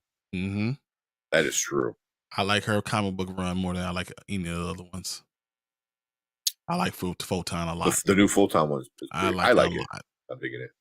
Did they stop? I'm No. trying to like. That might be an issue behind that. I might have missed out on one of the last ones. Then I gotta double check that. But yeah, but Monica doesn't need her own show, or at least a movie or show, something. I don't know. Why do y'all question Kevin? He knows what he's doing. Yeah. I'm okay with Feige right now. Yeah. It was only five. It was only 5 run. It was a 5 comic book run. Yeah. We both have. Don't you have all 5? I thought I did. I thought because the 5th one I thought we both looked at together. Okay. Yeah. I'm gonna double check and read it because my girlfriend made an Excel sheet of all my the newer comic books I'm reading, so I don't miss out on one. So that's smart. Yeah, the Happy Meal toys from Marvels are pretty dope too. I had to explain to my kids who they were, but actually, that's funny because that's what I did today. Yeah, that's for my girls. Oh well, actually, this is understand it. I didn't know they're doing Happy Meal toys for this one. Guess who's going to buy a Happy Meal tomorrow? Tank. Yeah, gonna get 5. 5 Happy Meals. 5 all different toys, please. I believe you are correct. That's what he said. Oh, with how he listed them. Yeah. Kevin okayed killing T'Challa off among other questionable decisions. Oh boy, let's not even get there, guys. Yeah. That's a whole. We got Chill in chat. He's gonna. Listen, link and come he's in. Gonna say it, and then I'm gonna agree with him with that. The T'Challa's that's a whole different story when you get to that. Also, I think I think Kevin did a cop out, which is. I think all of them did. All Marvel just kind of just gave it to somebody else and just kind of it's not me making this decision, it's them. Yeah. That's what Kevin did. He's like, oh, it's the director having a brain fart. It's too late. Yeah. The director of Black Panther. He kind of put it on him. He goes, oh well, whatever you guys want to do. I was like, nah, man, come on. But that is what it is. Only 5 comics. T'Challa died in real life. Which is T'Challa didn't die. We get into that. Character that died in real life. Come on, man. It's not good. How do we get recast T'Challa as soon as Killmonger comes in? It's like he just brings the vibes. He definitely gave the Coogler. Let's not even he just threw it on him and on that decision. But no, T'Challa did not die. Yeah, T'Challa's been around since the 50s, man. He has a lot of comic books. He is not dead. He's there. Yeah. Chadwick might have died. Yeah. He's also was 40. He was 42. So he was Thurgood Marshall. He was in a lot. He's a lot of different ones. I mean, Jackie Robinson. Jackie Robinson. Yeah, tell you guys Yeah. Oh yeah, he's at 42. Yeah. So. But, yep. Don't act like Stacey Dash and D-Max. That run was snooze fest for me. Like 2% superhero action. Really? With the new one? The Photon? The Photon one. Dude, it's first of all, it was really good, and also it's done very well. It sold very well too. Yeah, the whole Beyonder thing and all that crazy stuff going on. Mm-hmm. Yeah, Kevin sure did cop out on T'Challa. Yeah, when you let other people make decisions when it should be your decision. When you're the president, you better act like a president. Exactly. I mean, it's cool you take advice or like kind of like, oh, what are your thoughts on it, but you don't allow somebody else to make a decision on your plan, your thing. He's in there, he's like, are we really gonna say this? What? Don't get me started on that. Can't recast Chadwick. You don't have to recast Chadwick because Chadwick is a person. Yeah. You recast T'Challa. Yeah. Who is the greatest character? Let me not get started. Superman, Adam West, like Christopher Reeve.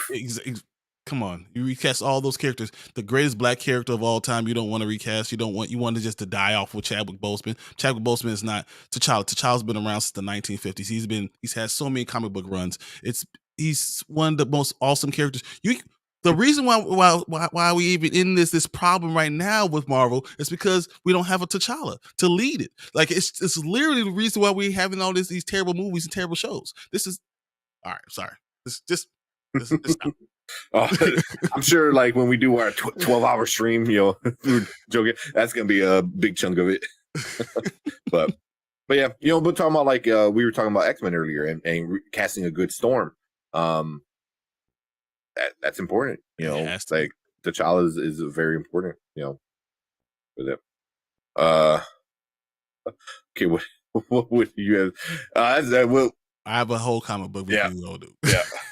We can do a lot. And that's hey, go subscribe to Chillmonger. Chillmonger he's leading that charge. He talks about a lot. He talks a lot about a lot. So go check out Chillmonger's page, Brandon Davis. I don't think you will regret it. No, you won't. I would love to have a conversation once you kind of listen to a couple of things he said. I agree a lot of what he's saying about, specifically about recast T'Challa. Yeah. So,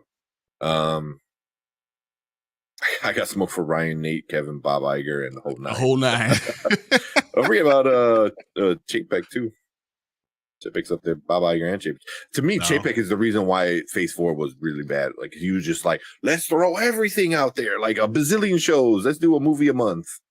Yeah, Chapek has some issues, bro. Yeah, bro. Exactly. All right, let's hold on before we get into that. Let's finish up with the Marvels, and then we'll get into the rest. All right, anything else with the Marvels? No, I mean I'm so excited about it. I like the way it looks. I like it looks way better. I'm excited about all three of these characters.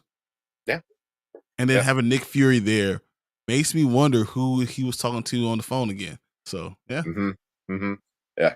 It could be either of the two, at least, maybe. But cool. But all right, if you're watching live, stick around. We might get into it. It is too late in the morning for us to get into it, but we might have to. So if you're live, stick around. If you're watching a replay, appreciate you guys. If you want to know what we're talking about, then you need to subscribe. Join us every Friday or every Friday. House Friday. Yeah. House Friday. We start Thursday. Monday and Thursday. We started Thursday. We might end on a Friday. Every Monday and Thursday, we talk about movies and TV, all that good stuff. So make sure you hit the subscribe button, hit that like button, hit that share if you find anything worth sharing. Appreciate you all. But we're going to move on to our next topic for the night. Hey, Brandon Davis is going to make me not get any sleep. No. Where we at? He's like, he just passed the mantle. Oh my god. No, we recast. He's already too much of an icon.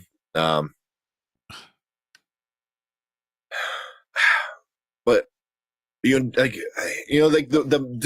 super easy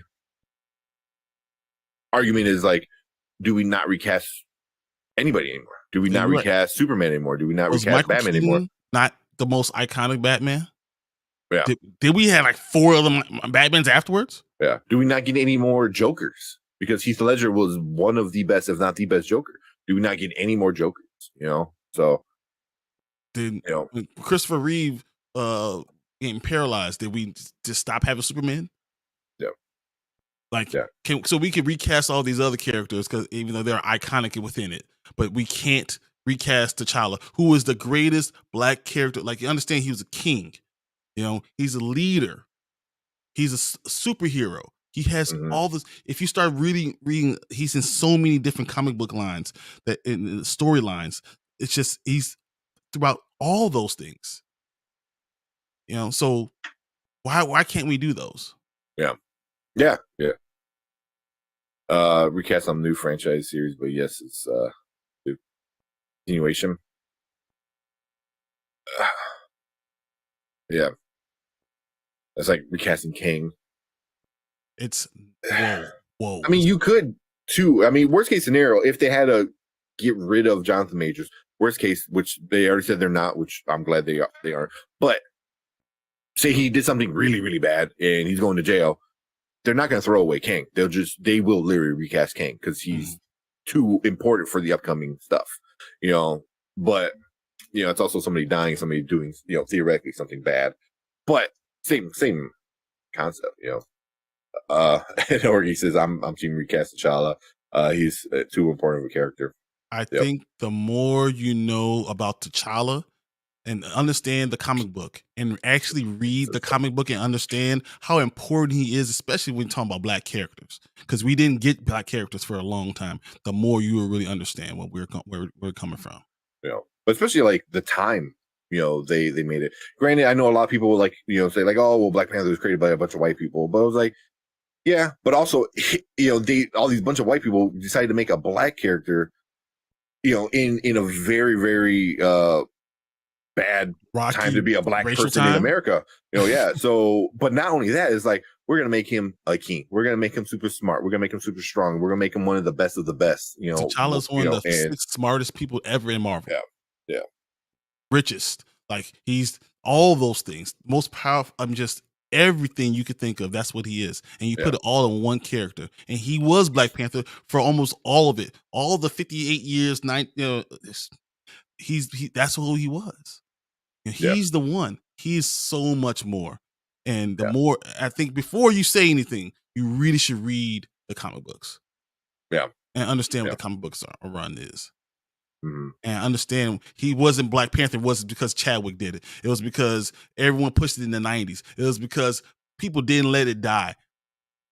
This character has been around forever. And how important is into the run we're in right now, and Blue Marvel and all those things, and intergalactic a thing of Wakanda and how important that is. It just goes on and on. And him and Storm and they dude, come on.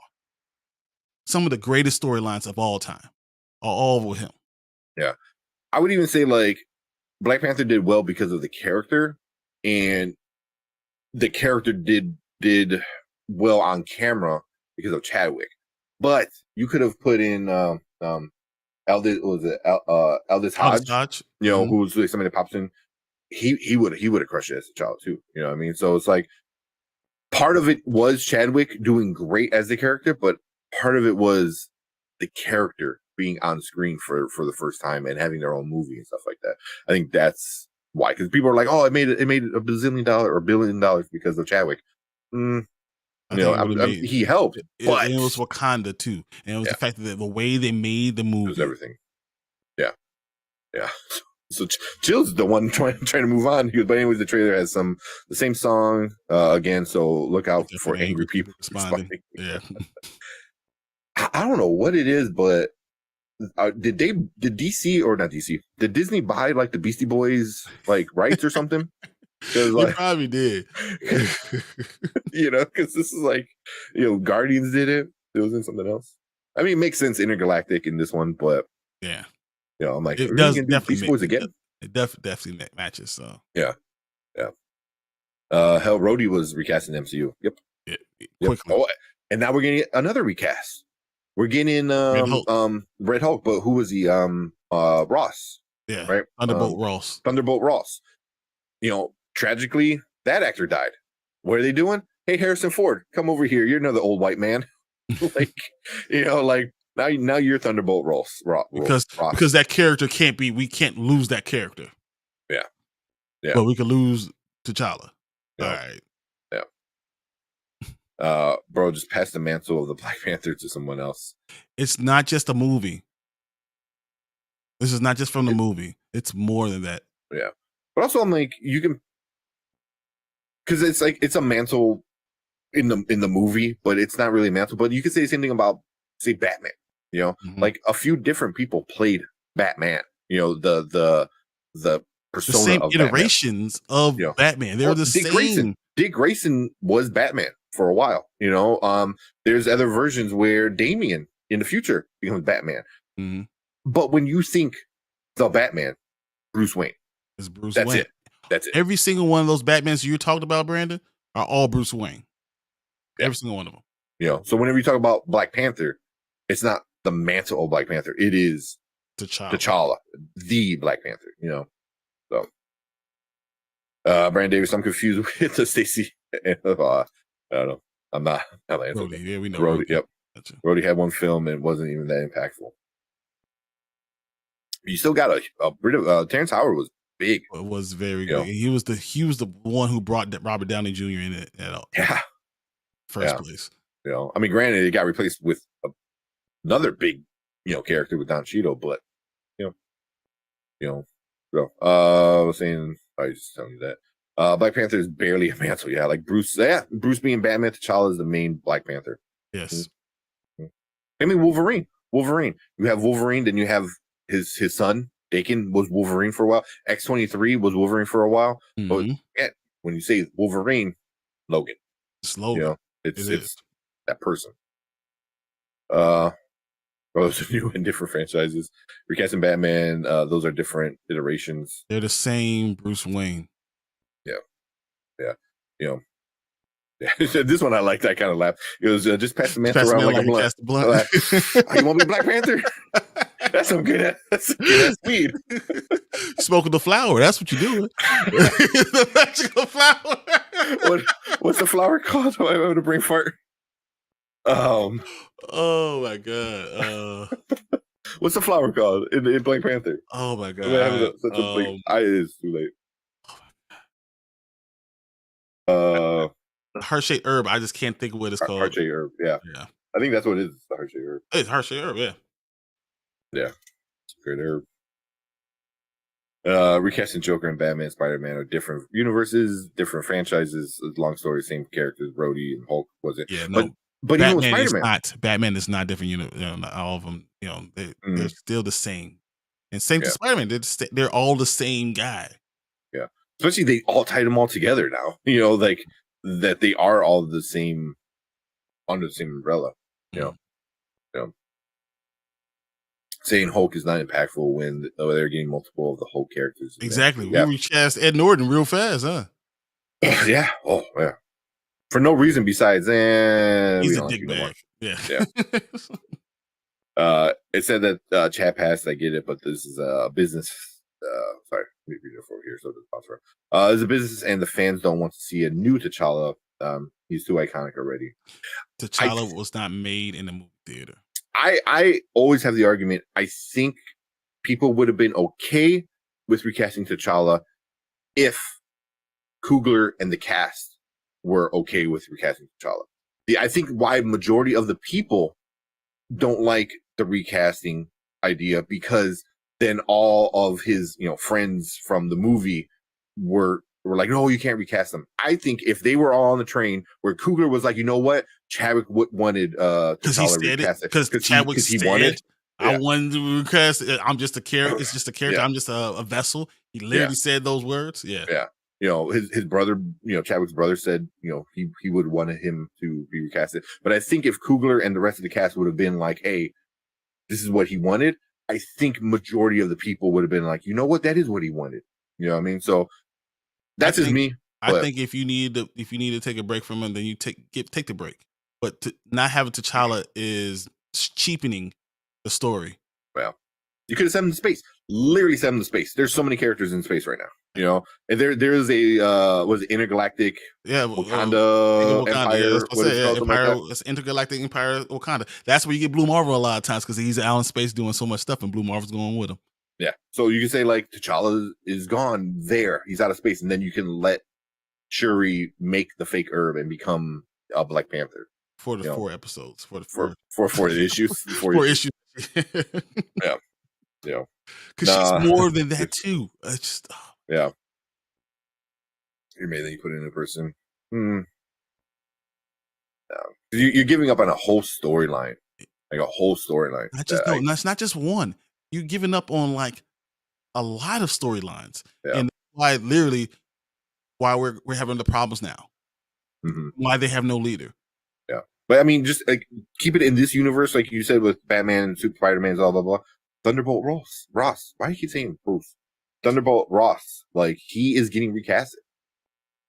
I just say Ed Norton, who is the Hulk, got recast. Yeah, in the same universe. Yeah, but just a different dude. Apples to apples. Somebody died, and now they're saying like, oh wait, we have to keep this character. And over here, like, we can get rid of this character. And it kind of makes you question: is like, well, how much is it is racial or stuff like that too, you know. But no, Dick Grayson, Damian Terry, all have been Batman and Bruce in the Batman live action for a reason. It's only Bruce because Bruce, who you know, because that's who the best Batman is. You just say, all right, yeah. He's the original. Exactly, the original, the Batman. Yeah. My first exposure to T'Challa was a Marvel team up issue of Spider-Man 87. I was 5 or 6. Wow, I was young. That's awesome. Mine's Fantastic Four. Mine's Fantastic Four from the original. Yeah. What is it? Bruce Wayne from the Crisis Nolan to Ben. That was Vampire do completely different vibes and feels and universe. You're only talking about the Vampire dude. I was like, Vampire dude. I'm from Robert Pattinson. But you only talk about movies, and it's still the same character, just different times of his life. Yeah. You know, but then at the same time, it's like, who plays the better Batman? Who plays the better Superman? You know, stuff like that. You know, so you know why people lost their damn mind when you got rid of, or didn't get rid of, when you didn't bring back Henry Cavill. You know, so it's like, you know, but if you do the same thing, like Henry Cavill would have never been Superman because you would have been what, Superboy is the new it thing. I don't know. His son, John, or whatever. Yeah. Ed Norton's Hulk wasn't impactful in the MCU. It was one of the first ones for the MCU. It was like literally the first movie. Phase one. The reason why they got money was because of the Edward Norton's Hulk. Yeah. Phase 1 Hulk was super important. We wouldn't have got any of that stuff. Yeah. The people are puppets. Yeah. That's what I think. I think if they were told, if people were told this is what T'Challa, if this is what Chadwick wanted, this is what Chadwick wanted, and we're okay with it, and we're going to respect what he wanted, and we're going to recast. I think so many more people would have been like, okay, I'm board with it. Yep. You know, and I remember before this channel was even a channel, and when Chadwick died, me and Alfredo had an argument. He was like, "Oh, don't recast. You can't recast." And this was like within a week of him dying. I was like, "You got to recast because it's the character. You can't get rid of this character." Yeah. You know. So, and I did not think this was going to blow up into such a giant argument that just will not end. You know. So, see, this is why I subscribe to the channel. Well, I know you were over on Plan Fanatics. Plan Fanatics, you know, he goes hard on the recast stuff. So, and also he I'm having Darius. That man knows how to speak. He knows how to get you riled up. That man is a coach. Like, you done with Darius, you're like, coach. Let's go. All right, let's do it. Yeah. So Darius knows how to get the people riled up, man. Also, you guys understand that I only know T'Challa MCU, but not comic book MCU for me. I'm not looking through it at the same eyes, not comic book eyes. I get it. And understand T'Challa for me was the introduction to having a black superhero as someone who, like me, you know, the first thing I've ever seen, you know, and I've read all those lines and seen the evolution between each one and how important it was to me, even growing up. So like, I didn't jump at it at the movie. You know, I knew about, you know, T'Challa for years, decades. You know what I'm saying? Like it matters more. It matters. And there's not a lot of black characters. There's not a lot of black superheroes. And he is not just a black superhero. He is the best one. He is a genius. You know, he taught his sister. He was there for his family. He's a leader of his people. He said, I'm not going to be an Avenger because it's too hard for me to be a king first. I have to be to my people first before I could be with you. Like, there's so many things that you could, I mean, we could talk about Storm. We could talk about his children. We could talk about things forever. But yeah, this character matters so much and how he leads people into the new generation. He was the leader. He was the vehicle. And that's why you need to recast him. So, yeah. But also, like, so that you said for, like, you know, being a young black boy, reading the comics, you're like, oh my God. But also, like, you gotta remember, like, also for, like, white kids, you know, like, seeing this, you're like, wait, what? You know, because, like, especially from coming from, like, what a lot of people were saying back then, you know, and then you get your favorite comic book, you know, Fantastic Four, and you're like, wait, hold up, this is different. It's cool, you know. So I'm sure that there was a lot of people upset about it. I'm sure you don't even need to question that. But also, I'm sure it opened up a lot of other people's eyes. They're like, oh, cool, this is awesome. You know, this is not what I'm told by my granddaddy, you know, like, and other stuff like that. So, and also putting stuff out like that, it makes things more, I don't know, normal, I guess. I don't know, like what word I'm looking for, but I think normalizing is in understanding that it's not just what you see or what you're seeing shown on what you're told. TV or what you're told through stories. It's actually more to it, and that's important. Yeah. Probably gonna skip a bunch of these. It is getting super late. This is bad. And I know Brandon's like, he's going, I know, I understand what you're saying. It is an argument because I'm sure Brandon saw Zack Attacks is on our channel. Zack Attacks is not on the. Yeah, he's not. Doesn't agree with. He's like, oh no, let the mantle pass on and stuff. So, but anyway, they should have been giving him immunity. Let's not even talk about like him dying. Because it was stupid. Yeah. It was the Star Wars thing. Somehow the Emperor has returned. Like, somehow one of the greatest Avengers. One of the greatest minds. The power of the herb did not see this sickness. Yeah. Okay. Yeah. Yeah. Granddaddy was mad Marvel was programming the youth. Exactly. Dude, that is an argument that gets made. Every kid. They're ruining the minds of our kids. Yeah. So, man, I kind of want to go through a bunch of it, but Thunderbolt Ross isn't it here. Blah, blah, blah. Yeah, Darius definitely knows how to speak on the recast of Child movie. I mean, he just knows how to speak in general. I think he talks with a lot of passion, a lot of heart, and then when you add in something that he's super passionate about, like the recast thing, he's a clear communicator. And yes, when he says something, he forms it in a way like you're supposed to form a paragraph, an idea, and he builds on the idea, and he gives support for that idea. Like he does everything he does is like a perfect essay. Like it's like, all right, yeah. Like I feel like Darius can go and argue against a lot of people and not miss a beat. Like for me, like I can't be on debate team. I can't, like, I need to sit and think and gather my ideas first, before I talk. Darius is like, I got you.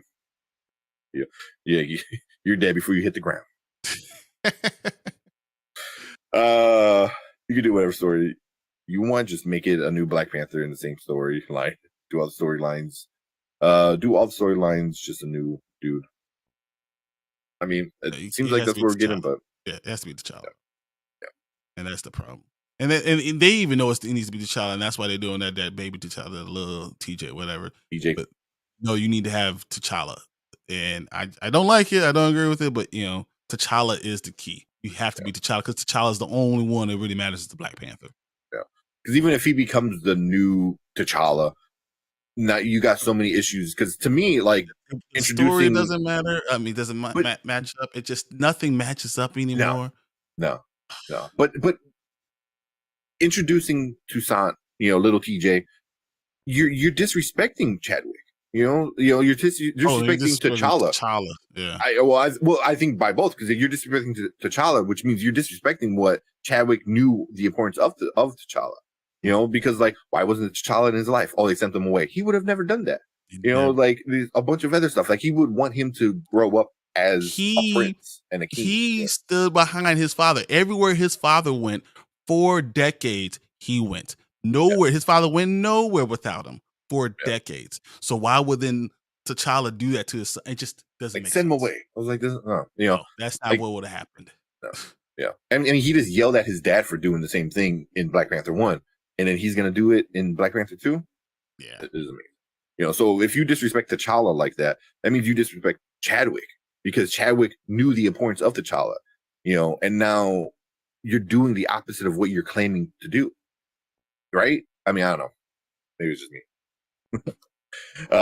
Nobody wants the stories. They want the character to get popular. Yeah, because the kid, you want that. There is only one character, T'Challa. That's what. Yeah, yeah. You want to get behind him. Yep, T'Challa is important. That kid is named after him.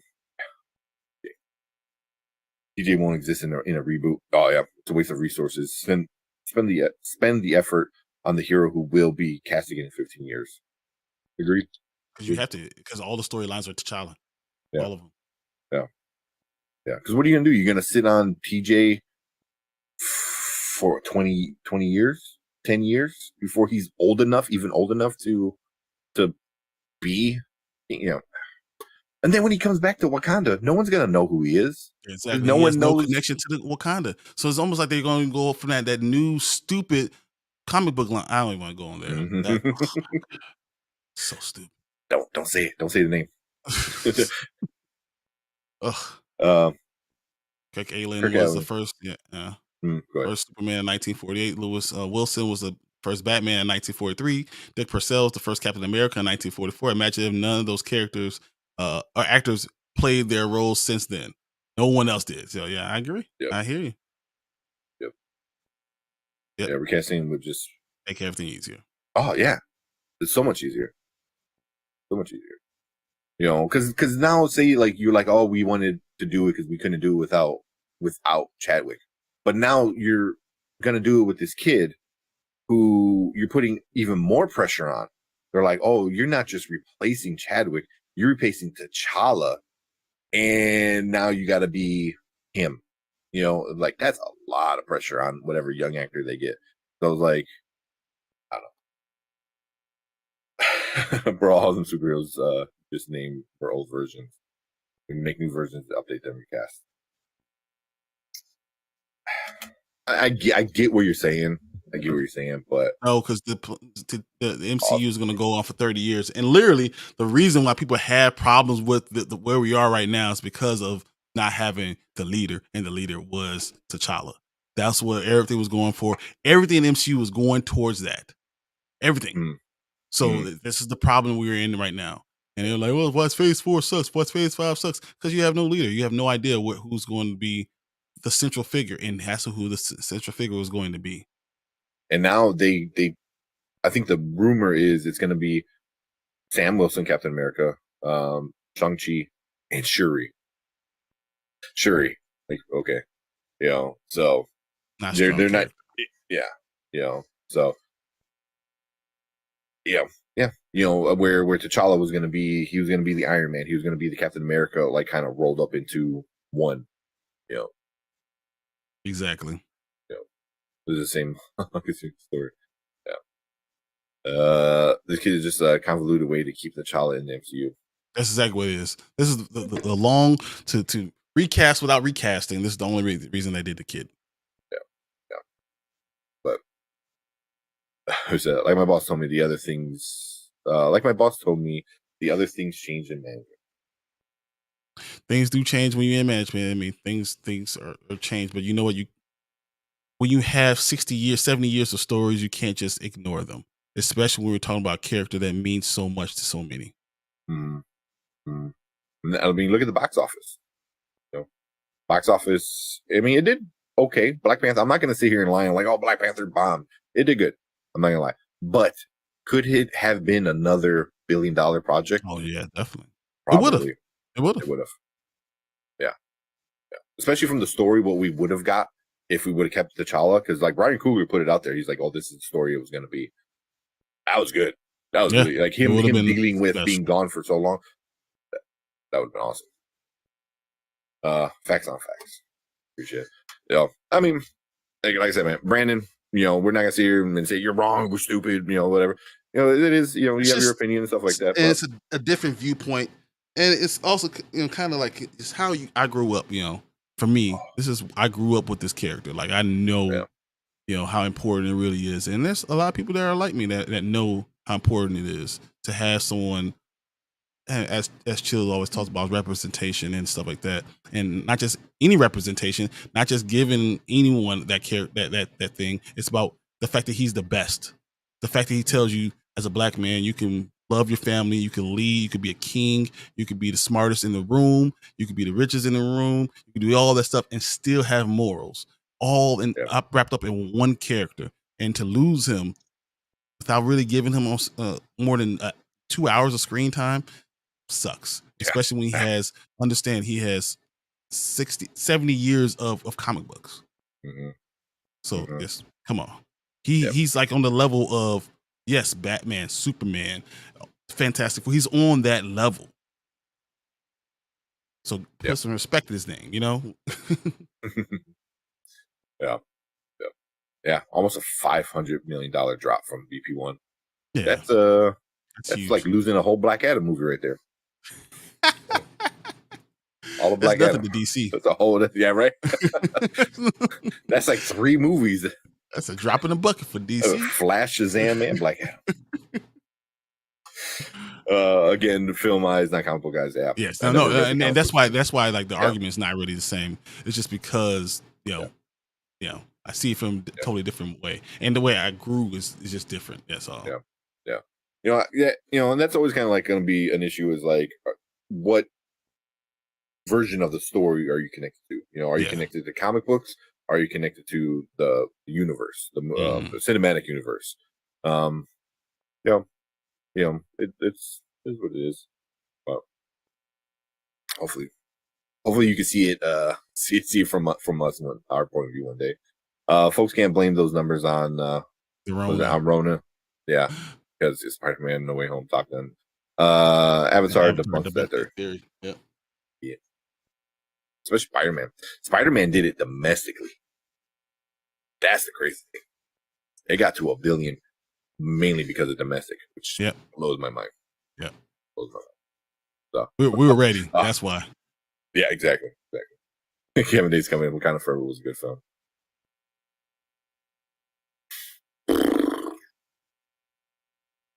It was fine, but it was definitely a cash grab. So it had issues. The whole beginning was I didn't like it at all. I know. I felt very picky about it. All right, we got to finish this up, man. Yeah. Black Panther's on every media. T'Challa's getting the second video game. No, T'Challa is not getting a second. He is not. T'Challa is not the main character in the video game.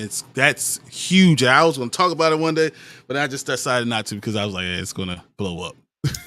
So the one solo is not with T'Challa. It is you are Black Panther.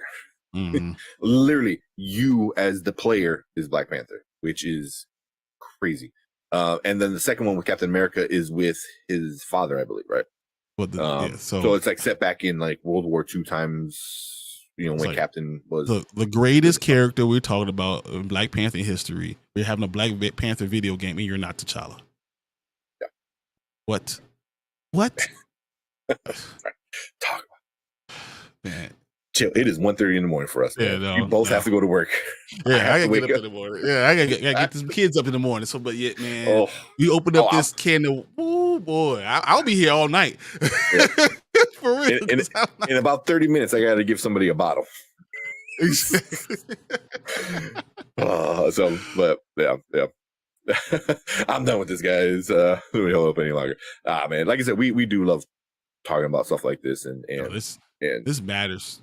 Like maybe trying to, we try to, I don't know, convince or at least have people see it from a different point of view on why we support the recast. So don't be sorry, man. No, this was great, and I think sometimes you need to hear this, and other people need to hear it, and understand why, and look into it, and then go into some of these comic books and see that this is not something that just happened yesterday. This is not a storyline that just only happened because the movie decided to come out with Chadwick Boseman. That there are a lot of actors that fought for this in the 90s. There are a lot of people that tried to get this movie made for years. And, it took all that to get this one. So even when you talk about just actors in movies, it's not just Chadwick, because he stood on other people's shoulders who really propped it up and allowed it to happen. So, that's all. I'm going to leave it at that. Yep. That's a good way to end it. Yeah. I'm sure we're gonna talk about this again. This is like a never-ending topic. It's one of my favorites. It's just it just is what it is. So, but yeah, appreciate everyone in chat. Coming in, chill. Chill just brings it. As soon as he comes in the chat, people are just like, "Huh, recast." He just needs to change his name to that. Just the recast monger. There you go. We should leave it with this D Steals over right there. That's it. That should be the last. All right. Two AAA video. Go ahead. Two AAA video games without its main hero. That's never happened before in the history of Marvel video games. Exactly. Has it ever happened in any game? Any game? Having a God of War game without Kratos? Ugh, I don't want to play having that. A Sonic game without Sonic? Having a Mario game without Mario? that's what You're Mario. You're Sonic. Yeah. Well, yeah, I agree. But cool. Let's get out of here. We appreciate everyone. It is super late. So thank you, everybody. We will see you guys on Monday. Hopefully by then we hit that 1,000 number. Yes. But cool. Appreciate it. Thank you guys. Yep. Peace out. Great live. Appreciate it. Another fun stream. Appreciate all you guys. Thank you. But cool. We are out of here. We're gonna try to get some sleep. But we will see you guys on Monday. Appreciate all you guys. Later. Hi guys. Don't forget to like and subscribe. We out here.